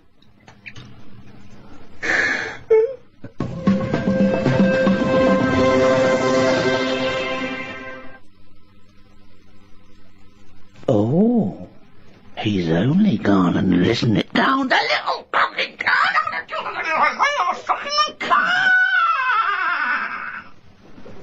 That jingle, of course, signifying yet another reading from Karl Pilkington's diary. As always, packed with rich insight into the man's mind. Had a late night last night because I stayed up to watch a programme about monkeys. It's already good! Of course you did. It's already good! Now, before I read on, I mean, is this not some kind of monkey news? Is this not a late return to monkey news? Well, it's not that good. Is it not? Whereas the other monkey news is... Oh, chimpanzee, that's some more. This is what he says. This is what he gleaned from the programme about monkeys. It sat on a bridge and wanted stuff off people to walk over the bridge. What? So it was acting as some kind of toll booth, This is ridiculous. No, it was a bridge in like, the jungle. Oh, shut the f*** up. And it's a monkey that sat on a bridge, and a lot of tourists go through the area. No, it's a monkey to look at them. who realised that if he sits there, he'll get stuff because it'll look like it's a cute little chimp begging. No, but every time. Yeah, because you give a monkey, I'm as bad as him now. If you give a chimpanzee a banana, and he starts realising that humans have things to give. Yeah, but it's all Squirrels sorts of learn that. But you don't go, you wouldn't say, went to the park, the squirrel's waiting at the gate. You have to give them a toll to go in. They're only going to give them a nuts, they come up to you every time. You idiot. Went to bed after watching it and fell asleep thinking about it on the bridge right now. It's a bit bad, really, because the monkey should work harder for its food. It made me remember the slug I saw yesterday that was eating bird poo. Nobody would ever help a slug with food like they do with ducks and monkeys. A slug's life is pretty bad. The only time they come out of their den is when it's raining. So even their days out are depressing. It is. Do you know what I mean? No. It is like, it's a horrible thing to be, innit? A slug. Love him talking about what is it like to be a slug. No, just because like the monkey, even though it's being quite aggressive, everyone was like, oh, give it some water, and it was well like kitted out. It had like, you know, chocolate bars, bottled water, some like, you know, fizzy stuff, and all that. An iPod, it was listening to Monkey News. He could have had one if he wanted one. It was getting away with murder on that bridge, and that's just because it was furry.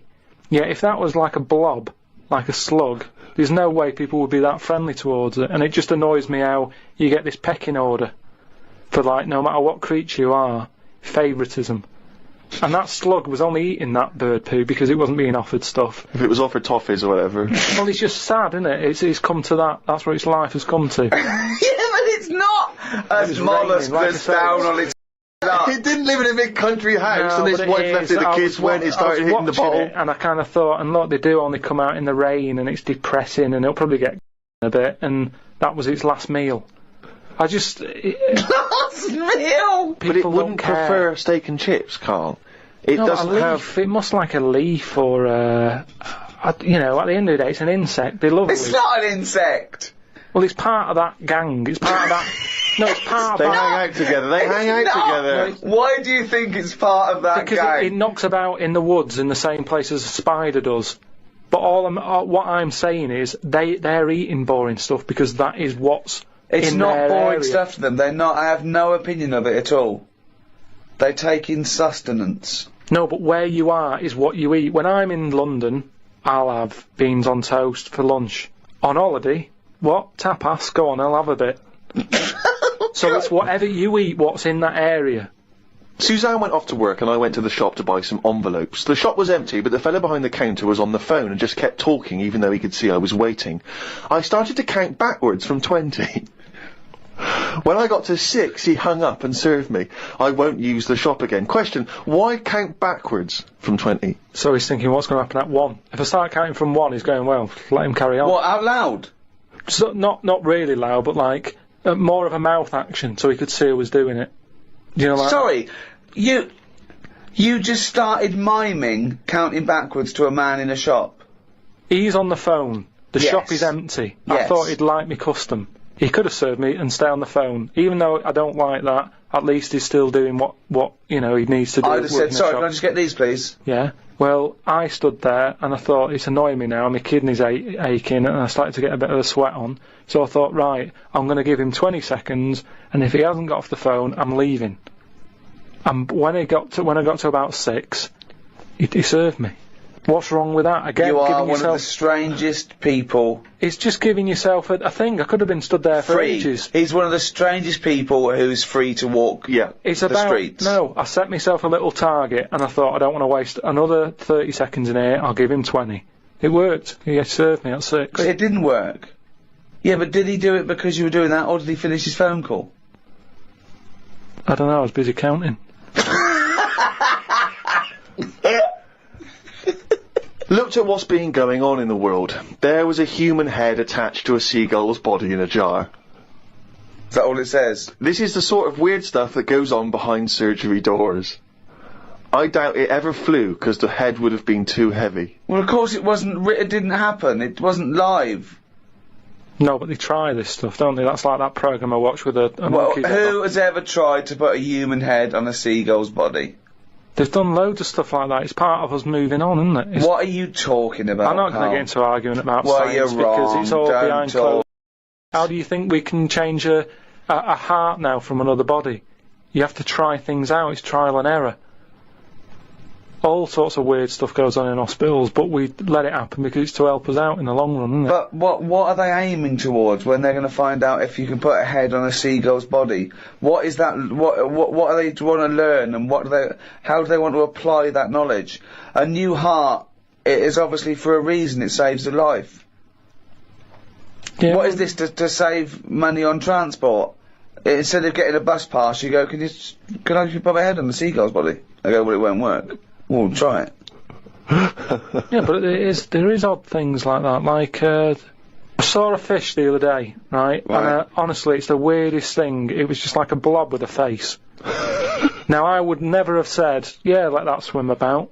I'd have it from day dot. I would have gone, get rid of it. Oh, God! Under what circumstances would you that from day dot? Or, I'm just saying, looking at it, I'd say that does not work.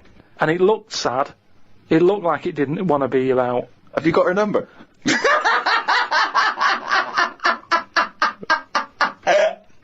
Oh, God! Oh, God!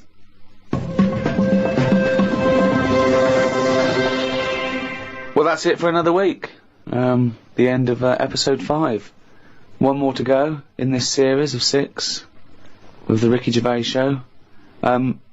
We'd love you to buy Karl's book because it is genuinely interesting and funny as a just as a social experiment to see that it proved Karl's theory wrong that a monkey can write a book.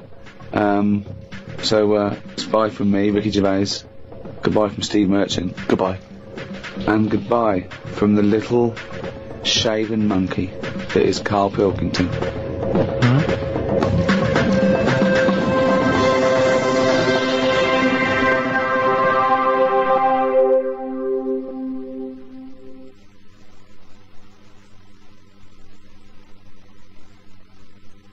Audible hopes you've enjoyed this programme.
welcome to number 3 in the 3rd series of the Ricky Gervais Show.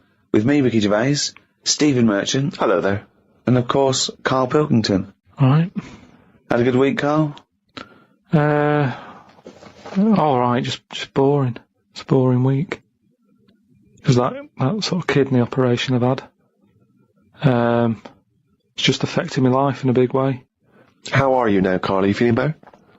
Better than it was last week. Because last week you really were not putting the effort in, were you? And it's your own fault. You know, you got kidney stones, you don't drink enough water. That's what I've been doing this week. Just drinking. You said what sort of a week have you had? What have you been up to? That's what I've done. I've drank water. That's all I've been doing. If there's a water shortage in London, it's because of that. Honestly, that's what you have to do. It's just boring. Just like a basking shark, just sort of with its mouth open, just going through the water. Sick of it. Oh, he's led the life of plankton for 1 week. Have you been able to do anything, or have you just been resting? It's best to rest, just because, you know, your body's still in shock, even though in the head, physically, I thought it was alright. The body sort of just acts in weird ways. Brilliant. You know, it's a weird thing, isn't it? Like I said last week, you don't think about your body until there's something up with it. And then you panic a bit. And then you go, right, I'm going to look after it from now on. I've been given a second chance here. As I said before, this was not a life-threatening illness or operation. No, but it's that same thing. The last time I had it was when I nearly choked to death on the Mr. Freeze Pop.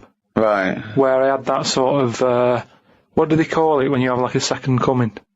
Do you know what I mean? It's that sort of thing where I don't think you're the second coming. No, but that thing of... If you are, we're all screwed. You mean the second chance? Yeah, it's a second chance thing. Your life flashes before you, doesn't it? Yeah, but you get you suddenly feel kinder. Do you know what I mean? Really? Yeah, you sort of go, right, you know, that was a bit of a warning. Like Scrooge? Be good to people and stuff. Yeah, a little bit. I think it's normal. So are you now a nicer person? You're giving more generously to charity and the like? Well, I haven't been out, so I can't do anything. I can't help anyone. Yeah. Go online and... But maybe, you know, once... Donate some money, all this cash you're in. No, I've given enough money away. Sick of it. But, It's changed. So he hasn't changed at all then, no? But you've also got to be careful as well, because there's that thing of you can drown yourself by having too much water. Yeah. So it's just getting that balance right of not having too much and filling yourself up. Well, yeah, it's that balance, right, of not dehydrating and, you know, becoming like a desert jellyfish, like a little crisp, and drowning yourself. Yeah. You're right, it is a balance. That's exactly what you've got to do. I don't know how you've managed it, Carl. It's very complicated. Yeah. No, but What I do is when I'm thirsty, I drink, and when I'm not thirsty, I don't. Yeah, but that's the problem with me. Whatever it is that's in your head that says you should have a drink, I don't really have one. It's called a brain. It's called a brain. Yeah. It's the brain that tells you. But the brain's never thirsty. I only think of drinking when I'm eating. And I'm not eating as much because my kidney's weird. I don't want to put any pressure on it, so I don't drink. So now, if I have it in front of me all the time, I go, right, I've got to have that. So yeah, so I feel a bit better. Good. Just, it's just been a long week. Because when you don't do much, it's just, you know, time doesn't whiz by. And normally your weeks are packed, as we know, with visits to the cobblers. Yeah. Well, it's just like they say, isn't it? They say, Following an ant. Exactly, yeah. You've got a hectic schedule. I know, I don't know how you fit it all in. But, you know, because I was close to death and everything. You weren't close to death. I've been thinking about, you know, other people who've been in that situation where they're dying and what have you. And it's weird how, like, in a way, do you know, like they say before you die, things to do? Yeah. I've never heard that sentence before. I don't know if they say. Well, I've extrapolated from that. What you mean is there are certain things you should do before you die. Swim with dolphins, etc. Yeah. But in a way, because I've had such a boring week, it's been a long week. So if I was dying, don't go swim with dolphins because you'll love it and the time will whiz by and you go, oh, there's another day gone. Whereas I've been sat at home watching, you know, The Price is Right and stuff. And it's just like, oh, it's only 4 o'clock. Oh, this is dragging. So if I was dying, I'd go, yeah, it's dragging, but I've got ages more left to live. Yeah. But what's the point? But it's really about quality of existence, isn't it, when you're dying? No, but anyway, I'm just saying. Oh, okay. Been a boring week. But what I've been doing is going on the internet, sort of learning stuff, watching more documentaries about stuff. Yeah. Okay, tell me something you watched on the internet then. The thing that stands out the most, there's this spider. Right. That a fella got. Popped it in like a little sort of bottle. Yeah. And chucked in 80 ants. And the spider, right, just went mental. And I don't know if the spiders eat ants. I don't know if they do, but he wasn't happy with them, that they were there. And he was just whizzing around, sort of biting them. Not eating them, just giving them a bite. And the ants would sort of just lie there, dead. And spider had this system of sort of going, right, I'm going to put the dead ones over there. And it was biting them, dragging them across, putting them in a pile, killing another one, popping it in the pile. And by the end of it, it made like a little pile of dead ants. And he was just there sort of breathing heavily. And that was amazing, because I'd never witnessed that before. But you don't see that happening, do you, normally? So you think that if people are unfortunately passing away, sort of visiting Disneyland or whatever, they should just learn stuff. Just get on the internet and watch this spiders. This world is amazing. Attacking ants. And just that thing of, last week you were saying how good ants were and how they're brainy and they work hard and everything. Yet none of them they didn't know what they were doing. There was panic going on. You watched them again, they were running backwards and forwards, and I remember seeing a programme about ants where they're meant to sort of work together as a team, and if they climb up a person's leg, that person stood on their house, say, and they're all like, oh. There's a signal and they all bite at the same time. They all bite at once. Now, if that had done that on that spider, they sort of all go on it, and when they're all in position, one of them sort of goes, no, and it bites, and then it would do some damage, but there was none of that. But you've seen things like the Towering Inferno, where even humans panic crazily and jump out of windows and things until Steve McQueen comes along and saves the day, so... Yeah, but at the end of the day, when you're in a Towering Inferno, you were there relaxing on holiday.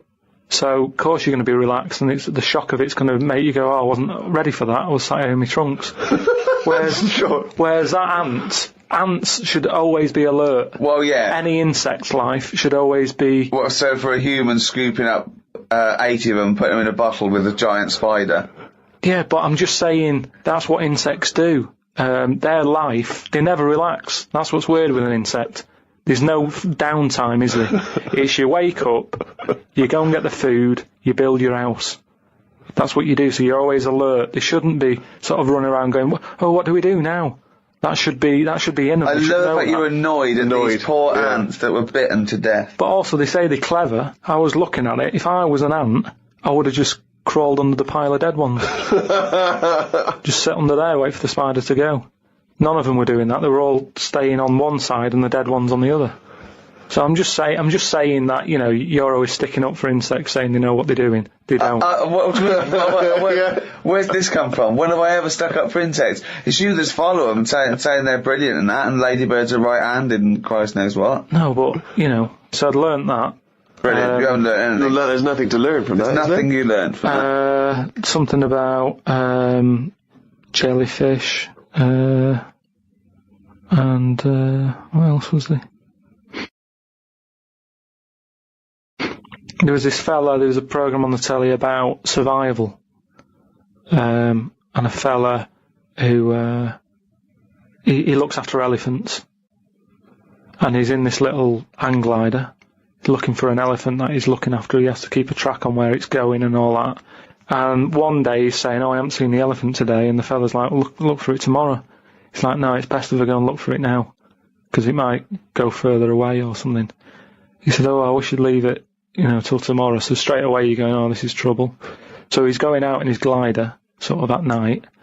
He's looking for. I doubt it's a glider. It's a glider with an engine. It's one of the light aircraft then. Yeah. So he gets in that on his own. He's wandering about in the air, looking down. Like I say, it's loads of land. he's looking for one elephant. He's not having much luck. Anyway, I think he gets to a point when he goes, oh, I'm having no luck, I might as well go home.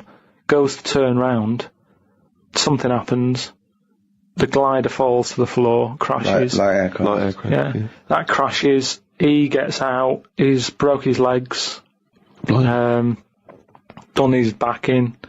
His hands. I mean, he's in a bad way. And he looks at the plane, and that's a wreck. Petrol's coming out of it. He's thinking that's not going to fly again. And he has to lie there, doesn't he, for like 48 hours or something. And in that time, everything's being chucked at him. He has a lion wandering around him. A scorpion walked over his leg. Some sort of dangerous snake went in his shoe. What else is there out there? Some sort of bad ants.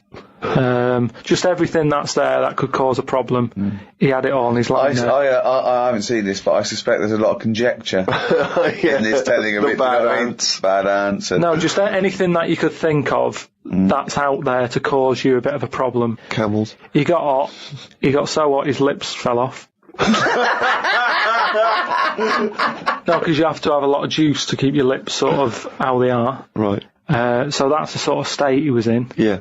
48 hours. And yet he survived in the end. Someone came and found him. And you thought you were bored doing nothing. Yeah, no, well, he didn't even have the internet. Yeah, but he had a lot of insects. What would you do then if you landed, right?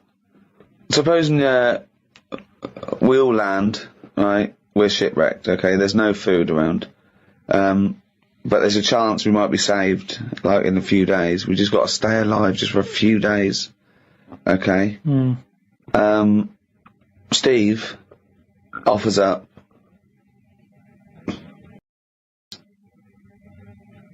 For what purpose? Well, it's already, you've torn it in the car, in the plane crash anyway, so it's hanging off. You go, okay, listen, lads, let's eat this. This will go 3 ways. I should be so lucky.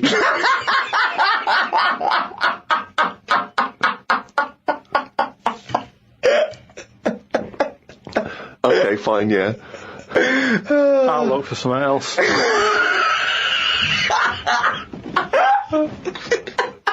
Because we're surrounded by water. Why are we eating knob? There's loads of fish and everything. There's more fish in the sea than there is stuff on land. That's something else that I've read about how there's more sea life happening. There's loads more. What do you mean? Than what? Than stuff happening on land. Well, yeah, it's a bigger place, isn't it? Yeah, and there's more. They're all coming further in because it's getting so crowded. Everything's being pushed outwards. So we're going to get to a point where people won't go walking in the sea because there'll be something deadly just floating about on near the shore. Again, that's no information at all. I don't know. There's no information in that statement at all. Yeah, I said how the sea is so overcrowded that everything's being pushed to the edge. It's not overcrowded. It is. You mean things that are in the sea are being pushed to the edge of the sea? Yeah, because there's new stuff happening all the time. There's new creatures being made, they're changing quickly. They were saying how, like, I don't know, 50 years ago, jellyfish didn't even have a sting. That's rubbish. Try 50 million and you'll get closer to the truth. But what I mean is, in terms of, like, land, we all look the same, don't we? We've had 2 legs and 2 arms for ages. Whereas in the sea, things are changing at a really fast rate. So, like, jellyfish were knocking about. The sea is a much more stable environment than the land, anyway. What are you on about? Well, I wouldn't have thought evolution is any faster in the sea than land. Yeah, it is. Well, no, what's the evidence for this? Well, I'm telling you now. I'm telling you how jellyfish have changed. And look at them. And how have they changed then? So 50 years ago they didn't have a sting. Yeah. Now they have. Yeah. Trilbies, they wore trilbies 50 years ago as well. And they just spoke with a much more, refined accent. Just that is quite a lot though, isn't it? Because jellyfish are nothing. But no, you've made that up. That's not a fact. There's no facts come out of this discussion. Not, oh, that's interesting. You haven't said anything. Jellyfish haven't changed in 50 years. No, they have. They've changed a lot in terms of... Well, they haven't changed in hundreds of millions of years, so I don't know what the 60s had to do with anything. I just don't know what influence the Beatles and Mary Quant suddenly had on jellyfish, where they hadn't Because changed for hundreds of millions of years. With all this sort of loose, free, free love, they were just going berserk. I know, yeah. There were no inhibitions amongst the jellyfish anymore. Things are changing a lot. To think that jellyfish, when they first came out, they were nothing. Jellyfish are nothing, aren't they? They're just a blob. So When they first came out, when they were first released. New by Ron Cal. Yeah. but what I'm saying is, even though they were nothing, they've grown to have a bit of something, just to get by in a busy place. Which I is don't the know sea. what you're talking about. It's all guesswork and It's conjecture. not guesswork. I've been It's up all all week. I've been nonsense. reading all this and watching stuff. Carl, you haven't learned anything. Well, that's not entirely true, because he's obviously learnt enough to have written a poem about some of these subjects. Oh, I love his poems. Are you getting into poetry now, properly? I really like it. Yeah. Is Carl going to read this for me, Steve? If you want him to. I think so. I did one about my kidneys. What was it called? Didn't have a name. It doesn't need it. Ode to a Nephron. Right, I did 2 about jellyfish. Excellent. I don't like jellyfish. They're not a fish. They're just a blob. They don't have eyes, fins, or scales like a cod. They float about blind, stinging people in the seas. And no one eats jellyfish with chips and mushy peas. Get rid of them.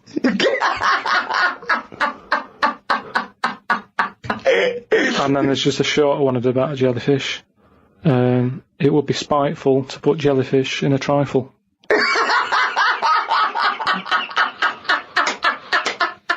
Yeah, it certainly would. So, That's great! That's really good!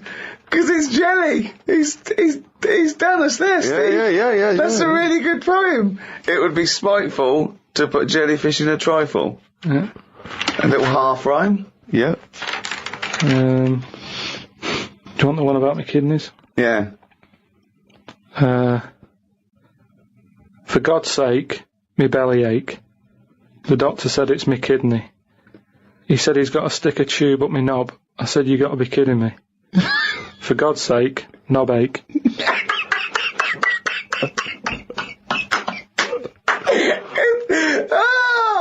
Oh God! I'm sort of mildly disappointed that they're quite good. Yeah. No poet's ever written about jellyfish and kidneys. It's great. Oh God, I think you might have the market sewn up there. It would be spiteful to put a jellyfish in a trifle.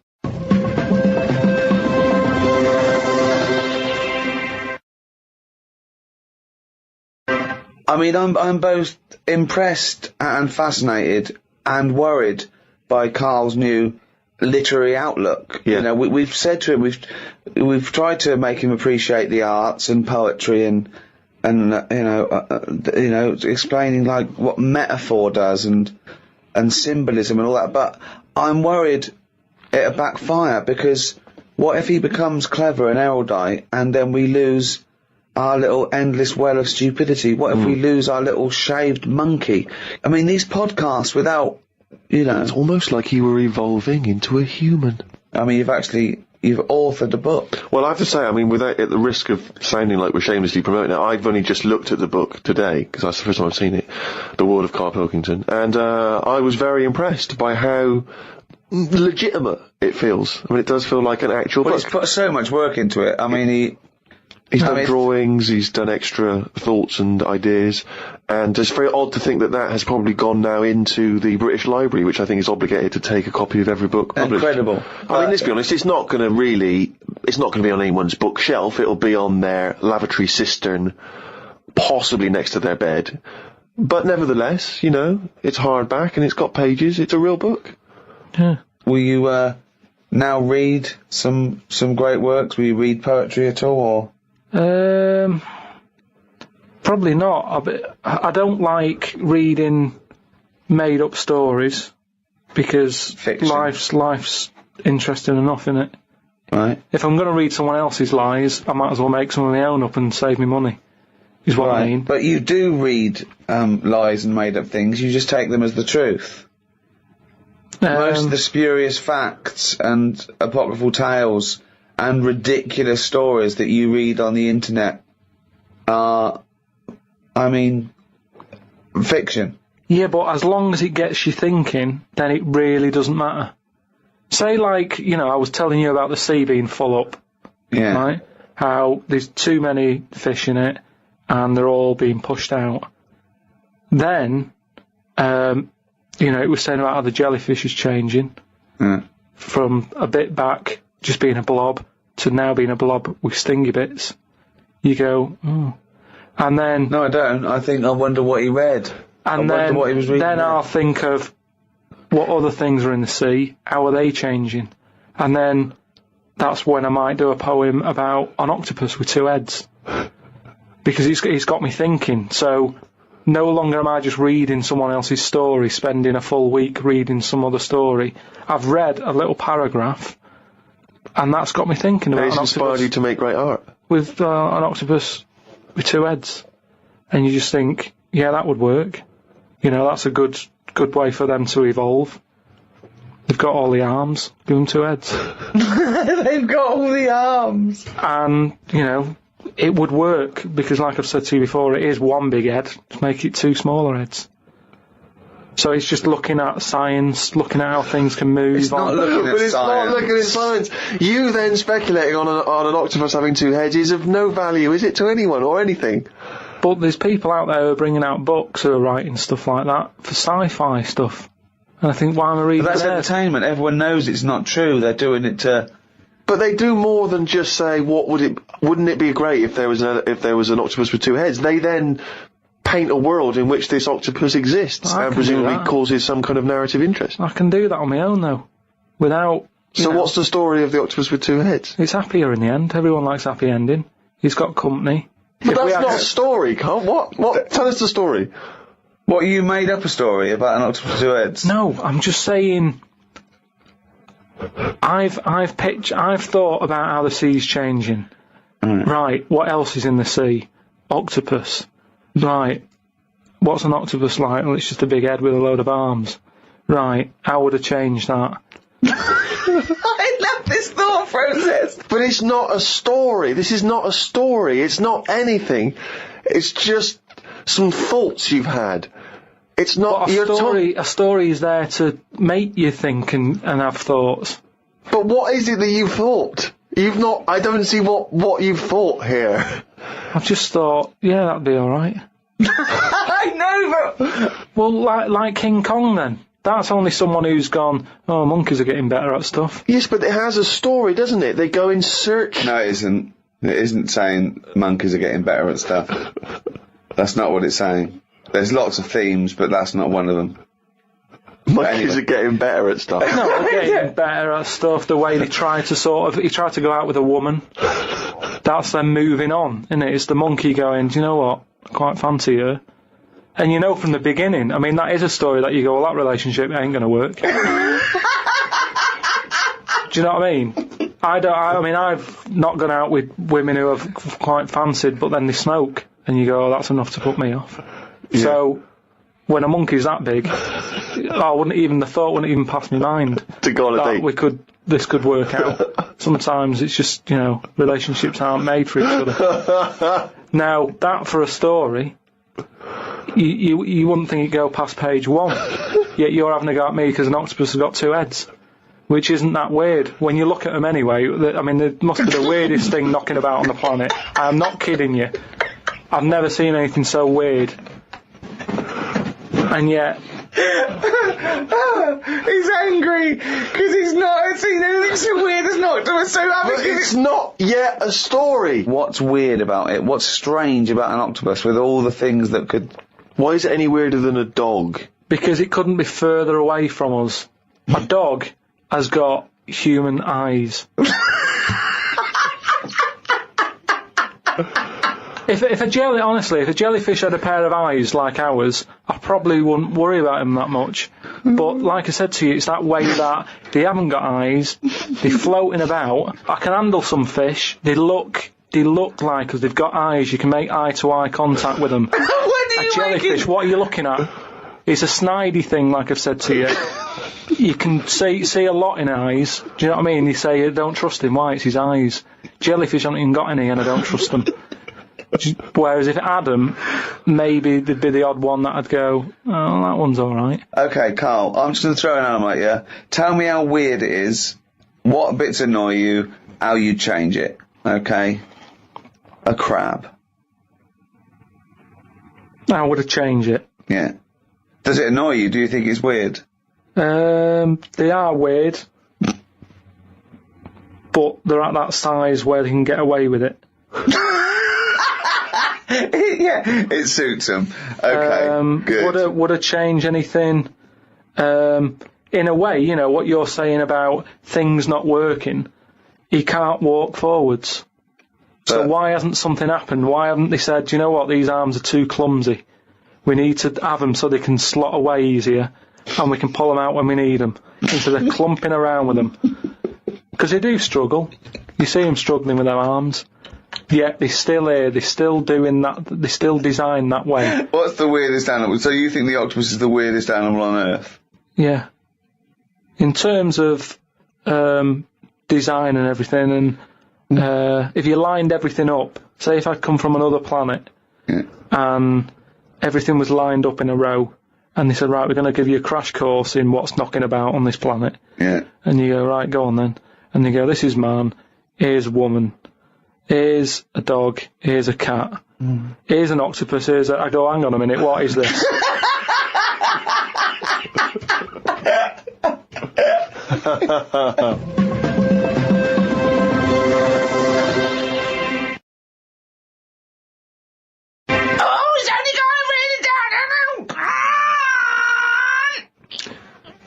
That jingle, of course, signifies another reading from Karl Pilkington's diary.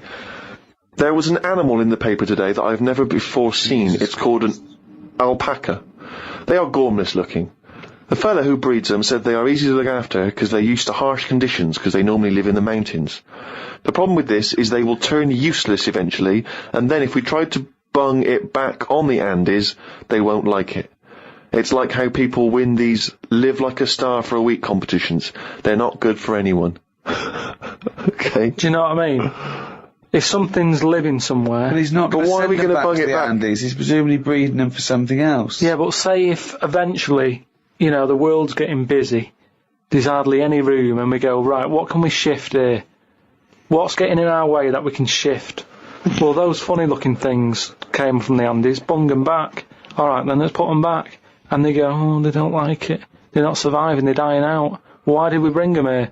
Oh, it was closer. Yeah, but look, we've died out now of the... Sorry, this is not with yourself. This isn't happening. Don't get angry about it like it just happened and you're sick of it. None of this has happened yet. I'm just looking at how it will happen. Leave them where they were. But you're getting angry about things that you're speculating on now. It's absurd, Carl. Not once have I read here about your anger about terrorism or international, you know, political injustice. Not once have you written about that. Only about the fact we may send animals back to the Andes. I know, but just because it just annoyed me, that's all. They brought them here. Some fella's getting a load of praise because they brought this weird animal into the country. And yet, it's like, well, they were on the Andes for a reason. Leave them there. It was happier there. I mean, I feel guilty when I open a bag and a fly flies out of it, and I think, where's that come from? What bag are you opening with flies? What bag? No, just when, like, you know, the bag I took the computer home in, a fly flew out of it, and I thought, when did that get in that bag? Whoever brought that from? And it's the same thing. It doesn't want to be somewhere else. It was where it was. And that's the same with this Polaco, or whatever. Great news! Get $25 cash back on the purchase you just made. Sign up now. It's amazing! It really is the ramblings of a madman, isn't it? Some new sea thing has been found. That's the headlines on the news. It wasn't found by sea experts, it was found on eBay. Someone was selling it for $5. I don't see the point in buying something that you don't know what it is. What do you mean? What do you mean? It was... Someone's found some sort of shell with a thing living in it. Right. They thought, oh, I've never seen one of these before, I can flog it on eBay. someone bought it and then wanted to look after it, went to some sea expert, and they said, "Oh, I don't know what that is." That's the story. It's just Great weird news. how Now you can get stuff's up to being found on $25 eBay. cash No, it wasn't back found for on any eBay though, buy.com was it? purchase. Yeah, but that's where the specialist people sort of picked up on it. It's just weird that, I mean, all I was saying is I wouldn't want one. If you don't know how to, if it's a new creature, you don't know what makes it happy. When you get a kitten, you go, stroke its head, loves it, right? And you can do that knowing that it's liking it. If I had a little seashell, and you go, does it sit in water? I don't know. Do you know what I mean? You could end up doing more damage. So that's why I wouldn't want it. It's nice to have rules, isn't it? It's nice to know what you're doing with something. Well, as you write in the diary, it's like if an alien landed and wanted to live with you. As much fun as it might sound, it wouldn't be long before you got annoyed with it because it wouldn't eat the food you gave it. That's what I'm saying, but I couldn't have a go at it because it might not like pasta. It might not. Everyone likes pasta. Wow. That's it for another week. I hope you've enjoyed this half hour of drivel. I mean, some of the most stupid things ever said. I mean, it's like he's got a contempt now for the world. Like, he doesn't care what comes out of his head. Learning can be frustrating. Can't it? You know, you maybe I'm getting you thinking, maybe on your way home today you'll be going, octopus with two heads. And if you do that for 5 seconds, I've done my job. Good to have a job in it. So, from me, Ricky Gervais, goodbye. From Steve Merchant, Goodbye. and from Karl Pilkington. All right.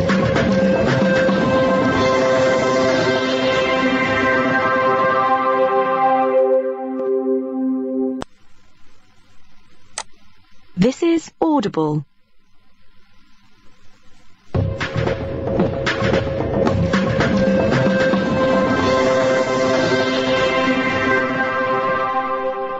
Hello and welcome to number 4 in the series of 6, season 3 of the Ricky Gervais Show with me, Ricky Gervais, Stephen Merchant, Hello. and Karl Pilkington. All right. Yeah, first of all, I'm sorry to do this, but me and Steve have got to bring something up that's been bugging us for a couple of weeks now, but it's reached. You are so fucking lazy, Karl, at the moment. You have time off. Right, you go away every weekend, so me and Steve are so precious at the moment with so many things to do, with extras and books coming out and stuff. I've never heard anyone whinge about going in with kidney stones. I know loads of people that have kidney stones. Not like They've mine. had no, you say not like that because they've had the operation. I know people that had their appendix out, right, an actual under the knife operation, and he was back at work the next day and he had a bit of a sore side. But you have whinged now for weeks and weeks, everything. You say, oh, I've had this, oh, I've got to go in again. But you're still well enough to go away every weekend to see your folks or your in-laws. this is the or problem. or holiday, and it's just like we are so. Sometimes you've got to pull together, mate. Yeah, but what I'm saying is, you say keep a diary, and you said make sure you do a diary for a year. Yeah. If I didn't go and visit people and travel the world, what would I do in it? Carl, I read your diary every week. All you seem to do is spend time in a cafe, having a cup of tea and a bit of breakfast. That's the Who weekend. That's are when you people do constantly stuff. visiting? Anyway, let's not argue. You don't even People like know your what we're family, I arguing. thought. It's not my family, is it? Well, you Suzanne's family. don't like But anyone. work. Why are you visiting? But you say I'm working that weekend. We have to put. Let's put this in first. It's a busy time. Family's important, isn't it? Yeah. You can't keep messing people But this is about. all you have to do. What else are you loads to doing? do. What other job have you got? Loads of stuff. I don't want to go into what I'm doing, but I've got loads But of all stuff. I hear is you're Well, always having meetings. I You're know, always yeah. going for meetings. Yeah, I know, yeah, I don't know what that means, yeah, meetings. Right, anyway. Another meeting in a bloody cafe. Yeah. Right, So, no, seriously though. So you've been on your travels. You've got lots to talk about. So Yeah, I've got to go in hospital again as well, haven't I? So, What's your current state with your old... I don't want to go on about it. Well, no, I mean, you've brought it up. You're fine. You're well enough to go away. You're well enough to go on holiday. You're well enough to visit people. You went on a train. You went to Manchester. You must be well enough. So you're well enough to do this. I went back to Bristol at the weekend. I had a bit of time off, as you know, because Carl can do the work. I know. That's what I mean. Yeah. So we all had a nice time. No, No, I didn't. I went to Bristol when I was working. That's alright. But he's still visiting a place, is what I'm saying. Well, that's a ridiculous thing to say. That's like saying a pilot doesn't work because he's visiting a place. No, because he doesn't visit it. No, you sit down on your arse. Sometimes you hire a car, so you can't be reading or studying. You're driving for 6 hours. Yeah. I went there working. We went to America, we were working. I went to Bristol, I was working. Oh, shut up. Ooh. Do you know what I mean? Getting a bit uppity. The truth hurts, Stephen. The truth does hurt, and it's interesting that he suddenly snapped at you there. I know. Because I wondered to myself, if it weren't for you, Mr. Ricky Gervais, what would this man, this little round-headed man, be doing right now? Oh, Stephen. Oh! Yeah, I went back to Bristol at the weekend, and as we know, we all had a bit of time off. And, actually, I was quite annoyed because I passed the pub near where my parents live, and they had a band on. You know, pubs sometimes have a band on. And the name of the band, I'm disappointed that I missed them. The name of the band, Rick, was Loose Change. But what I like about Loose Change is it's the least evocative name for a band, isn't it? It's not amazing. Sexy, it's nothing. It's got no kind of mood or feel to it at all. Loose Change. It's welcome. Rough outline. yeah. It's just nothing. The checkbook stubs. Pocket fluff. yeah. But while I was at my parents' house, they often, they keep clippings of things, if we've been mentioned in the papers, they like to keep a record of them and stuff, because, I like to show it to my grandparents, and keep fully abreast of things. And, managed to find a couple of them. This was what, I don't know if you've heard this, Karl. It's, for people who don't realise, Karl was making a couple of little 3-minute TV projects recently that were on Channel 4. And in the Sunday Times, someone's written a letter about Karl to the Sunday Times. Wow. They can send in comments and views on things they've seen, read, heard. Oh, excellent. And this is what someone wrote to the Sunday Times. Who is Karl Pilkington? And why have I just wasted 5 minutes of my life listening to some of his cretinous thoughts on Channel 4? He asked, why are there so many dinosaurs on display in museums? Quotes, couldn't they just choose the best one and just show that? He summed it all up by deciding that we know too much. Somebody clearly doesn't know enough to know that this is a complete waste of airtime, showing no wit, intellect or creativity. That's from Wendy Robinson in Berkshire. You can't have your critics. You know what I mean? You've got to have your critics. Of course you have. If everybody liked what you did, then you're not doing the right thing. She wasted 5 minutes, and they were 3-minute wonders, so it must have felt... Yeah. 2/3 as long again. But think how angry she must have been to have bothered writing this letter to the Sunday Times. Well, that's good. I mean, you really must have... It's all about getting people thinking, that's what I always say to you. As long as I'm getting people thinking about what I've said, she remembered what I said. But what views did you put out in these short films which you feel people perhaps should be talking about, discussing, digesting, thinking about? Just stuff that was in my head that day when I was filming them. Yeah. Is it in your head now? Some of it is. Now you've remembered me what I said. Now you what? Now you've sort of told me what I said in that one. Yeah, I remember saying that. Yeah. And I stick by it. Remember him some other stuff? Yeah. I'll tell you now, right? This, if I don't know if Wendy's, listen to this, but almost certainly not. But listen, right? I was saying about the museums, right, and how they're big and everything, and they've got dinosaurs all over the shop. I read that in that museum, they've got something like 7 million bits of stuff in there, right? Now, when I spend 2 hours in somewhere, just show me the good stuff. Don't be saying we've got 7 million bits. Because there was a fella who opened it, right? I did a bit of research on the museum. Fella who opened the museum up. What was his name? It doesn't matter. Okay. Doesn't matter, does it? What museum was it? It was the London one. Oh, the London one, yeah, okay. So he's in there, and he's collecting all this, bits of stuff. What stuff? Just whatever's knocking about that time. Right, okay. It seemed like you have researched it. He never chucked anything away. He's like, I won't put it in the bin, pop it on the shelf. Okay, right? So he's put everything on a shelf in the museum. Then, as time went I think you're going into too much detail, but just give us the gist of it. No, but all I'm saying is, he keeps everything, and if you keep everything, sometimes it'll be good stuff, right? And a lot of the stuff was going missing, the good stuff. But people who set these museums up are just as crafty. The fella who found Tutankhamun, he was pocketing all sorts of fingers and stuff in his pockets on the way out. That had rings on them and stuff. So all I'm saying is, why is she having a go? But hang on, wait, what's that got to do with someone pocket? I don't understand your point. Because she's sort of moaning at me, going, "Don't have a go at the museum and the dinosaurs." But No, she's having a go at your fatuous point. Yeah, you're absolutely uneducated, stupid point that you got TV time to talk absolute shit, if I could That's not paraphrase my fault, Wendy. is it? That's not my fault. If someone says they want me to do a little programme and you can do what I want, I went and did what I did. Free speech, innit? But we just gave you the chance then to defend yourself, and you just confirmed Wendy's point 1,000 times over. What was all this waffle about people nicking stuff? What's that got to do with anything? Because she's having a go at me. I didn't nick But anything. she's having a go at you for talking nonsense that's of no consequence, which is what you just did What then. sort of nonsense? But what was your point? Oh, alright then, well, we'll watch Wendy's little programme when that goes out. Let's see what she's got to talk about. Sick of her.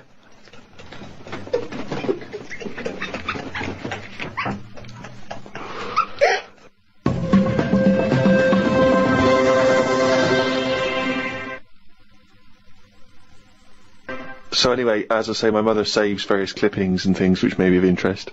This was recently in the Daily Mail, in one of those kind of gossip columns.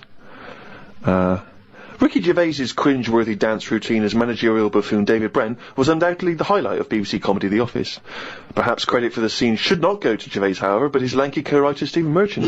For I hear that 6'7" Merchant has been attracting a great deal of female attention at the so-and-so pub in North London, until he took to the dance floor with Brent-esque results. Says my mole, most of the feminine throng looked away in embarrassment. Putting it kindly, he was rather ungainly, like a giant albatross hopping on stilts. Right, now then. I'll take issue with this because, firstly... You wouldn't be attracting female attention in the first place. Rick, if I had been, I'd have phoned the Mail myself. Point A... Right, I seem to remember distinctly I was talking to one of my mates the whole night and we were discussing about the fact we were too shy to talk to girls. So wrong there. Yeah. Point 2, as you well know, if I take to the dance floor, which on this occasion I didn't, I remember distinctly not because I love to dance, I would not have been described as a giant albatross hopping on stilts because Karl has seen me dance, you've seen me dance, you know I'm a good mover. Yeah. Just in the same way that people can't quite understand how Peter Crouch, the same height as me, Yeah. is able to be so brilliant on the football field. Yeah. The same, people look at me when I'm dancing, they go, I don't know how that big guy is able to bust some of those kind of moves. Yeah. I've won 2 dance contests in my life. Those facts, those stats speak for themselves, Rick. I know. I mean, you've seen me dancing, how would you describe me? I think that you look like isn't an albatross, isn't it? So, you look like, an upright lizard, right, being given electroshock treatment. And I think that's a lot fairer, isn't it, than the albatross nonsense? Well, so I'm just trying to picture that, because again, was that a compliment? You were on my side, right? You were defending me there. A cross between a giant lizard and a stick insect. Again, because they don't sound, straight away they don't sound like compliments, but I'm assuming you're on my side here. A stick insect with funny glasses? Is that? I thought, I was thinking you would perhaps be a touch more supportive, but you've not really... Carl, you've seen me dance, what are your views? It's just like a bit of weird art. That's brilliant! That is brilliant! That's so much better than albatross! I wouldn't have said an albatross. I was looking at one of them the other day, and I don't understand what they mean by that, because they're dying out. They say, they dive in the sea. Oh, it's gone. Yeah. Something happened in the brain. It went from the point we were making via an albatross, then it just shut off. It just ping like a pinball. Well, let's hear, because it's going to be another good point. No, it's just saying how, because I've never seen one, and they were saying, how would you feel if you never saw one again? And I was like, I've got by this long without it. It's not bothered me. But it was just sort of saying, what they do is they dive in the sea, sort of put their head under the water, see if there's any fish knocking about, grab one, get out again, right? Yeah. Go to land. I don't know if they're designed to do that. Well, obviously they are. No, because seagulls are, because you see them floating about. Now, what's happening is, they're doing that, but getting caught in nets. Well, that's it. The net shouldn't be there. That's the point. They're totally adapted to their environment, but we came along millions and millions of years afterwards and stitched them up. It's not like people are going, well, the nets were always there. How did they evolve without getting caught in the net? We invented the net. We've only been knocking around for a few 100,000 years. But what I'm saying is, it's that thing about animals learn by mistakes by other animals.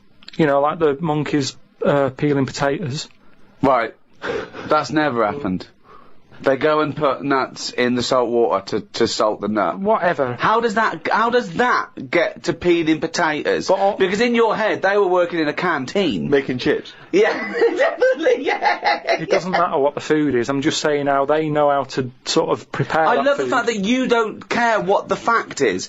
When you're discussing facts, that's all that matters. Otherwise, on Mastermind, they just go, who wrote Much Ado About Nothing? Dickens? Yeah, close enough, whatever, someone did. The fact is what matters. Yeah, but with that question, that's got a straightforward answer. What I'm telling you is the way that animals work. If it's a potato or a nut, it's a foodage.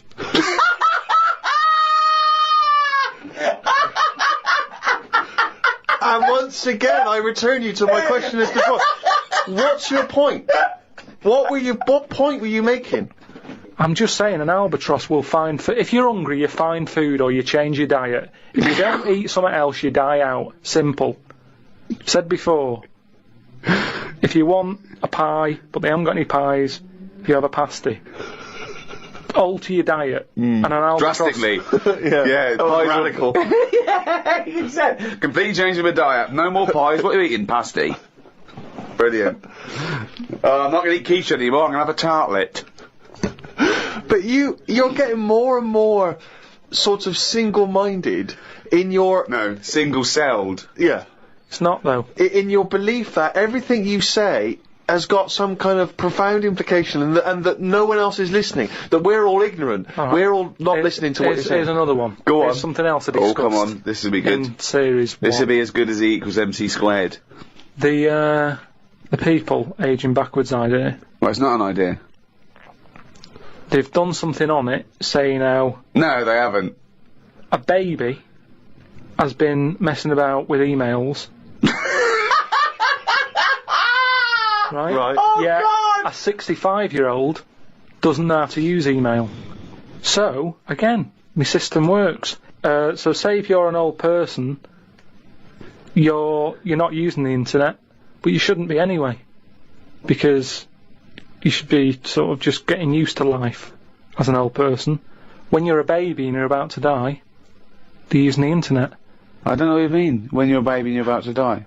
This is if This it is the was aging your backwards world. If it idea, was yeah. your world. Well, let me just ask a couple of questions. That makes no sense at all. What you just, that makes no sense I'm just saying at all. that my theory... You may as well have hit a wok what I'm to saying- express that point, because they're... The pong, that would have made more sense. this is why- more profound. This is why more resonant. This is why Wendy's having a go, though, because you're not being open-minded. You're not thinking about... But we're being open-minded to good ideas, to sensible thought, to intellectual considerations. We're not being open-minded to this utter drivel. Yeah, but every invention is a bit... Who'd have thought the Frisbee would have caught on? That's not... I don't think that can count as an invention, though. Of course it is. People are paying for it. Someone said, I'm going to invent something But you can people chuck are about. paying for carrots. But they're not an invention. Because you pay for something, it doesn't mean it's an invention. No, but a man-made thing. A Frisbee, it didn't grow off a tree, did it? Someone's made that and gone, I can sell this. And people are buying it.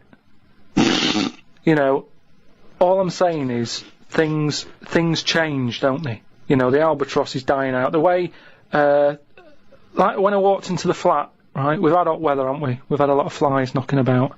Now, when I was younger, I never saw flies sort of hanging about in gangs.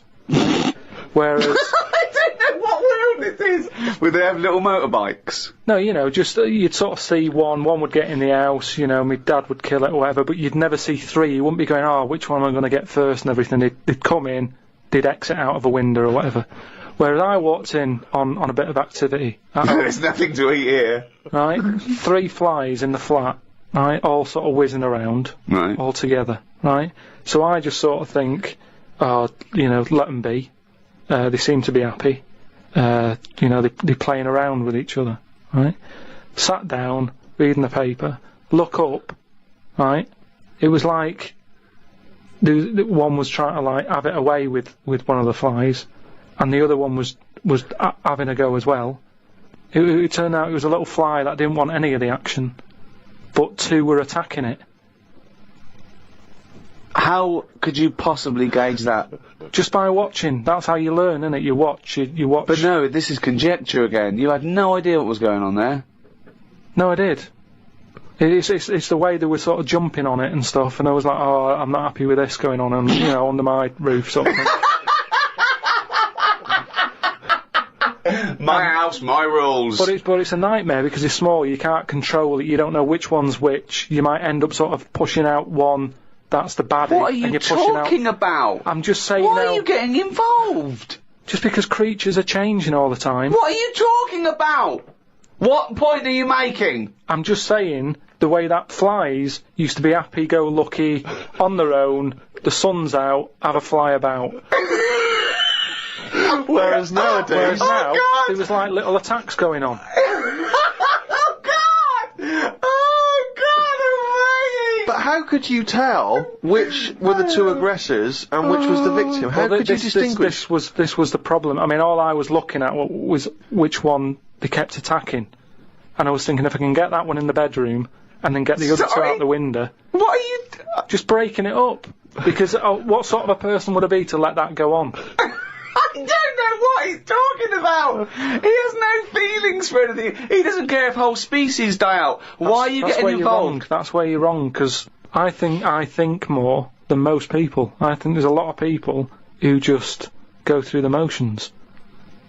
Yeah. They do the same thing every day. They can do a job, but that's all they stick to. They don't think about what are them flies doing. Carl, what's that I've known you for, 4 years. And all you ever say is things like, why do we have jellyfish? No, I haven't mentioned a jellyfish today. But it's the same old... You look at something, you make up your own story, and then your conclusion annoys you, even though it's totally fatuous. Like I say, the man with the frisbee, what happens if he had a mate who said, rubbish that, he wouldn't have done it? I love the fact that you think the frisbee is the pinnacle of invention. Yeah. I think it's amazing. No, it's an example of something that, if he was on some programme where you said, I've invented this, he'd go, get out. They wouldn't give him time of day to say, right, I've made this thing, it's out of plastic, you throw it about. What for? Well, you just chuck it about on the beach. What's the point? It's a bit of fun, innit? No, I don't like it. That was an argument with himself.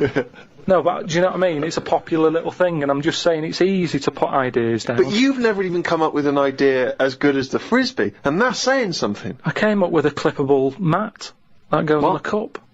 And it's a good little thing. I haven't followed it through yet. A what? A clippable mat.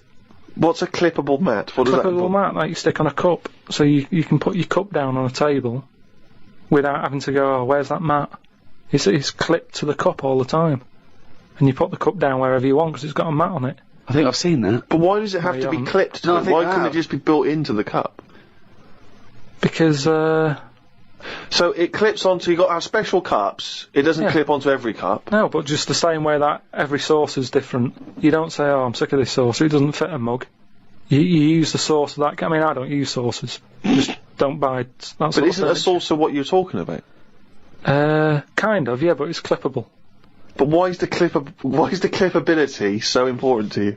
So you don't have to keep finding the mat when you put the cup down, it's constantly clipped to the But why does it have to be clippable? Because that suggests it's removable. Why not just have something where it's constantly attached? What's to stop you from losing that in much the same way as you lose the coasters? Do we need this? Do we need a clippable coaster? But let's ask him like it's the Dragon's Den. Let's ask him now. What? We've got money to invest on your clippable cup. Now pitch this idea to us. How would you sell this idea to us? You just said, what was your question then? Brilliant. So you're not listening. Let's start again. I am. Okay, imagine you walked in. What is it for? What is it for? Is it a coaster to stop the heat from the cup burning the varnish? Rick, let him explain it. Or is it a saucer to stop Well, look spills. at it. Let's have you pitch this idea to us. Just you've never met us before. You were investors. Tell us, explain this to us. Sell it to us. Right. We're living in a world where furniture is important to people.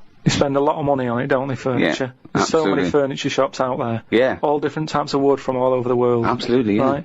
If something's come from the Amazon, you don't want a coffee stain on it. No, you don't know. Right. But we're living in a world as well where people don't use saucers. When you go out and buy, because people... What do you mean we live in a world where they don't use saucers? Yeah, there's loads of saucers, yeah. Because I know people who buy cups singly. Right. Because there's only 2 people living in a flat, so you don't buy a big box, because in a big box of like plates and that, you get things like, what's the plate that's above a saucer but below a plate? The plate that's above a saucer, but below a plate. So it's a plate, but it's below a plate. But it's a size that you sort of go, what am I doing with this? So, what would it be? A side plate? Maybe, but A plate that you'd have alongside your regular dinner plate, right? You put a bread roll on or something in a restaurant. Maybe, Yeah, okay. but you What's don't your need point? What do you mean? This is fascinating to me. Because this is his best attempt now to try and attract investment. do you know where your mats are at home? I haven't got mats, don't use them. Why not? Because it doesn't bother me. I haven't got any highly polished furniture from the Amazon. Right, Steve, have you got any sort of... I've got some coasters and I use the coasters. And do you know where they are when you need one? Well, yes, because they're always at the place where I would normally put down a mug of hot tea, i.e. on a table or a coffee table. Right, now... If I had a highly polished table from the Amazon, I'd keep my coasters on it. Yeah, but what I'm saying now is, what happens if you get up with your cup of tea, you're a busy man, right? This is what I'm saying, we're living in a world where people are busier than ever. Yeah, go on. Not everybody can sit down and enjoy a cup of tea sat in the same place. Right. You get up and you might move into another room. You haven't got a polished table in there from the Amazon, so it doesn't No, matter. but you might be working on another expensive table. Oh, fine, we'll have a coaster there that as has well a then. computer on. My question is this. 1, does it fit all mugs? Or do I have to buy a special mug to have this special Well, bit we attached? can work it whatever way you want. We can either look at the standard size mug and say, let's appeal to everyone, or we can get in touch with some mug company. How is it clipped? Just like little plastic clips that clip onto it. Yeah. And then you clip it off and you clean it. They're dishwasher proof, by the way. They don't need that But at all. why can't you just make a mug that has something built in the base of the mug to prevent it from making the mark? No, It's only the heat that makes the mark, isn't it, really? I just want to say now, that's a pointless idea, and I'm out. Right, but what about the idea that you've just suggested then, with the mug with the saucer built in? Yeah. What about will we do that together? But that's not your idea, that's my idea. Yeah, but without my idea, you wouldn't have had that. Well, but that's absurd. We're having a conversation, I've come up with an idea, now I've got the money. And I'm going to go off with that idea. Yeah, you haven't painted it anyway, and it's a rubbish idea, and you couldn't It's not paint. rubbish, because I've just thought as well, that'll be good for putting biscuits on the side as well. Okay, no, And that means we can get rid of that plate that I don't know By what the to do way, with. now this is broadcast, you can never patent this idea because it's out in public domain. Rick, why don't we see if there's anyone out there who's willing to invest in this idea? Are you a mug manufacturer? Are you a mug designer? Are you someone who's got any interest whatsoever in this idea? Do you think it's a saleable idea? And more importantly, would it be not great to have a picture of Karl's face on the mat? Because it's perfectly round. Perfectly round. As well, and you'd scold him every time Yeah. you, So there'd be a certain satisfaction in that. Yeah, well, if Peter Jones is listening, or that Ballantyne fella, or, what's his name? Any of the big investors on that show, or indeed any investors anywhere, podcast@rickygervais.com. Get in touch. Tell us how we can move forward with this brilliant new idea. Pathetic. Ouchie, Martin, he's gone and written it down, the little... The jingle that signifies another reading from Karl Pilkington's diary. Got up and put the radio on. I listened to the story that the vicar read on Radio 2. Yeah, that could be good. He was saying how Jesus was 33 when he died. He said he was more into the idea of doing a lot in your life than living for ages. This was linked to the news about the doctor who's come up with some stuff that he's been injecting himself and his wife with that makes you age better. I looked it up on the internet. It wasn't worth them doing it because they are already old looking. I don't know why people want to stay looking young. You can wear a bald head better if you're old because hairs are replaced by wrinkles. That's drivel. No, it's not drivel. It's Pointless. A pointless entry to a diary, that. It's not, because that could be like an important bit in like world history. What? The fact that someone's trying to make people not age. Age is good, isn't it? When you see an old It's been person. going forever. What has? People trying to age better. No, but he's talking about if you're 90, he wants people to look like they're 30. And that's not good, because how would the world run when that's going on? Well, I agree. But when again, it's not a revelation. If I like chatting to old people, because they know a lot of stuff. So if I'm sat on a train and someone's old, I'm happier talking to them about... They get up and move after about 10 minutes. Well, no, he likes the fact that many of them are infirm and can't. Yeah, they have to stay there and listen to this one. But yeah, even that means that they're getting more out of life in a way, because they don't move about as much, so they have more thinking time. It is weird how that happens to you as you get closer to death. Jesus. You know, you're not working as much because you're resting, and you can think back about your life and you can think, oh, I had a good one. Actually, it's not been that bad. Whereas if... But you must have started that now, because you've been doing nothing for the past 3 months. Yeah, but I'm just... well, like I'm saying, it is a good thing for you to do, to sort of think about what you've been doing with your days and your weeks. And how do you assess your life so far? With all this spare time you've had in your hands and moping around and moaning about your illness and just sitting round, right? You've been introspecting, have you? Yeah. Go on then. What have you come up with?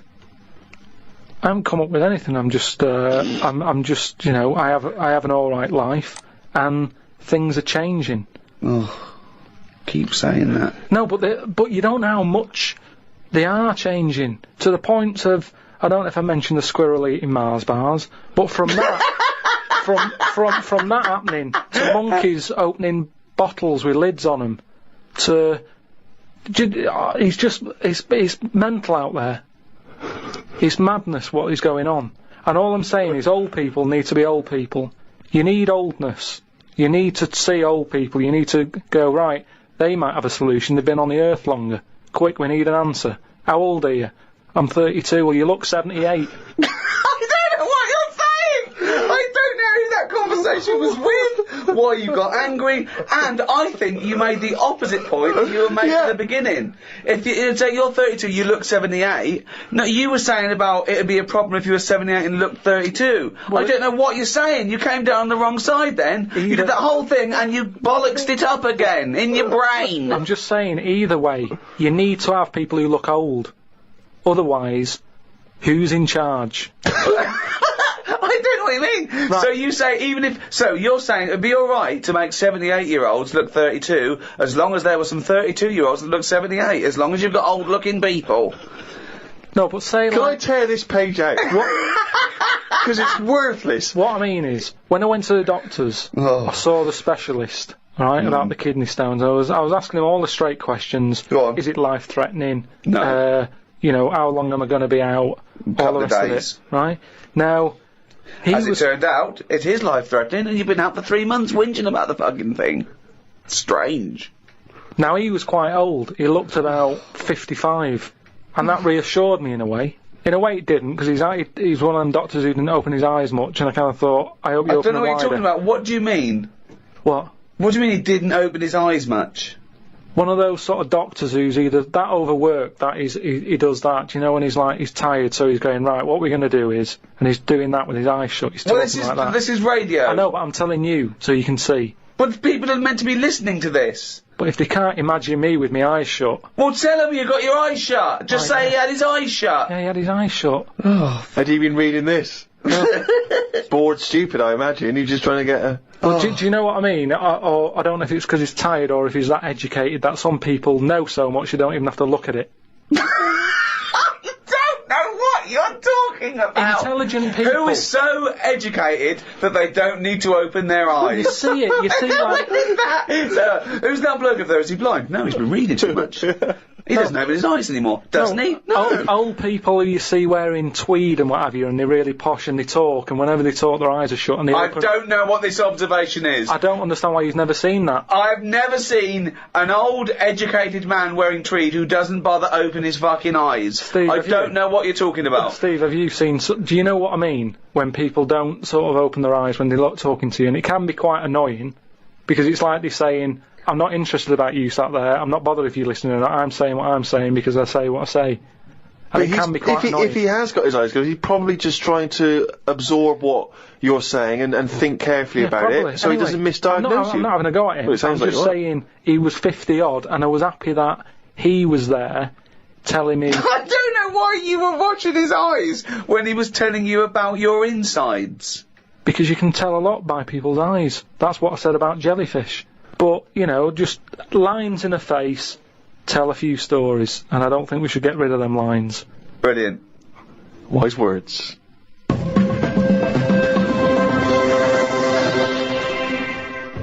Well, that's the end of show number 4 in this 3rd series of the Ricky Gervais Show. So it's goodbye from me, Ricky Gervais, Stephen Merchant. Goodbye. And of course, Karl Pilkington. Right.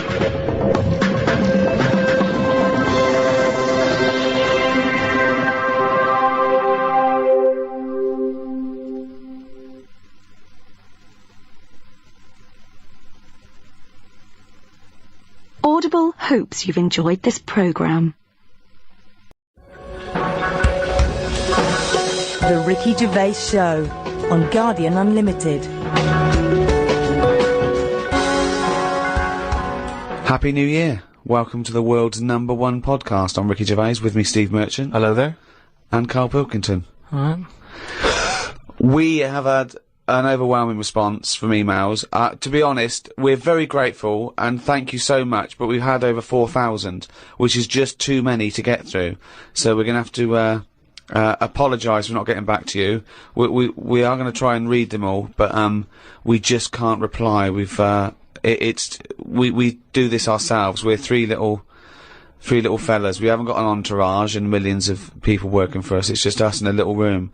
But thank you so much. One in particular, remember a couple of weeks ago we asked if there's any house DJs out there, maybe they could do a dance mega mix with the words, I could eat a knob at night. Karl just said that in conversation, talking about someone in a reality game show, I'm a celebrity, get me out of here, who ate a kangaroo penis. And he just came out with the phrase, I could eat a knob at night. Someone has risen to the challenge. We had about 70 different songs.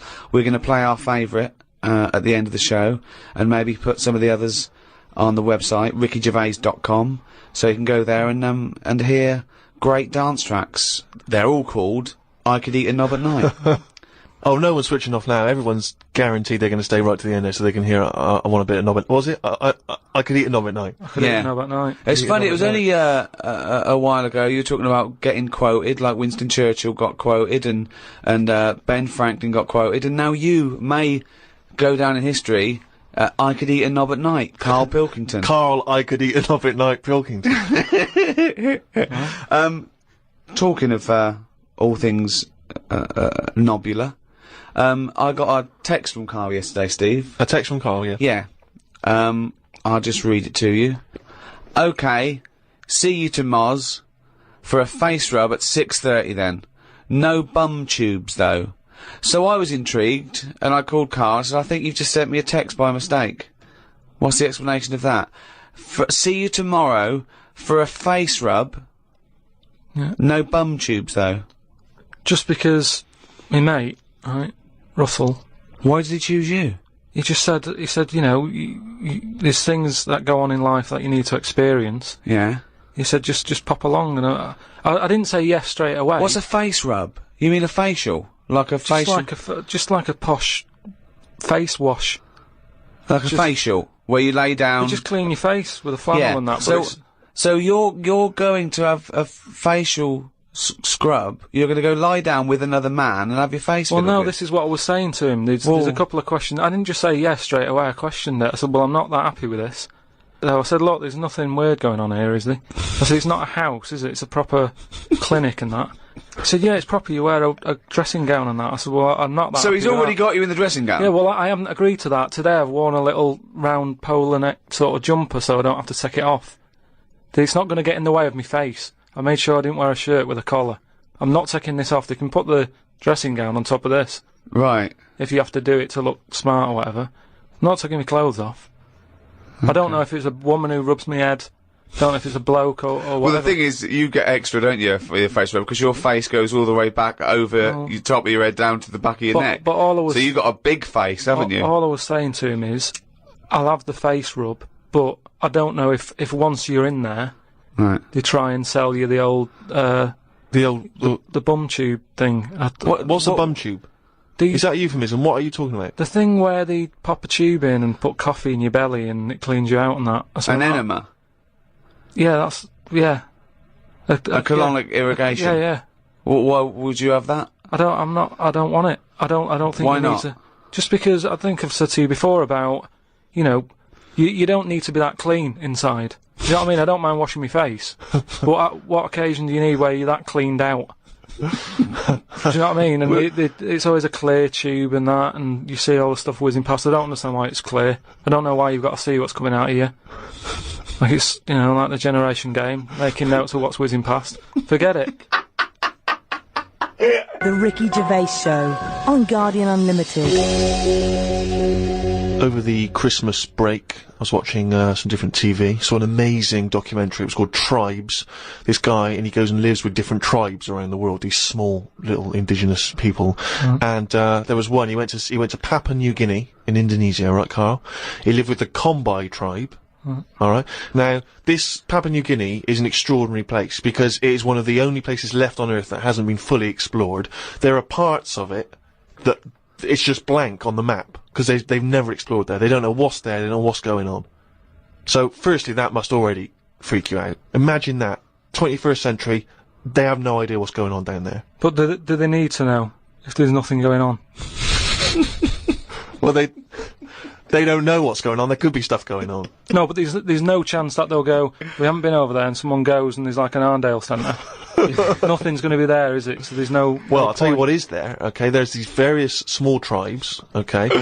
This guy goes, he's amazing, right? Now, the thing about these is that up until the 60s, and even more recently, some of these tribes are still cannibals. They're still cannibalistic, okay? Eating people from other tribes. This is going on now? Going on now. It's generally stopped, but it still does occasionally occur, alright? So this guy goes to live with them, right? They walk around, you know, obviously naked, except for a little leaf just above their genitals. It's not covering the genitals, it's just above the genitals. Do they know they could move on? Have they got a telly? Or have they seen a telly and gone, I'm not up for that? Or are they saying... It's not the Amish. They haven't chosen But what is the difference between the Amish and these people? Well, the Amish are a group of people that choose to live in that way. These people are just essentially untouched by civilization. I mean, they do have interaction with civilization, and people do come there, but they still live in this very, very almost prehistoric way. They go around, they have homemade weapons, they kill pigs and hogs in the undergrowth. They live in kind of tree houses. They did buy a telly, but there was nothing on because there isn't any broadcasters. They couldn't plug it in. Yeah. They're having an absolute nightmare. Yeah. But there was one guy, okay, now he said that his brother was dying. This was a couple of years ago, right? His brother was dying. He said to his dying brother, what happened? Why are you dying? This guy said, it was a bloke in another village. Okay, he goes over to the other village, he kills this other bloke, right? He eats him, or eats bits of him. The other village gets a bit annoyed. They go, what's going on? Why did you kill this bloke? He went, sorry about that, right? They said, well, you need to make it up to us. He gave him a pig. They said, a pig's not enough. They gave him 5 pigs. Hang on, who are they giving these pigs to? The tribe? To the tribe of the bloke who he killed and ate. So 5 pigs apparently made up for the fact that they'd killed all of them. They said, well, hang on, what are you going to do with this bloke's wife? Why were they bartering? Why didn't they just get the police in and say, what's going on? What police? Yeah. Why didn't they call Morse? I mean, why didn't they call in Kojak? Because he'd have sorted it out, wouldn't he? Or who else could they have called in? Columbo would have sorted it, I don't understand. What, are you saying there's 2 tribes? there's a number of different tribes, aren't there? I've just explained that to you. There's a number of small individual tribes in this dense Papua New Guinea forest. With a load of pigs. With a load of pigs. But the wife of the guy that he killed, Nate, they said, "What, we don't need her now, we don't want her." So she had to come and live with the murderer of her husband. So she's living there now. You know, happy as Larry. But what I mean is, right, they're miles away from anything, but it doesn't sound like the great place to live, right? Could they not move? Could one of them go, do you know what, I'm sick of this. I'm moving or whatever, and go to a proper city. How far away is this, these Papa people, to the next... They're like the Smurfs. They're very like the Smurfs. But how many miles away from a place with a normal life going on? But think about this, Carl. Firstly, they don't speak the language, so they don't have any practical skills. They've got no experience of civilization. So even if they chose to go and live in one of these cities, what can they do? How can they function? They'll spend, 15 years just trying to figure out what, how everything works. Mind you, I have had the same thought about, Inuits. Right. If you live in a house made of ice and eat fish all day, and then just stay in for 6 months, move. I really do. I mean, I don't understand why they're living there. I think there's some bacteria that has better lives than that. That's got to be offensive. Why? Okay, how about this is one of the weirdest things. This is one of the weirdest things, right? Sorry! An entire race just of dismiss. people. No, I'm not having a go, but I'm just saying, I wouldn't fancy it, is what I mean. But they You know what I don't mean? We're living in know of ice. another world. How can they imagine that they could... Oh, I'll tell you what, this is boring. I'm tired of hunting for food and eating fish from the river. I'll tell you what, I'd like a world where there's iPods and room service. I'm going to go and move to New York. They're not thinking like that, are they, Carl? Because they don't know about this other world. Which is why, in a way, Carl can't offend them, because they are not listening to this podcast. Very unlikely. Very unlikely. You're not going to get any nasty letters from Eskimos or Inuits, as they want to be called now. Does an Eskimo ever... Inuit. Do they ever Inuit. meet, like, an English person on holiday? And an English person goes, it's choppy here, isn't it, or whatever. Well, what do you think? It's just that people go to, Steve said before about places he's been to where people are still walking about with swords and that. People go to these places on holiday now. They like a little bit of danger. They like to see how the others live. So all I'm saying is, we know they exist. Yeah. The Papa people, maybe people aren't going there. It doesn't sound like the best place. I can't imagine it having a tourist board or anything, right? But would they accept me if I popped over there and, with Suzanne, sort out a little weekend break and that? Where are we talking? We're talking Papua New Guinea. In Papa. Well, okay, this is one of the things that they do, okay, which is a tradition you may have to do. These combine, right, they invert their penises, so they push their penises back up inside their bodies. Like a sock. What for? Well, Keep it out of the way. Of what?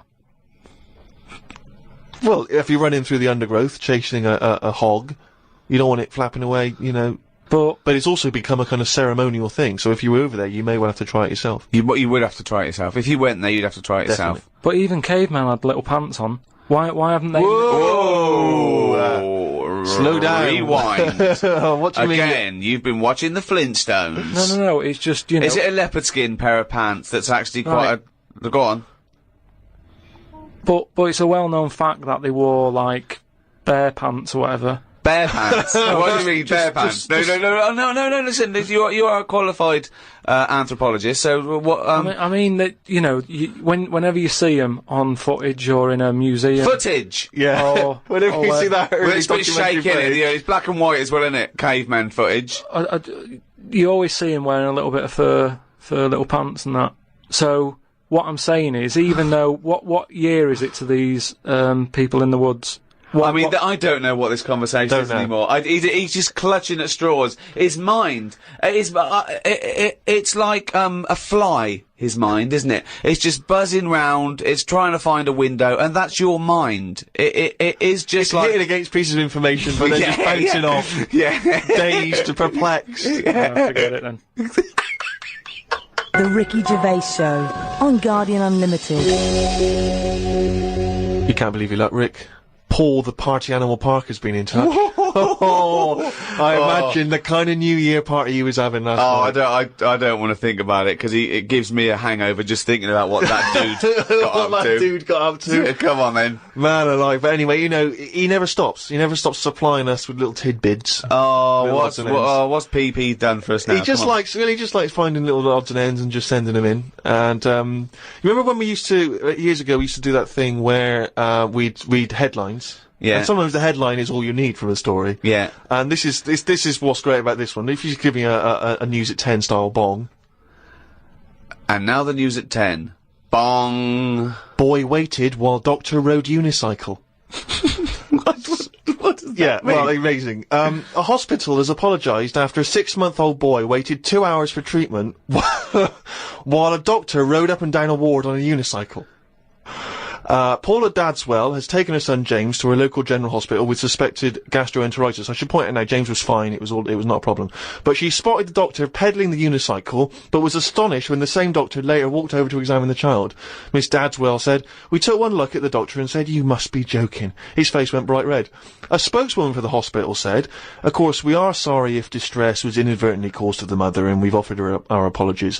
But let's also remember that we should try and make hospital wards less intimidating places for patients, and we regularly provide diversions that are not directly related to medical care. Many parents have commented favourably on this approach and indeed about the unicycle." What I like about that story is that it's the most important job in the world, Yeah. and the most useless. Being a doctor is saving lives. It's incredible. It's so noble. Riding a unicycle is the most useless thing Yeah. you can do. It's that to me is plate spinning, Yeah. juggling. Yeah, Flame eating. Who goes into plate spinning? Is it like the father going, "Son, when you've finished university, you can take over the business"? But I want to be a doctor, Dad. Look, the plate's nearly, and you're hooked, and you Yeah. give it a little push, and you're there, and you're hooked. It's a dying art. You don't see it as often as perhaps you once did. Dad, I want to be a doctor, but the plate's nearly dropped, son. And unbelievable. But what I can't make out from that story is whether the doctor he'd done the 7 years medical training, and then they said, "You're working at this specific hospital." Yeah. They whipped out the unicycle. They said, "You're gonna need to learn that as well before we can put you on the wards." Or whether he was practicing. Who knows if he was practicing? Do you know what I think happened?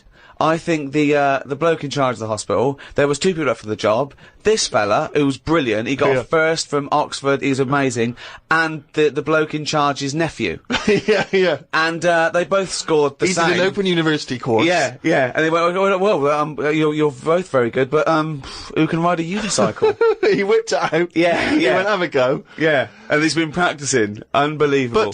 But it's also the idea that if it is indeed something which the hospital has initiated in order to cheer people up, particularly kids, I mean, it just seems like a dangerous thing to be doing in a hospital, with all due respect. I mean, I think so. You could pull out leads, wires. Anything can happen. I know, yeah. They get you to turn your mobile phone off when you go into some ward, so, please leave your unicycle here, surely. Do not, no unicycles beyond this point. If you have a unicycle accident, of course, great place to be. It is a good place to be. It's an ideal space to be already. But who rides the unicycle anyway? Do you know what really annoys me?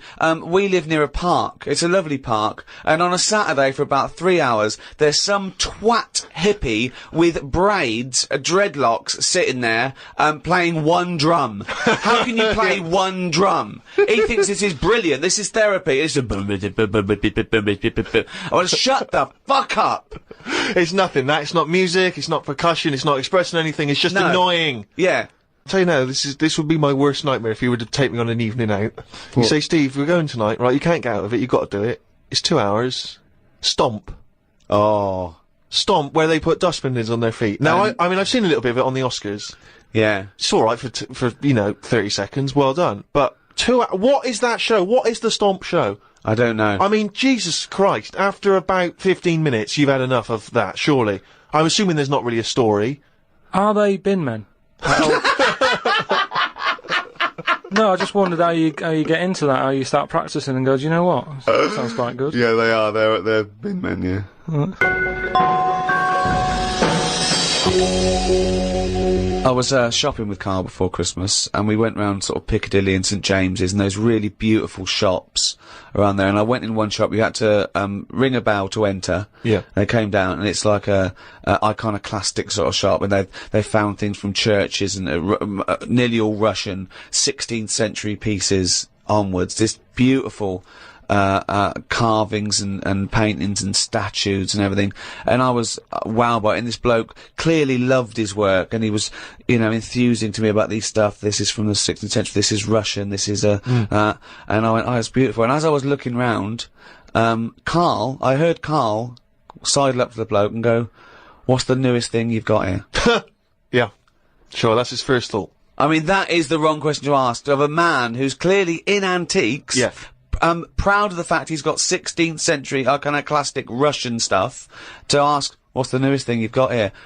What sort of question is that? Oh, I don't know, probably the doorbell. I don't know, what does he want to say with my shirt? What were you thinking? hoping for? I just was making chat with him, because it's the sort of place that I don't think many people go in, right, Steve? When you go up to this shop, right, he's not sat in there. You have to ring a bell. He's getting on with his life upstairs. He lives upstairs, right? You ring the bell to say, "What, I come in your shop?" He pops down, stands there watching you look around. So it's not a natural way to shop. Sure. Do you know what I mean? It's not nice having a bloke stood there watching you look at all this old stuff and that. So I was kind of making friendly chat. Yeah. And I think it's an alright question, because he was saying there's loads of old stuff in there, and he kept going on about the old stuff. So what did to say? Well, what's the newest thing you've got? And what was Do you know what he said to it? The other question he asked him? He said, "How often do you get new stuff in?" And the bloke went, every day. And I said to him, "Why did you ask that?" He said, "Well, I was thinking, if you got antiques and you sell it all, what's left?" Like, someone's going to sell all the antiques in the world because they're not making any new stuff. What does that mean? They're not making any new stuff. But I know for a fact no one's ever going to go in there and buy the lot anyway. I mean, I've never seen anything like it. I'm not at any point in my life, and I don't think it'll ever happen, will I go, "I need some old Russian wood." Because It was brilliant. No, Steve, no. it was beautiful. It's amazing stuff. There's stuff. There's these things from the 16th century of sort of like saints and monks, and they're carved, and there's loads of it. It's just all piled up. No one's interested. If I was him, I'd go, "Do you know what? I'm into this, but no one else is. Close shop." Because seriously, it's just piled up, piles upon piles of like old bits of wood with pictures on it and that. But think of a man 400 years ago that carved this, No, but nobody wants it, do they? I've never heard anyone say, "Oh, look, it's my birthday coming up. I'll tell you what I'd love. What? Bit of old Russian wood." It doesn't happen. That's what I'm saying. I've never heard anyone saying it. I've never overheard someone saying, "You don't know where the Russian shop is, do you?" And this is in London, where the rates are high. There was this thing, right, Steve? Again, making chat. Loads of bits of wood with, like, them old drawings on, like... It was like a panel from a church that someone had painted. Right, yeah. And I think it was like, from sort of like 1590 or something. Yeah. And it was this, a picture of this saint, wasn't it? So 1590. Could be from any time, really. So there's this one there, right, leaning up against the wall, and, most of them in there was that Stalin bloke, right? But there was this little... Right, can I just stop you there? Lenin. Right, Okay. alright then. Yeah. So he was on all these bits of wood and stuff, but I saw this other little face, right? Little fella